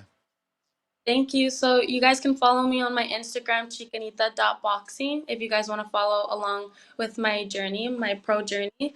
And thank you guys so much for having me. Shantel, can Thank you tell me you. where can I catch some of your fights? I'm trying to find you. Like, what do you know? Like where? Like what card you on? You can look up, like, for my fights, you can look up Butterfly Bra Santa Monica Pier, and I'm the very last fight. And then I think on YouTube you can also find my very last fight, the one that I fought in December. If not, I can forward it to you guys. There's like a specific link, but if you can't find it there, then I will forward you guys the links and stuff. All right. Okay, awesome. Thank you. Thank you You very guys, much, Shantel. Good luck on your fight. bye. Yeah, I actually found it right there. Yeah, Butterfly Bra. I got it right here. Perfect. Butterfly Bra. Yeah, if you pull it up, it's a 4-hour. I guess it was on NBC, local in that area. Like here, so Yeah, I think she's Brandon amazing. Adams commentated that. Who else fought on that card? looking right Phone here, but I lines can are tell you. open if you guys want to call in and make your previews and predictions for the Raymond Muratalla Andy Cruz card. Yeah, she's amazing. Damn, That's I already crazy how I asked you just that. I watched already that. asked Clay. Clay already balling out of control. He said he got Paramount Plus. You already know it, man. I'm Yo, not I balling though. was I'm gonna tell you actually that. Woo! watching my Paramount I app gotta. yesterday, right? So I was on my Paramount channel, and it gave me so many UFC commercials. I was disgusted. Disgusted. What? Like the live Paramount. No, and let me tell you why, right? Because, we're talking to Zufa so much. They didn't have one, not even a silhouette of a person with boxing gloves. And let me tell you, it was great UFC promotion, right? It would be like Russell Crowe, young Russell Crowe and Gladiator, and he'll be like this, "Are you not entertained?" And then they'll show you like a fucking UFC dude throwing punches in the octagon and shit. And they kept flipping through great movies and UFC, and then they'll hit you with the UFC now on Paramount Plus. And I'm like, oh shit, okay. Well, maybe I'm gonna see a Zufa. So I didn't change the channel on purpose. We didn't have no boxing promotion, and they kept telling us how Saturday is a UFC fight, but they didn't say anything about Friday. Friday, So yeah. if anyone has Whoa. Paramount, call in with a different story because I've been watching. It's early, Ness. They haven't built no momentum. They don't even have any highlight reels to offer. They don't have no fights. They don't have no B-roll, no content to like circulate and make those big commercials. So yeah, I understand, but give them some time, man. Let's But let they, the events roll out. Let them build some momentum. Let's see what they do with it. I know, but they could have took some highlights from these fighters' last Exactly. fight or something and made a piece, made some type Yeah. of piece for the They have for the something fight. though. They just ain't. Obviously, they didn't spin it. As you were watching Paramount, obviously, but they have stuff that they put together for Zufa. But no, patience. Time will tell. Time will tell the story better. Let's Okay, see what they Mr. do. Zufa, we waiting. I'm We just saying. waiting. We'll We see. calling him Mr. Zufa. I love We're it. waiting. I love it. It is We what it is. I'm waiting. going to get tagged with it because I Claymore gotta. Zufa. We gotta support Claymore this thing, guys. Zufa. We gotta push for it, man, and pray that it succeeds, man. This is the sport we love. Listen. They doing Yes, big true. things, bro. They doing big things. They signing, a lot of guys that look like each other. Now they going after Usyk. I Yeah. don't know, man. Yeah. There's a lot of young fighters who I'm gonna tell you right now, man. Did they sign any? Did they sign any legit brown or black fighter? Yeah, they got Robert Merriweather. They got. Oh What do you mean? shit! That went right over my head. I forgot Robert. We just interviewed. Yeah, they got. right, By the way, Merriweather. Jalil Hackett's over there. Whoa! We didn't see that officially announced. We It's ain't not see that official, officially but announced. maybe I shouldn't have said that. We ain't see that officially announced, and he was on a pay-per-view stream the other day. I I shouldn't have said that. I don't know. But I mean, know. you got some fighters. That one right there might have been some inside information I shouldn't have said on this. Merriweather, the first only official fighter, then. Yeah. And no official Mexican fighter. No Mexicans? I'm not familiar with the whole roster yet of who they signed and who they haven't signed. Obviously, who they pushed out there. You know, you got Julian Rodriguez, you know what I'm saying, who's on there. But well, Yeah, we probably only seen the names that they think that we know. But right. I'm sure they have a lot more that we may not know. I'm just saying, I don't know. I know I sound ignorant. I do understand that. But there is still a world where ignorance is truth. And I said this before, like, Callum looks like Julian. Julian looks like Boachuk. But you know I'm wrong anyway. They did sign a Jogba. They signed the Jogba. FA. They signed the Jogba. They got a Jogba and they got I know they going for Usyk though. That's the latest rumor. They going for Usyk, who happens to look like those guys too. But I'm just saying. Yeah. Getting the type of money that Usyk's been getting. I guess they would have to offer Turkey. him. I guess that's where Turkey comes in. Remember that. I guess it's like, yo, let me do these strategic signings. Turkey's gonna front the bill, but I get the cachet. Zufa gets the cachet of having Opataya, having Usyk, having Canelo. Maybe David Benavidez. Maybe, you never know. Even though Canelo's doing a Canelo promotion, so I don't know. That's true. But, you know, a lot of these fighters, what it's going to come down to, Ness, for me is, and that's why Zufa is great either way. And when I say either way, what that means is, at a minimum now, these promoters, these American promoters, have to consider stepping up their game in a big way. And they got to get their fighters active, right? If you can't offer them activity, you've been telling them, you know, the Gary Antoine Russells, right? Like these fighters who are fighting once every, 10 to 16 months, 9 to 14 months, whatever the number is. They need the activity, they need the exposure. If Zufa can provide that, the pressure is going to be there a little bit, I think, on these promoters to kind of like, make better arguments as to why their fighters are inactive, man. I think it's just going to come down to that. So it makes, it stirs the pot. In boxing, the pot needs to be stirred right now. So be appreciative of that at a minimum at this point. Yeah. So we see more. Right? Maybe a little bit. Stir it up. That's good. It definitely give us something to, hey, we have a fight card on Friday and Saturday. So that's dope. Yeah. We winning out here. As fans, as content creators. We winning, man. We winning. I don't know about Friday. Friday is difficult. It's like, getting out of word. I'm just saying, you're getting out of word. Like, is you really gonna watch boxing on a Friday? Like, you about to not do nothing on a Friday with your significant other to watch Callum Walsh? I think most people, we're talking about significant other type stuff. So, I mean, if you don't watch boxing with your partner, then maybe that's the issue. But I think most people look for stuff to do after work on Friday to kick their heels up, maybe grab a beer, wind down, do something fun. So I wouldn't see Friday being a problem unless it's a situation where you go out with your significant other on Friday nights. But there's always the playback. There's always the playback. I feel like playback is respectable for this. Like, this isn't a watch me live type of event. No. Like, if my lady want to go out, we out. She found something for us to do, we going to do it. Because Callum Walsh versus Ocampos? I mean, I'm praying that Ocampos fights as good as he did in the Sebastian Fundora fight so that we get a good, good fight. But if Ocampos give us what he's given us in some of these other losses where he gets knocked out in 1 or 2 rounds, then we don't really have a fight. Yeah, Zufa might get what they want, which is a knockout for their guy, but like, we don't have a fight. So I don't know. I mean, do you think the motivation when they always say the 70-80% versus the 20-30% aspect as far as mental, the mental part of the game versus the physical part of the game.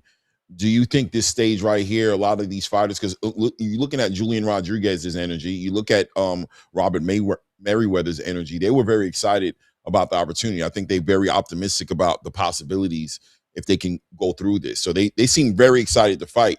Does this bring out the best of these fighters? You know what I mean? Does this motivate these guys to fight their heart out? Riad season seemed to do that with a lot of their fighters, right? The stage, not a packed building, a smaller stage, but the biggest stage in the essence of the possibilities of my future if I can get in under the light of these guys, under the wings of these guys with all the money. Does that motivate these fighters on this type of card, this type of platform? I think it It's would certainly because motivation. because it's more money and it's more amenities. Like, I mean, how many people want I mean, to say that, okay, if I didn't have to worry about anything but making sure that I do what I need to do in camp and show up for the fight, how many people wouldn't do better in the ring with yeah. all the outside noise? So I think just having all those things in line for them, it should bring out the best in them. I mean, but you just gotta think like guys like Merriweather that were floating around, not being able to sign with a top major promoter. This is motivating. You heard what he said yesterday. Yeah. You know, he was eating chicken and fucking vegetables. Now he's getting to eat, dessert.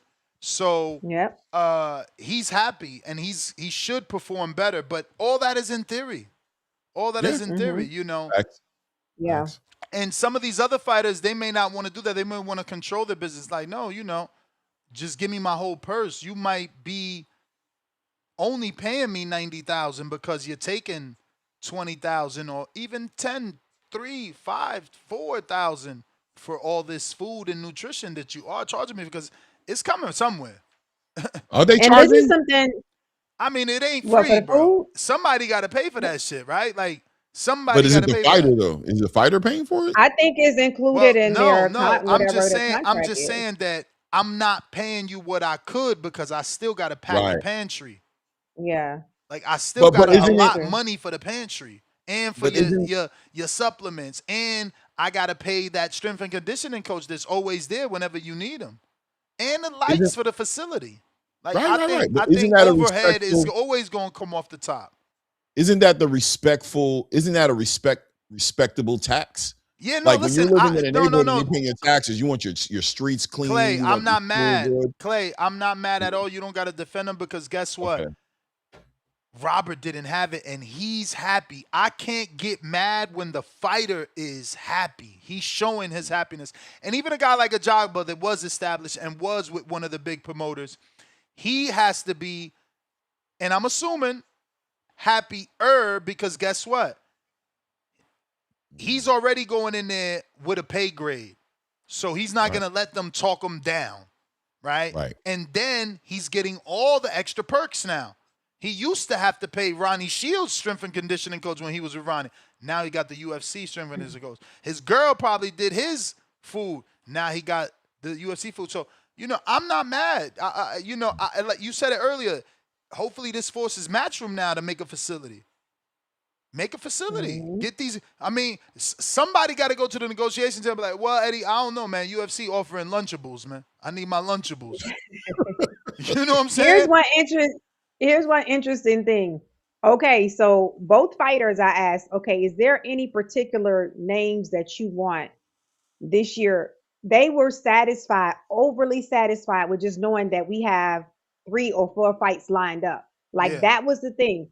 Being busy is more important. But both of you guys, as a fighter, do you feel like fighters get up in camp for names versus being busy and having a steady paycheck? Do you think Yeah, that for these sure. guys it's gonna take away that little, okay, I'm gonna go crazy hard in camp this time when you may be fighting somebody with a smaller name or something like that? Do you think this is gonna take away from the intensity of the fighter? I believe there's a world where that could be a thing, but I also believe that in this very world, Julian is training at the top, like to the peak of his ability. Why? Because he gets to be on the first Zufa card and he got to be the A side and walk away from an Avius Griffin $90,000 offer and allegedly make double that, right? So he has his own motivating factors.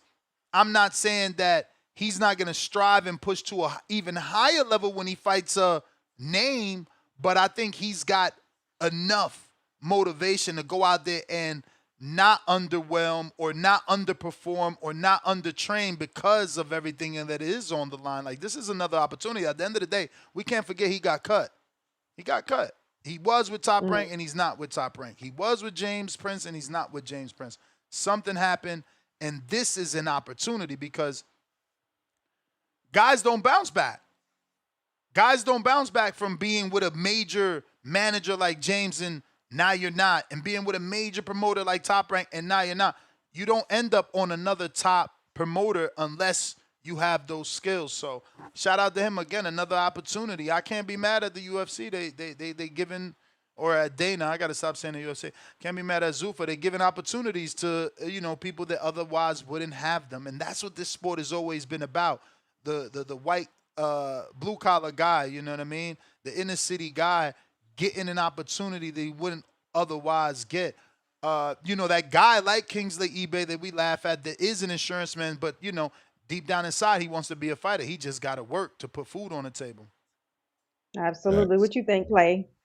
Man, I think, just to kind of like go off what Ness was saying, I think people got to always remember what this is built around. The idea that this is built around that guy that Ness just described, right? This isn't built around the idea of, feeding the biggest stars in the game and attracting them in so many ways. This is about building up the future of boxing, and that's what makes this exciting. As far as we can get deeper into the idea of dissecting behind a fighter who wants to get up and fight the biggest fighters out there. What's the goal, the end goal, right? Because there's an end goal, and I think the end goal is I know I need these signature fights in order to get to the big stage and make the biggest money and be part of the biggest spectacle. I think there's an argument here to say that fighting in a Zufa program, and the reason you saw them so excited about the schedule is because the activity that looks like it's leading to a big prize at the end at Riad season, right? And that alone, I would say, is arguably a satiating feeling, right? That is a motivating feeling. Understand that with every victory, with every performance that I'm involved in, especially when I'm able to make the performance a great, impactful performance, that I'm in front of the eyes of however many viewers this broadcast network brings to the table for me, right? I'm secure in my space. I don't have that energy on me, because I think a lot of that energy on these fighters when they don't get those signature fights is the idea of, I don't want to fade away. I don't want to become kicked out of the conversation. And I feel like if I don't fight these right fights, it doesn't put me in that position. So I think Zufa kind of gives a lot of peace of mind to these guys, because they're buying into the big picture.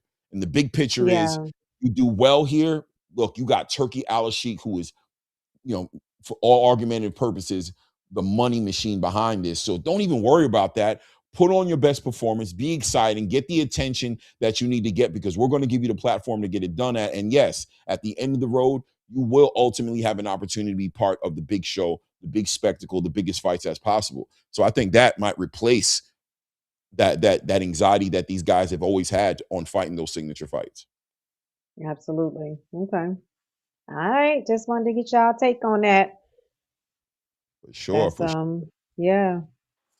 Hey man, I want to believe that I would be back, but I won't, because obviously I got my 7 o'clock show with Border Wars, so I'm going to just talk about it now. I'm very excited. I'm not mad. I know there's going to be people mad because they want to take shots. It's their turn to take a shot at Top Rank and Top Rank's fan base, because when PBC didn't have a network or whatever the case may be, we laughed at them. But I'm happy that shit is on Tubi, especially on the 31st. I already got to buy a pay-per-view. There's already a bunch of other fights. Top Rank just announced that they're going to be doing the Xander Zayas fight on Top Rank Classes, which is on Tubi. I'm good with that. I'm going to be real. I got that shit on my TV. I could throw it on my phone. I could have it on my laptop. It's just the wave. And after having yesterday's conversation, like, I don't even know where to get regular TV anymore anyway. Like, Star was right. Like, if you don't have cable, which is what the fuck is that? Coax cable coming out your wall, you can't get Channel 5 and Channel 7 and 11. That don't exist no more. You still got to go to CW.com and watch Channel 11 on CW, or go to Fox.com and watch Channel 5 on Fox. So, like, I'm all right with Tubi. I'm gonna be real. I'm all right with Tubi. You know, Yeah, uh, I'd rather get this shit for free. I'd rather not pay. I don't know why people are me too. so proud to say they paying. I'm proud to say I get that shit for free. Yeah, Yeah. Yeah, I mean, I'm good with Tubi. I'm good with it.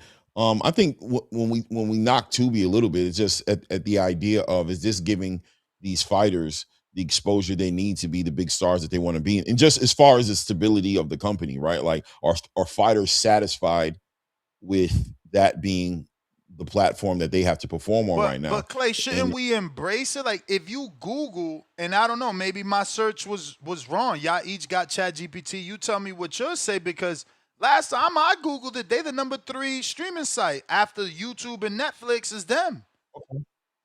So it's like, no, I'm man, not aware. Yeah, maybe yeah. they need to I don't know. push, maybe they need to push and promote more since it's free. I've never really used it. I'm not really a 2B guy. But when they got it, I downloaded it, and there's nothing wrong with it. Shit was free. No, I'm good with it. I yeah, downloaded it just like you did, and the reality is I'm not aware of the data on Tubi as far as how big or small they are. They're a company that I wasn't even interested in until Top Rank started streaming their fights on there. So, out of sight, out of mind. But I'm not too sure about what they've been doing, you know what I'm saying, up until this point.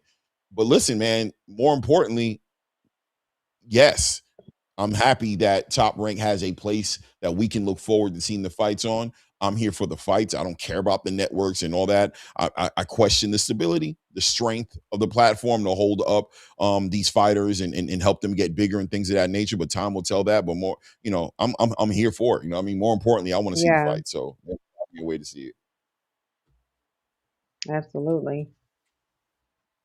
Last call for them callers. If you're trying to call in, now is the time. Discord is available. X Spaces also available.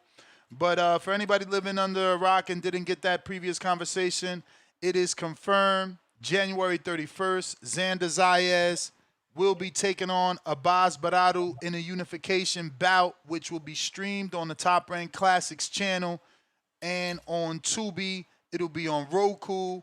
It's on your Vizio TVs. You know what I'm saying? That's convenient to me. I'm just so sorry that I'm not mad. That's convenient to me. I got people saying I'm they're not gonna either. choose Tubi over the pay-per-view, because you could just watch the pay-per-view, you know, in a couple of days. Turkey Al Sheik is gonna give it to you Wow. free. So, now you get the Tubi, you don't pay, and then you get the pay-per-view in a couple days and you don't pay. So it's perfect. Wow. At least we get to choose that day. So if you're somebody and your budget don't allow, then you still have a good fight to watch that night. Yeah. Watch the Yeah, replay. that whole day is gonna Do be what you jumping, can man. do. That's a crazy day for boxing. So you ain't got no excuse not to catch no boxing on the 31st. Find something. There's so much going Yep. on that day. Find something. We will be entertained. Yeah, one way or another, right? One way or another. All Hmm right. I think we got J Mac in the building. J Mac, what's up?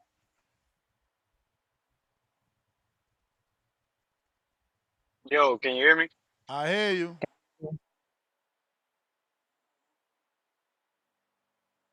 Yeah, you got me disabled on video, bro. They're saying you cannot start your video because host has disabled it. See Nah, if I, but check now. oh, there There you you go. go. Nah, man, I didn't know much about Muay so I did a little research on him. He actually looks like he throws a lot of punches, which can be stylistically a problem for Cruz. But I don't know if Muay has the footwork or the foot speed to catch up with Cruz. I'm going to edge towards the guy who got the better jab and who could dictate action and lead with their feet. Muay looks like if Cruz at any point stands in front of him, he's gonna go to work on Cruz, and he has a really good jab when he's stationary or fighting stationary, so where he can work it. Before it's like fighting a fleet-footed fighter. I don't know if Muay be able to catch up with him effectively. But also Cruz gas tank and fighting a volume pressure fighter like that.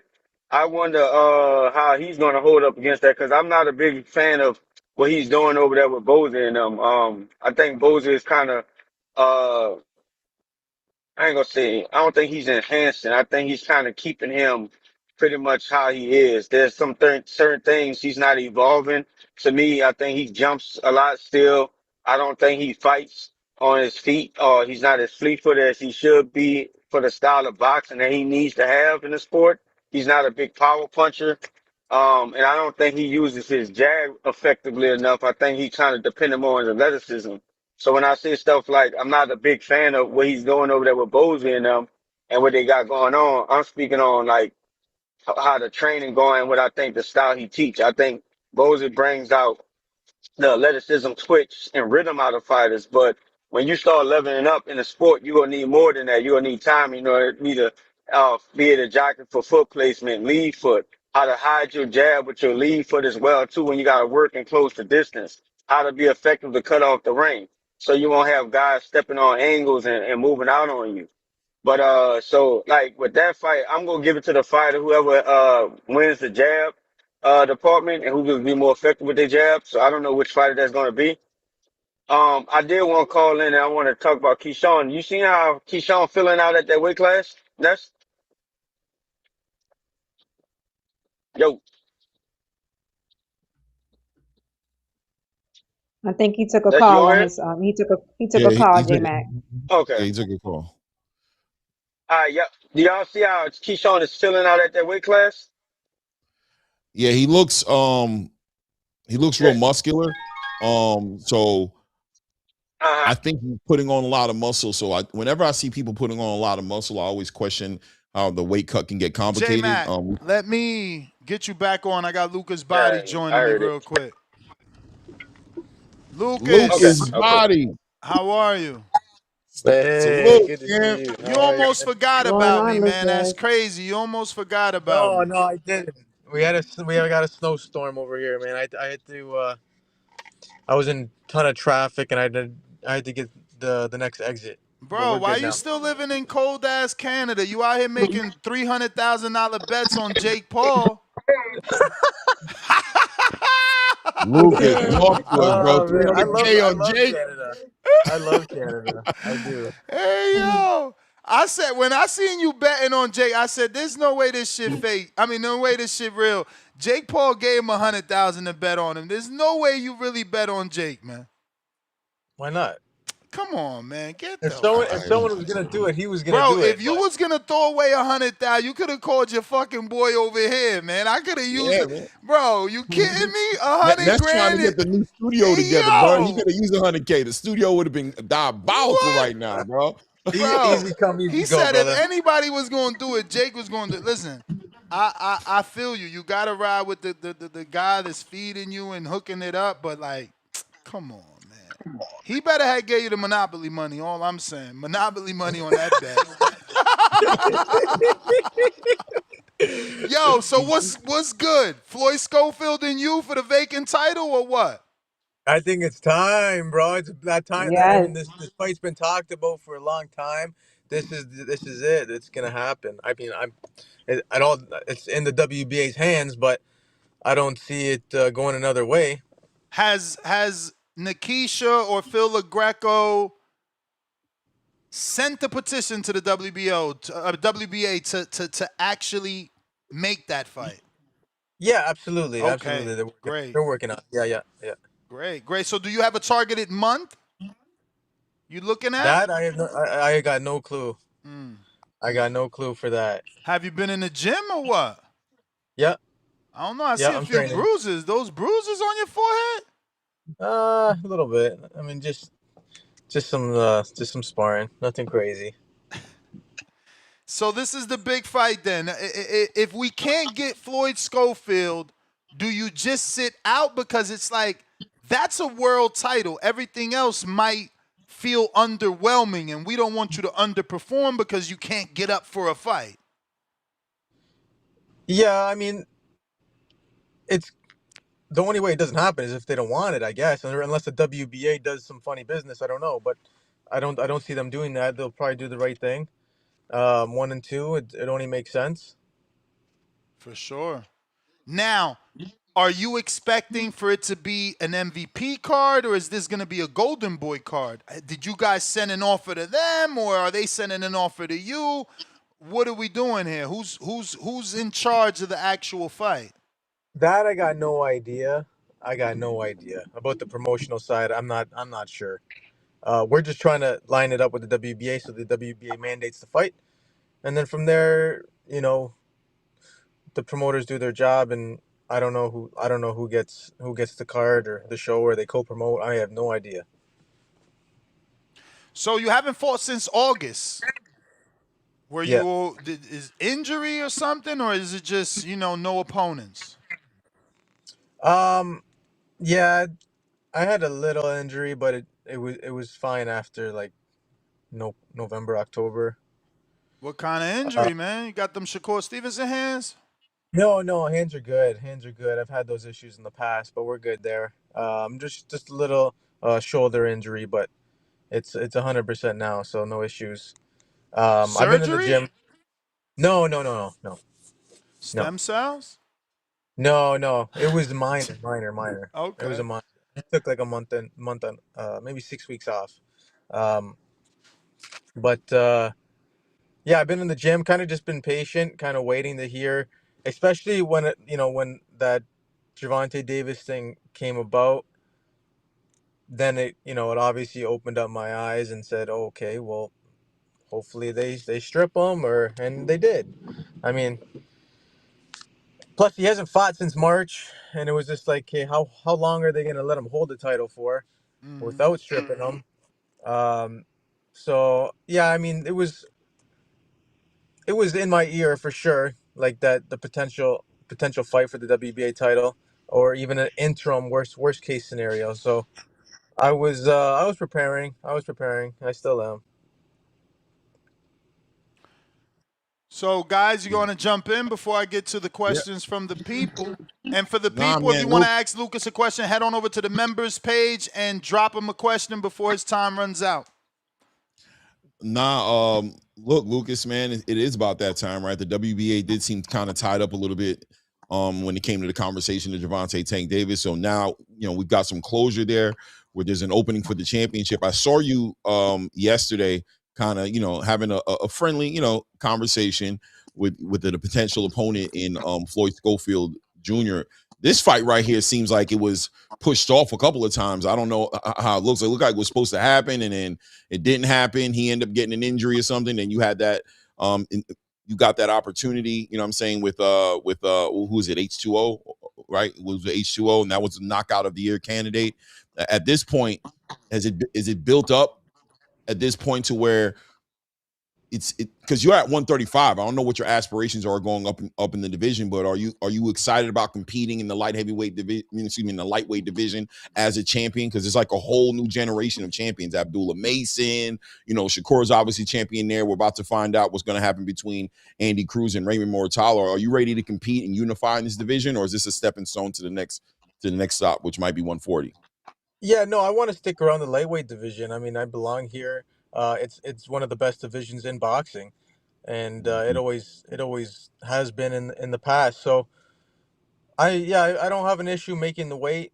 I do want to campaign here. But look, I'm not saying no to any opportunities in the future. I could easily go to 140. It's not an issue, but it's not really on the radar right now. But if something pops up, it might be. No doubt. What do you think about Floyd Schofield Jr. though, man? I mean, a lot of hype Clay, around him. can we before you can we just touch on who would make you move up? When you say something pops up, that's obviously named. So is it like Keyshawn? Is it Shakur T, a winner? Like what makes you pop up? There's a lot of any of them. There are a lot of big opportunities, a lot of big names, right? Like there's 140 stacked now. It's across the board. It's stacked. So With a Gary Antoine Russell, any of it's them. not a lot of people that want to fight him. He's been out the ring since he won that belt. You're ranked high in the WBA at the division below. If they can give you or offer you an opportunity at Gary Antoine Russell, or is that someone? Because he's a tough fight. Yeah, for sure. No, he's a great fighter. He's a tough fight for anyone. But yeah, if the opportunity presented itself, it made sense for my team, we would take the fight. Absolutely. Because he's a world champion. Yeah. Yep. So Okay. anybody though? So I mean, are you just looking for an excuse to go to 140 at this point? I mean, like, I'm is not it? looking for an excuse, but I don't know. Like, like are I you just said, ready? Are you ready for 140? You just no. I mean, like I plan on sticking it on at 35 as long as the opportunities keep coming. But if a bigger opportunity comes at 140, it's not a stretch away. No doubt. What do you think All right, about so Floyd Schofield Jr. though? As far as a fighter at this point, where do you rate him? I mean, he's going to be the next opponent, hopefully. What do you rate him at this point, and what in his trajectory at this point? Because what do you make of him in the last year and a half, and how do you feel about him as an opponent? You know what I mean? Like, do you have a thought on him? Yeah, he was kind of a question mark for a while, but I think he kind of showed what he was about in his last fight. He put away Tevin, who's a great fighter, went 24 rounds with Zepeda. I thought he won both fights. Yeah, I mean, look, obviously that's his best win to date, and it was a great win. A great win. He did it in great fashion. So he's a top guy. There's no doubt about it. I'm a top guy. The fight only makes sense. 1 and 2. Let's get it. All right, Lucas, do you see this as you giving a young, hungry lion a shot? Because he's only Giving him 23. a shot. I mean, I'm number 2. He's number 1. So, I mean, I don't know about giving him a shot. It's not like I have something that he doesn't. If I had the belt, then I'd be giving him the shot, but it's it's up for grabs at this point. Got you. How do you see that fight panning out? Like with this style and your style? Oh, it's gonna be a banger. It's gonna be a banger. He's an explosive guy, strong guy. I'm a strong guy. Um, yeah, I could seeing it being, a fight of the year candidate. Absolutely. And then he's only had knockouts, never really been the distance. Do you see this being a fight that's gonna go the distance on your part, or is it a fight that you're trying to end early? I think both of us are trying to end this fight. Nobody wants to go the distance. I mean, I think we're both hungry for knockouts.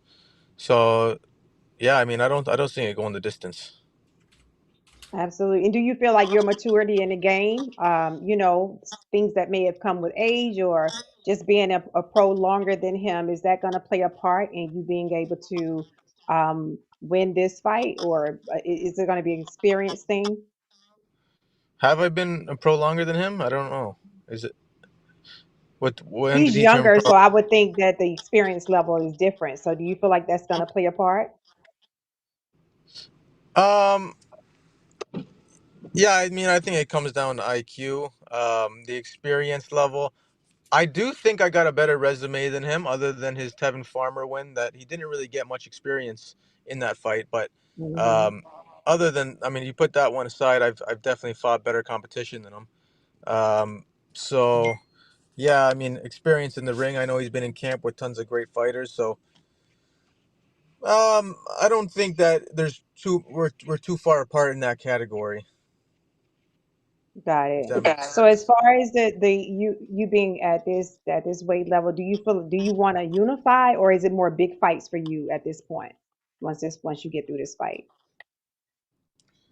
Yeah, unification, undisputed.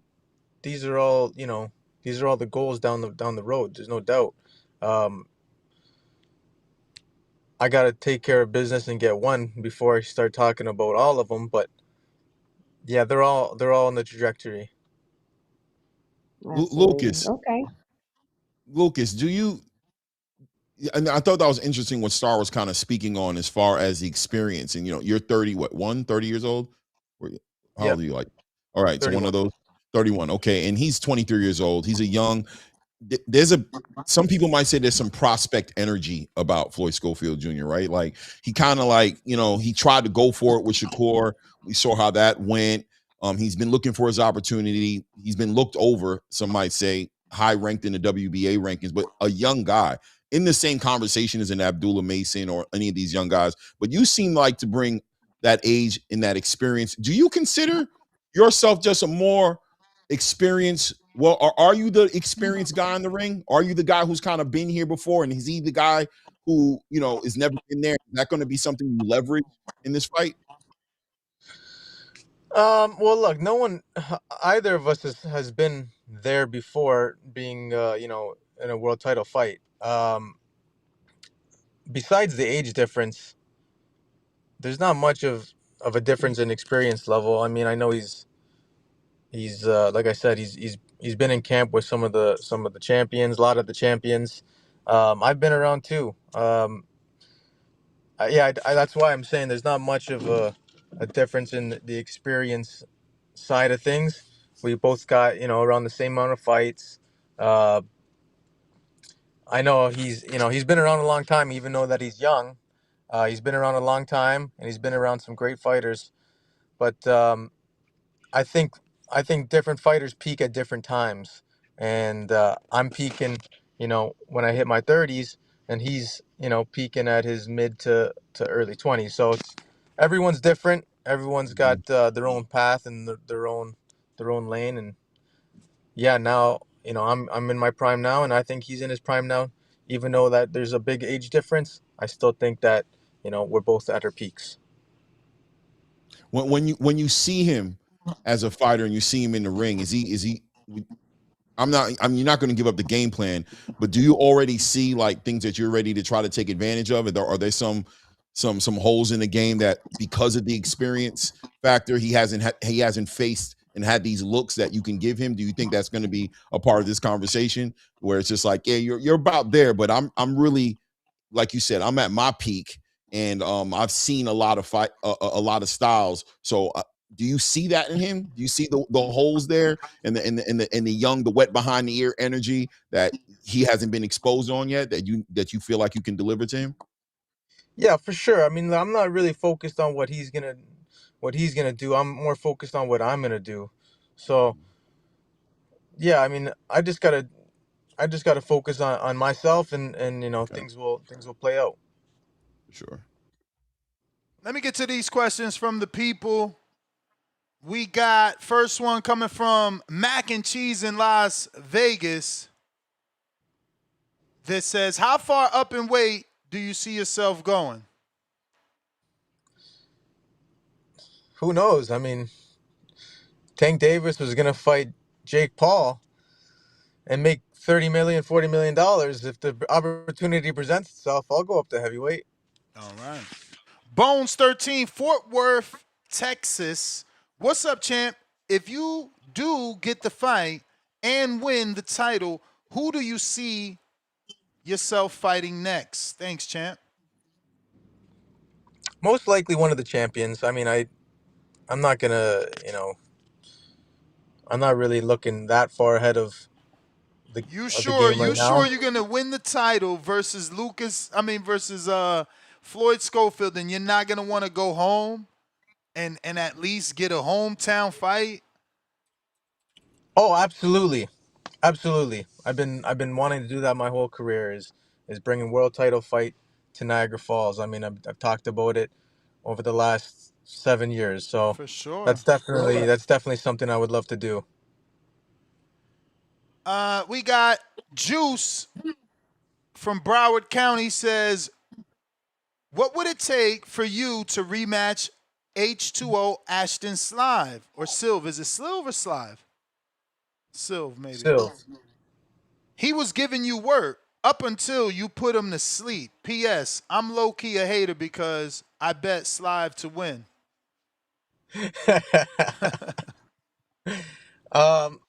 what would it take?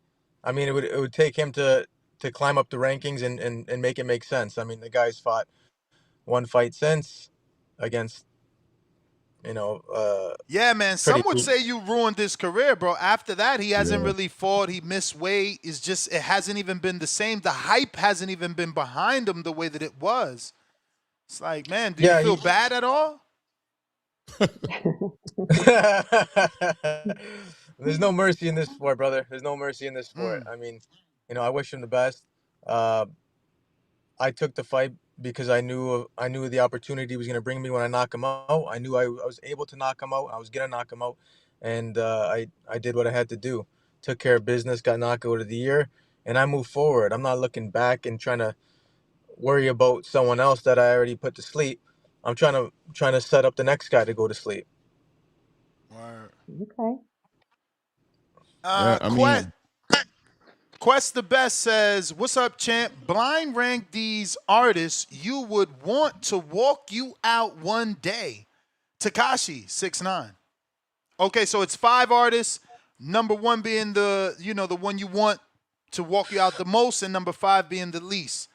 Tekashi 6ix9ine. Are you gonna tell me all of them, or you want me to go One at a time. One at a time. One at a time.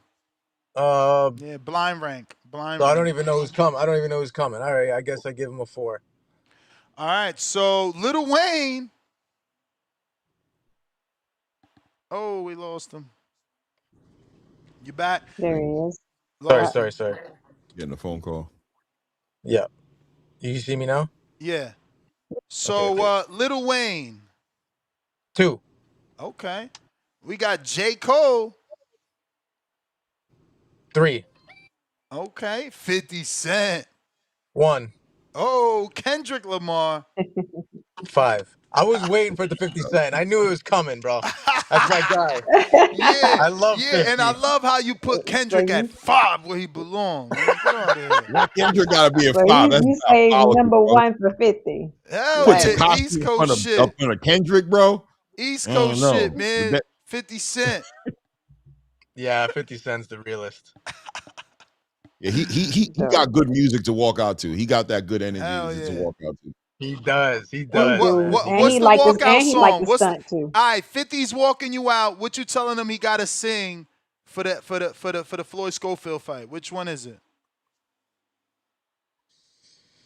I'd let him pick it, man. I'd let him pick it. That way his energy's on point. Okay. I don't thought know, you was going to man. say Many Men or something, you know? Yeah, I feel like Many Men would fit yeah. you. There's a lot of good ones.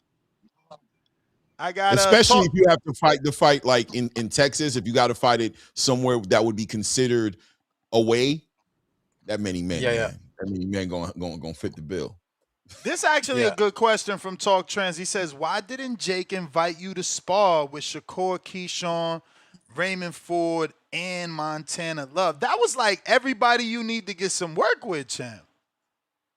Yeah, for sure. But they're all southpaws, right? I mean, he's bringing them so he could prepare. He's not really worried about getting me prepared. But yeah, I mean he probably would have brought me down if I was a southpaw. Were they sparring with each other too? Like I don't know if they were. I don't know, but Keyshawn ain't no southpaw, but maybe he could switch though. Maybe he could switch. Oh, true. Yeah. What do you think about that fight with Keyshawn and Jermaine Ortiz? Who you got? That's a great fight. It's a great fight. Who do I got? I don't know. Jermaine, he's a really tough fight for anyone. He's got that style that gives people problems. I see it going the distance. I might have to edge it out to Keyshawn, but that doesn't mean Jermaine can't win. I think he could win for sure. So it's a tough fight for both of them, and it's gonna be a great fight. I hope it's a great fight. I don't see it being boring because I think Jermaine's got to bring it to him. What about T.O. Shakur?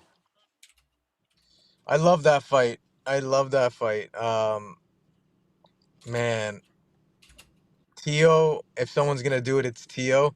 He's his style is just he does things that people can't do.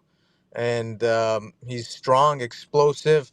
Like when Zepeda had Stevenson on the ropes and he was banging him, and Stevenson was just kind of just staying there and working. He can't do that with a guy like Tio. Tio could really, really punch, and yeah, I thought Zepeda was gonna be able to like actually like do some damage there, but he just couldn't do anything other than, I don't know. He didn't really land any meaningful punches while he was there. Even when he was hitting his arms and stuff, like when you got a big puncher, you can't let someone hit your arms. Like he can't let Tio hit him in the arms. He's gonna be fucked after a couple rounds. You consider Tio a big puncher? For sure. He's a great puncher. Explosive, and especially, it's gonna be a 140-pound fight. He's probably got the size advantage. Tio's a pretty big boy. Nice.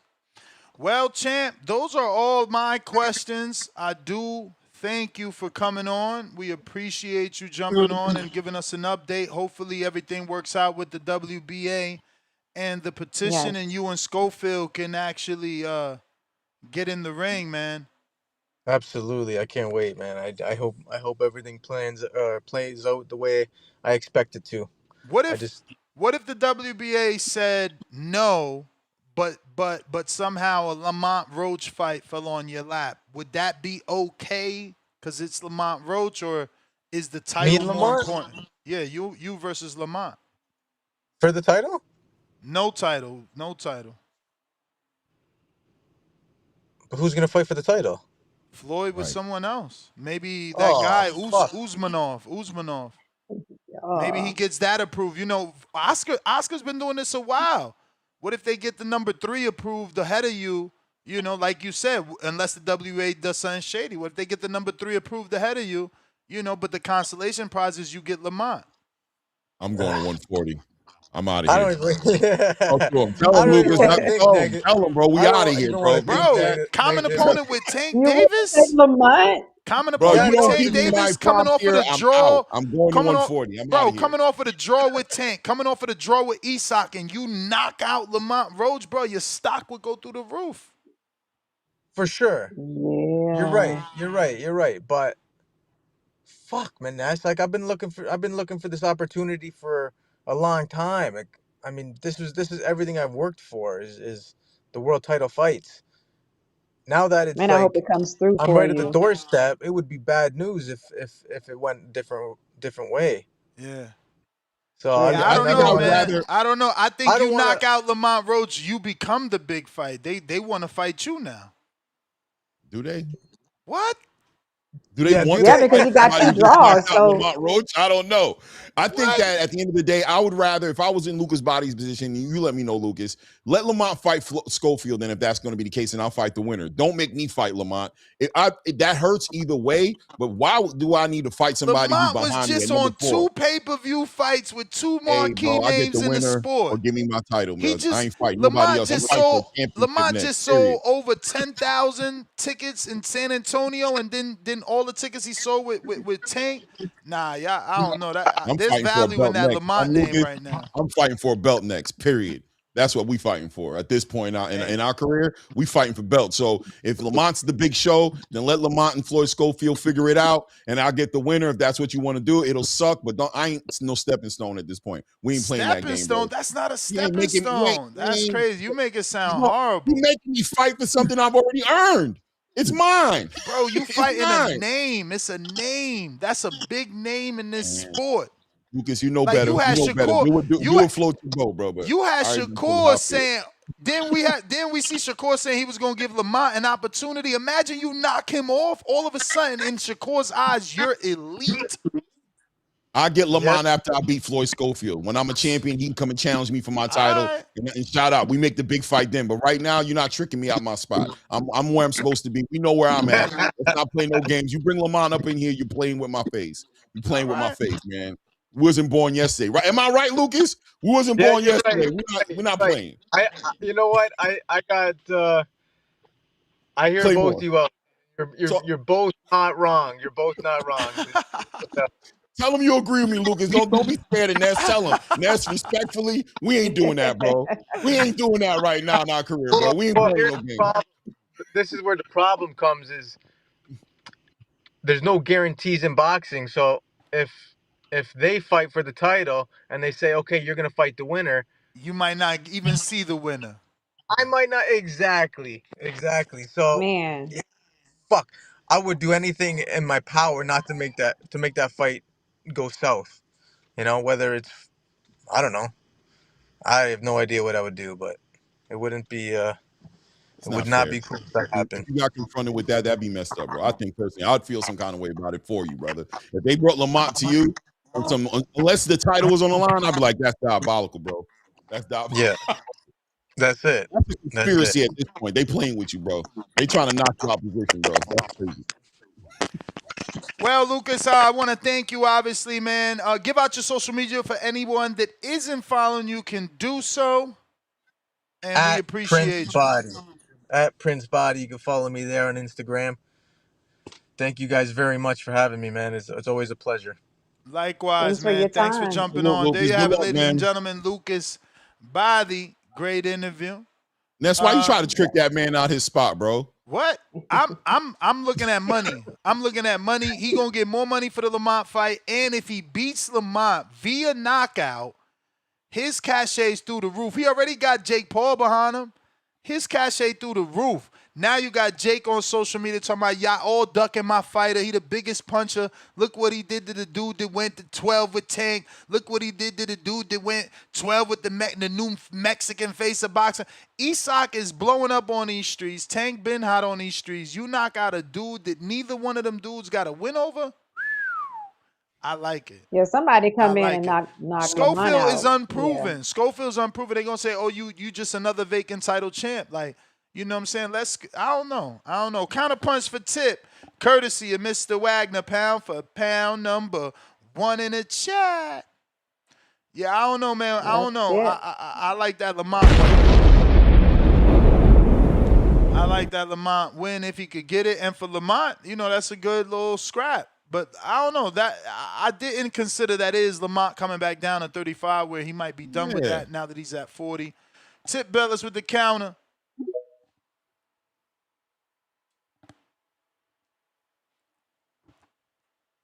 First of all, the Lamont disrespect is out of control. You are violating, and it's insane. I'm just Are you telling matchmaking, me? bro. I'm matchmaking. Yo! You sitting here talking about Floyd Schofield is unproven. The unproven fighter is Lucas Body. That's the unproven fighter, bro. You know the dude who ain't fought a world champion yet. Schofield knocked out a former world champion in 1 round. Like, what are we talking about here? Nice. Like, there's levels to this game, bro. Lucas Like, Body respectfully, handles Floyd Schofield's heavy work. Remember, he was supposed to fight Ashton Slav. Exactly. He was supposed to fight Ashton Slav. We iced him. Period. No disrespect. Shout out Dr. Slav. I still rock with you. This all commentary. He was getting cooked. And what do you think, Lamont? Yeah. What do you think, We got Lamont? that What do Gennady you think, Golovkin Lamont? chin. Gennady Golovkin chin. Bro, he was getting cooked. And what do you think Lamont gonna do to him? He gonna box his head off for however many rounds the fight goes on. Lamont gonna cook his ass, bro. Barbecue chicken. You know what I'm saying? Like this shit, like it's gonna look like one of Star's meal prep. This shit gonna be unseasoned. You know what I'm saying? Like it's gonna be one of them. You know, like this shit crazy. This shit crazy. You disrespectful, bro. You disrespectful. The Lamont hate gotta stop. You've been doing this ever since this man took that Tank fight. I That's don't why he even ain't know been what back. hate, bro. I don't I'm get it. calling him a big I don't fight, get it. and you finding a way to I say don't it's get it. hate. I'm calling him 'Cause it a is big hate. fight. It's a big fight It for is Lucas hate. Body. What did I say that's hateful? That ain't no big fight for Lamont, man. That I ain't no big know. fight for Lamont. We ain't talking to Lamont. We talking to Lucas Body. That's a big fight for Lucas Body. I said that's a bigger fight than Floyd for Yeah, Lucas it is a bigger Body. fight, but it's a fuck? dangerous How am I fight. dissing Lamont by saying he's a bigger fight? Bro, because a bigger fight would be Lamont versus Schofield. That's a bigger fight. Body got to go do something, bro. Body got to go do something because he ain't shown his shit yet. His last 3 fights, his last 3, and y'all keep doing this, bro. His last 3 fights look like a Shakur performance. They literally look like a Shakur performance. They're What a all diss. You boring as always fuck. Like, hating. You always hating on I'm not Shakur, hating. man. That's I'm all not you hating. do is I'm not talk bad hating. about I'm Shakur. not He hating. made looking like I'm not Shakur bad. hating.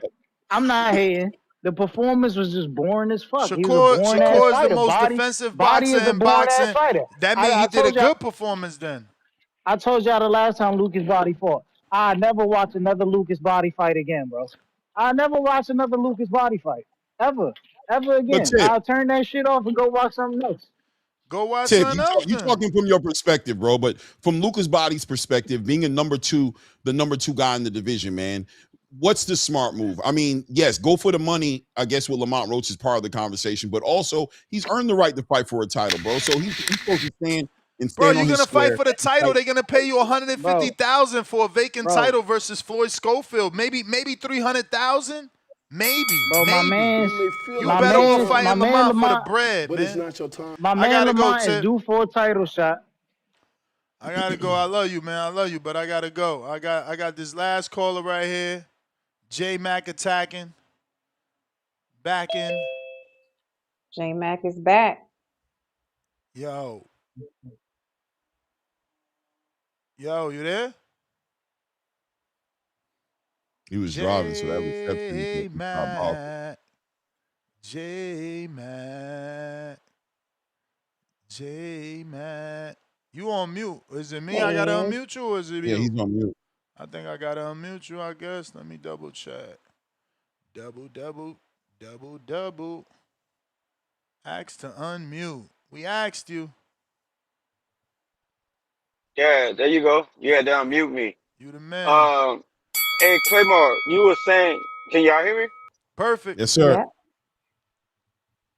All right, Claymore, you were saying I asked y'all saw Keyshawn filled out at the weight class. I did want you to finish, but I don't think he's too muscular. What I think you're seeing is Keyshawn actually filling out at into a weight when he was sucking down and cutting. Keyshawn was getting his little weight bully on for a little bit. He was a big guy, 135, fighting smaller guys. I'm not saying nothing wrong with that. I mean, everybody doing it in sport, and if you can use it for advantage, kudos to you. But at the same time, he's filling out a lot more, and that muscle that you talking about, he's packing on is real functional. What's not functional muscle is somebody like AJ. When AJ pack on his muscle, you can see how stiff and how methodical he is with Facts. his speed, his switch, and how robotic he got. But Keyshawn's not packing on that type of muscle. He's just filling out a lot more and not sucking down as much weight. Um, I asked y'all would see how you feeling out because Jermaine Ortiz think he's the bigger guy, which I don't think he is. I think he's just a guy that's been fighting at the bigger weight. It's funny how weight manipulation have these guys thinking they're bigger, just like Teal thinks he's bigger than Shakur. I think Shakur is taller than Teal, if I'm not mistaken. But I think Teal probably is filled out and fighting at a heavier weight class, and Shakur just been fighting at a smaller weight class coming up. But I don't know if I can say Till is bigger. I think they're all similar sized guys as well. For Ortiz and Keyshawn, what I'm looking forward to is I'm leaning towards the stoppage, man. I think I listen to Breadman. I listen to his interview, very knowledgeable trainer, one of the Sure. best for his the train and for his mindset and how he approaches from the mind. Um, he said some of the similar things I've been saying, but I also points out the problem with Ortiz, why I don't think he cannot stop Keyshawn from stopping him, is as talented and as good as he is and gives everybody a tough fight. That's just what he is. He just gives everybody a tough fight stylistically because he does a lot of things good. But when you look at his ability to dictate with a jab and control range, I don't think he do that very well. And somebody like Keyshawn that catches and places very well is fleet-footed enough to cut the ring off and close the distance. Also using a jab on his front foot to close range is going to be a problem for Ortiz because Ortiz depends on his athleticism a lot, and like I was saying on the last time I broke it down, he shifts a lot of weight on his front foot, so that puts him off balance. And you don't want to be off balance in front of somebody like Keyshawn that catches and places so well Plus, he's always upright so he can throw a punch back. He don't dip at the You waist or may get his feel like head it's out your of time, position to where he can throw a shot but it's not your and be time. all balanced. So I'm leaning towards the stoppage. I don't think Keyshawn is smaller than Ortiz. I think Ortiz gonna be surprised. But I am looking forward to seeing how Keyshawn's psyche is with his new team. I'm sorry, with his team and going on with the That's the Bomac and bell, all that champ. stuff like that. So that's all, that's my time. Yeah. Yeah. All I right, man. love calls Appreciate like y'all. that one. Shout out to you, J Not to Max. J Shout out to Max. the truck drivers. You know what I'm saying out there, by the way. Shout out to the truck drivers out there moving the country. But man, great position on what he's seeing. And I agree with him. I think Keyshawn is people who thinking that he's necessarily the smaller guy might be misconstruing it. I do think that Jermaine Ortiz is acclimated and he's the guy who's been there the longest. You know what I'm saying? He's doing what he does. I think those rounds that he put in with those pound for pound fighters are going to make a difference as far as experience. But I agree. But I do see the muscle though, and the reason I brought up the muscle is just to say that those weight cuts. You know, we saw Devin Haney put on a lot of muscle between 135 and 140, and we saw that ultimately he kind of got too big, and the weight cut got complicated for him by the time he went to fighting Ryan Garcia. It's like he outgrew 140 before he had a chance to really settle in it to make it happen. I think that muscle sometimes kind of becomes complicated during those weight cuts. I don't think that's going to be that much of a problem for Keyshawn Davis, but he asked me what I noticed in how he was filling out, and I thought he was filling out like he belonged at 140, but at the same time, real muscular. So back to the weight cut issue potentially. All right. Let me catch up on these super chats. Mr. Wagner, pound for pound number 1 in the chat. $2 super chat. Drop a bomb for the status. Andy does appear to be exceptional to the curse. Excuse me. Andy does appear to be the exception to the curse. What curse is he talking about? That went over my head. Is he talking Andy? Loma did his thing. Cruz, the first? Cruz. Maybe. We didn't talk to. Loma we didn't did talk lose to that Andy. first fight, though. He did lose Yes, that Salido fight. He did, but he was fast tracked a little faster than Andy. But now, look, man, Andy's fast tracked. That's for sure. 6 fights into your professional career, it is what it is. Yeah. $2. No, I saw them put the curse for Quest curse in here about the interview. So I'm like, Andy, we didn't interview Andy. Okay. Yeah, but it ain't the Quest curse, nah. Mozzie, $2. Hashtag hands and hooves on hooves. All right. Angie and Angel Padilla, member for 14 months on a prospect level.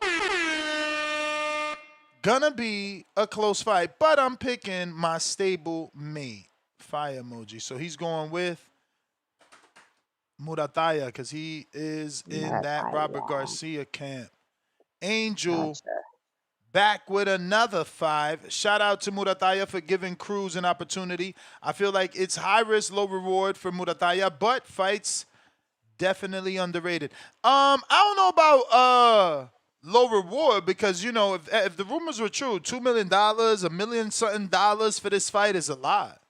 I don't know. Did this go to purse bid, Clay? I don't remember. I feel like it could have. I don't remember. If it did, then the money's out. Right. Giza channel, $2. Let's go, Andy. 3 for a Cuban flag emojis. Two-Tone, the superstar, non-member. Bud went life and death with a 29-year-old Madrimov. Boots ran Bud out of boxing. Cafeteria retirement, musty energy. That boy stay hating on Bud. Disrespectful, bro. That man is retired. Let that man be. He is what he is. You can't change it now. It's in the books, baby. In the books. It's over with. Two-Tone, Dan, this must have been during the Shantel interview. He talking about some Clay, you married, gang. Hey, mommy. Heart emoji. What? He's creeping in because you married already. Look, Shantel, hey man, shout out to Shantel, very good looking female, but I thought I was very professional. I don't know what you're talking about. That was diabolical. Did you see something? Was there some chemistry there that I missed? I don't know. That was wild. That's what we call a reach. Talk Trends member for 11 months. Is she related to Steven Navarro? Nah. Nah. Politically incorrect, $2. Bad podcasting star. She literally said her dad did. Hey man, sometimes we don't be hearing shit. Why you hating on Star? You got to let us It's build a all good. relationship with these fighters too. As we're talking to them, Star's getting to know her. She's feeling her out. That's what it's about, man. You guys want it to be so like cookie cutter, like dang, dang, dang, dang, dang, and we don't know her, right? Yeah. Like we're trying to get to Right. know her. So give some grace, you hating ass. Come on, man. They don't give Hater. no grace at all. It's Let all me see good though. We're something. What learning. time is it? I said Jermaine house tomorrow. He said, okay. No, Jermaine is Thursday. That's tomorrow. Thursday, yeah. Tomorrow.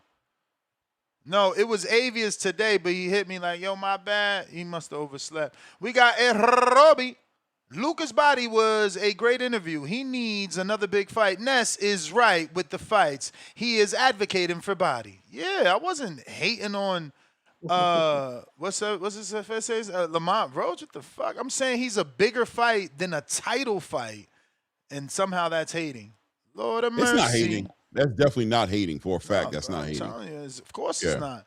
But Lucas wants to be a champion. You heard him. Did you see how his heart dropped when he said Yeah, that? he Did you was see his like, face? "Oh no, I've been working." That's why I was like, "Wow, I hope you get it." Like he was like, "I don't want another His option." face Like, changed, bro. You devastated him because he said, "What?" He almost felt like it was like it got announced on him that was the next fight. He was his destroyed, heart bro. was He wants to be a crushed. champion. Yeah.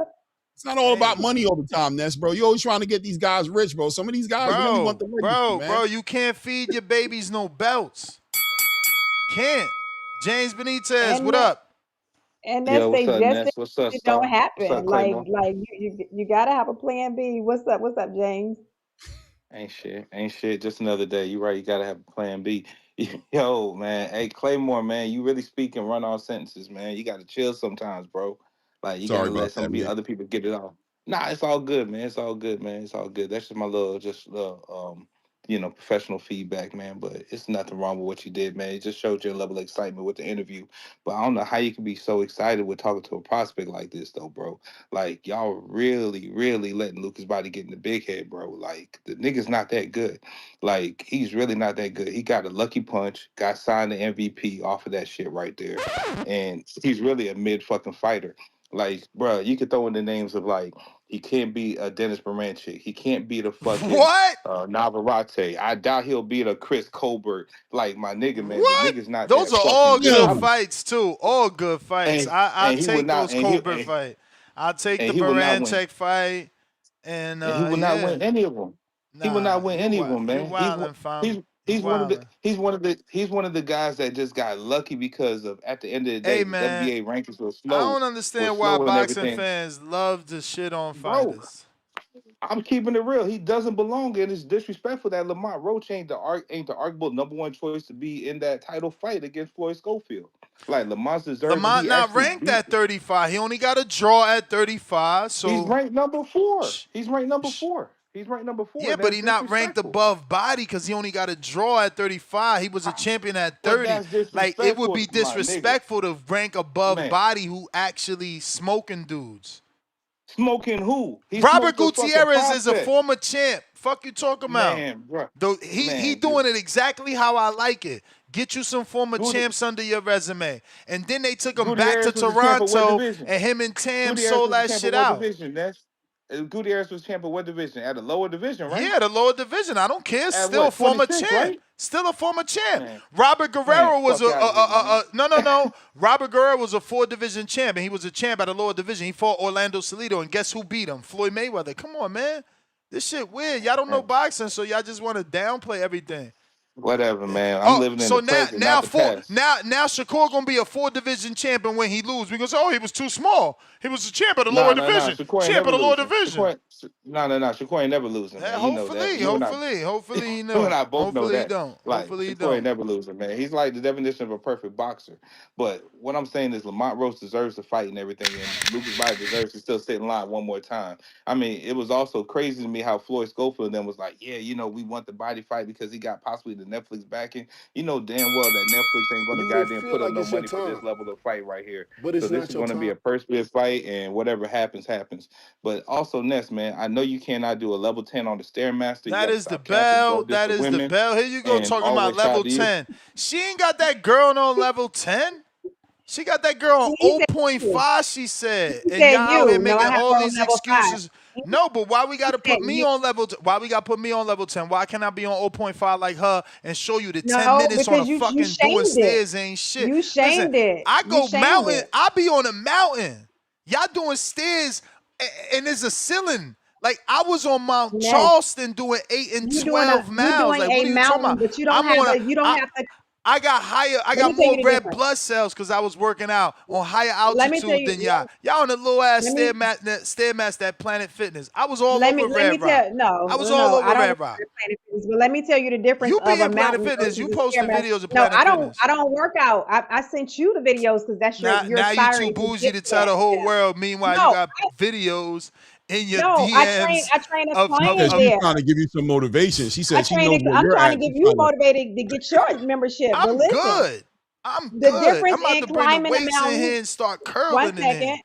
The difference in climbing a mountain versus a stairmaster, you can climb the mountain at your pace. You can get tired and you can slow down. If you're on a stairmaster on level 10 for 30 Is you minutes, you Are you cannot slow down your serious? pace. The terrain is rougher. Put it in ChatGPT right now. What's tougher? Yes, Climbing? No, no, no, no, I've no. taken, Put it in ChatGPT right now and I've ask, physically what's done it. tougher? I Doing don't 10 have to minutes? ask Chat GPT. Uh-uh. I've Listen. climbed the mountain All right, I'm before. going to do it. I'm going to do it. I got my own Coco. You It's can, all but it good. doesn't matter. But it doesn't What's matter what Chat say about that tougher? because I physically done that. No, you I ain't never been to physically Mount done it. Charleston or Red Rock. Maybe Mount Charleston I haven't, but I've climbed a mountain before. And what I'm saying is that you can control your own pace. If you want to slow down, you slow down. If you want to speed up, you speed up. When Star, you're on a steady, you still trying to lie. You said 0.5, so the Stairmaster no, was ass. I had her on level 5. It goes You to said level 20. 0.5. You said 0.5. Correction, I had her on 5. I say I'll go a fourth of the All way. right, If I'm starting we gonna somebody tell new, ChatGPT 5. no, There's don't. got to be some validity to the point that she's making as far as the options being there. And I think Yes, if you're keeping a consistent pace on a mountain, Star, would that arguably be more effective than what you would absolutely, do? absolutely. But nobody, no, you can't tell me one person to another. Chat GPT can't. They're gonna give you a blanket statement, but you can have somebody that it takes them 2 hours to get up a mountain. It may take the next person 30 minutes. There's gonna be a difference in the way that it affects your body and how many calories you burn. Period. I don't want to hear There's that. no, you can't. Yeah, you can't really ask chat that certain things the Yeah. human body has to tell Nah. you next. She's saying there's accountability I ain't with even the gonna Stairmaster. There's I ain't even no gonna put Mount accountability going to Charleston because mountain. I don't wanna ruin it for. I'm gonna just put Red Rock. I don't wanna ruin it because That's everybody know it's okay. tougher to go to Mount Charleston. I want you to Shit, it was go cold. to It Planet was Fitness. 103 in Vegas, and when I went to Mount Charleston, it was 70 degrees and fucking started raining. It's a whole You, different level of terrain you out saw there. that video I sent you. I want you to go to Planet Fitness, level 10 for 10 minutes and just send us the video. No, Let's see it. ChatGPT said Stairmaster at Planet Fitness 10 minutes. Pfft, that ain't shit. That's what it said. Just like that.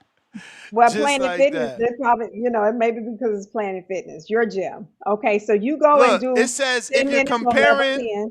it says if you're comparing max effort 10-minute Stairmaster session to a moderate red rock hike like the Calico Tanks, the real climb wins for overall challenge. See? But if you're new Overall to challenge. fitness, the Stairmaster might feel harder initially due to its non-stop pace. Absolutely. That's what I told you. She's new to New. fitness. And I that's what I'm told you saying. But she haven't worked you out keep in trying to throw years. me in there. You keep saying No, try 10 minutes, no, Ness. You keep saying Ness. try 10 minutes. I'm like, Ness. 10 minutes, that shit ain't You shit. threw yourself in No, it. I And then keep I telling said, you it Ness, ain't shit, can and the you do average human no. being should be able to do that, or they need to fucking go spank Well, themselves. let's see. I want to see you do it for 10 minutes on H-Town, level you could do 10. 10 minutes on a fucking Stairmaster. Tell her. Man, I can do And we that. want to see you do it. and I'm old and out of shape. But that's just because I used to be in shape, but I don't know. Hey, shout out Mountain Man Ness. But y'all need to.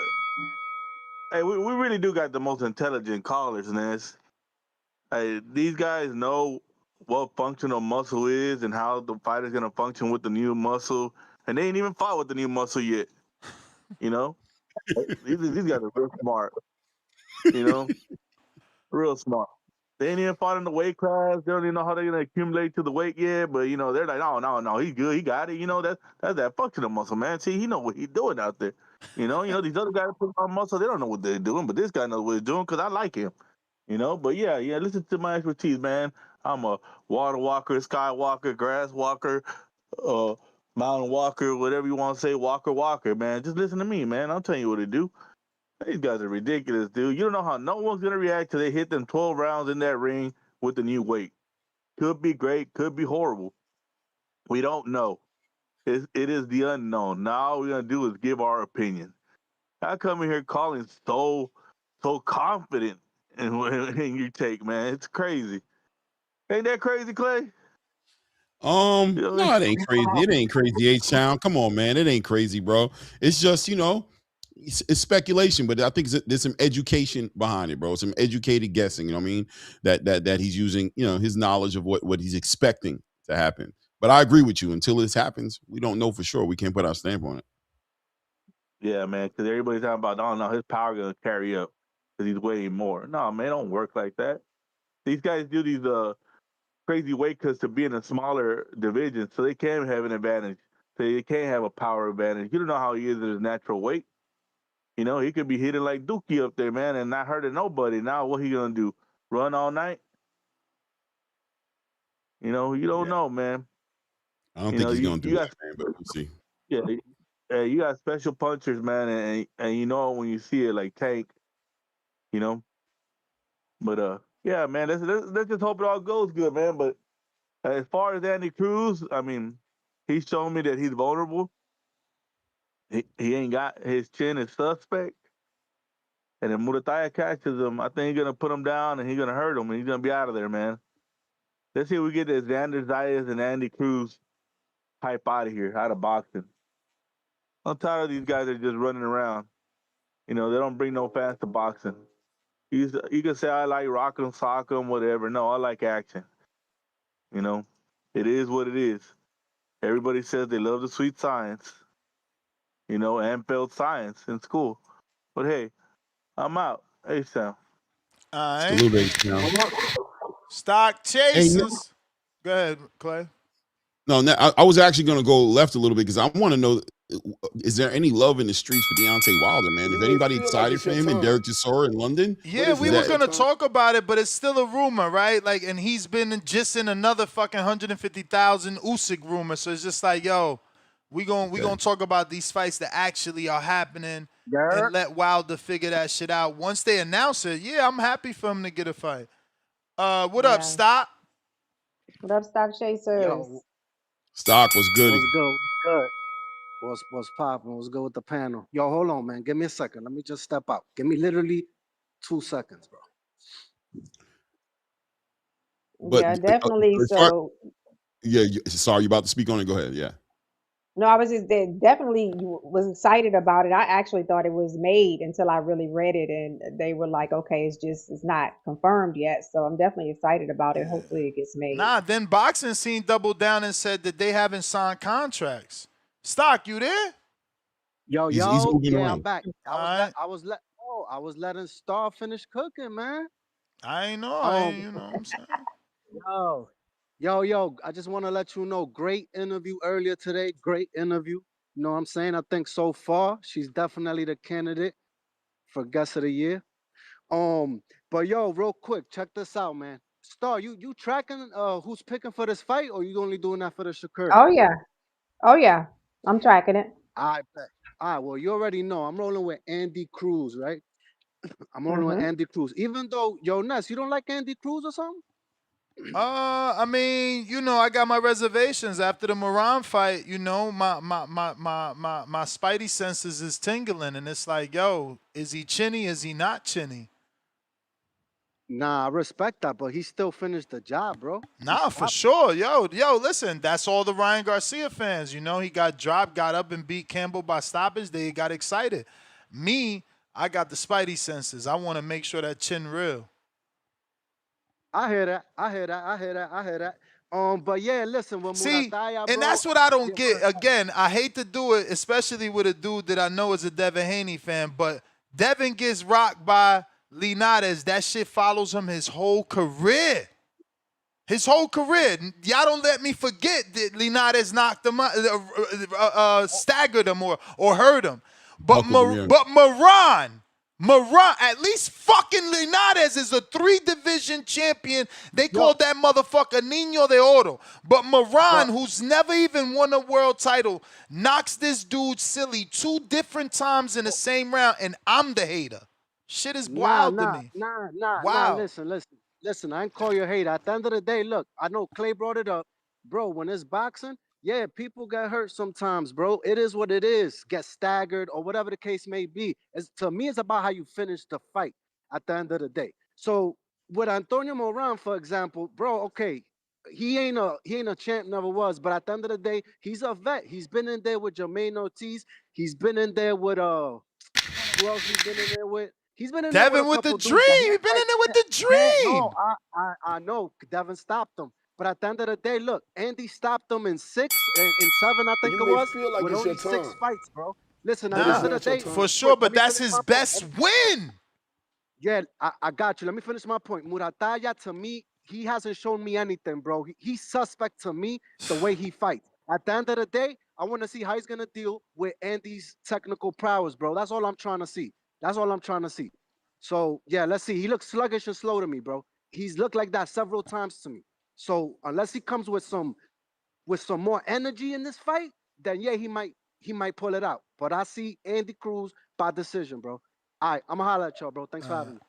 Mike, Nice what up? talk.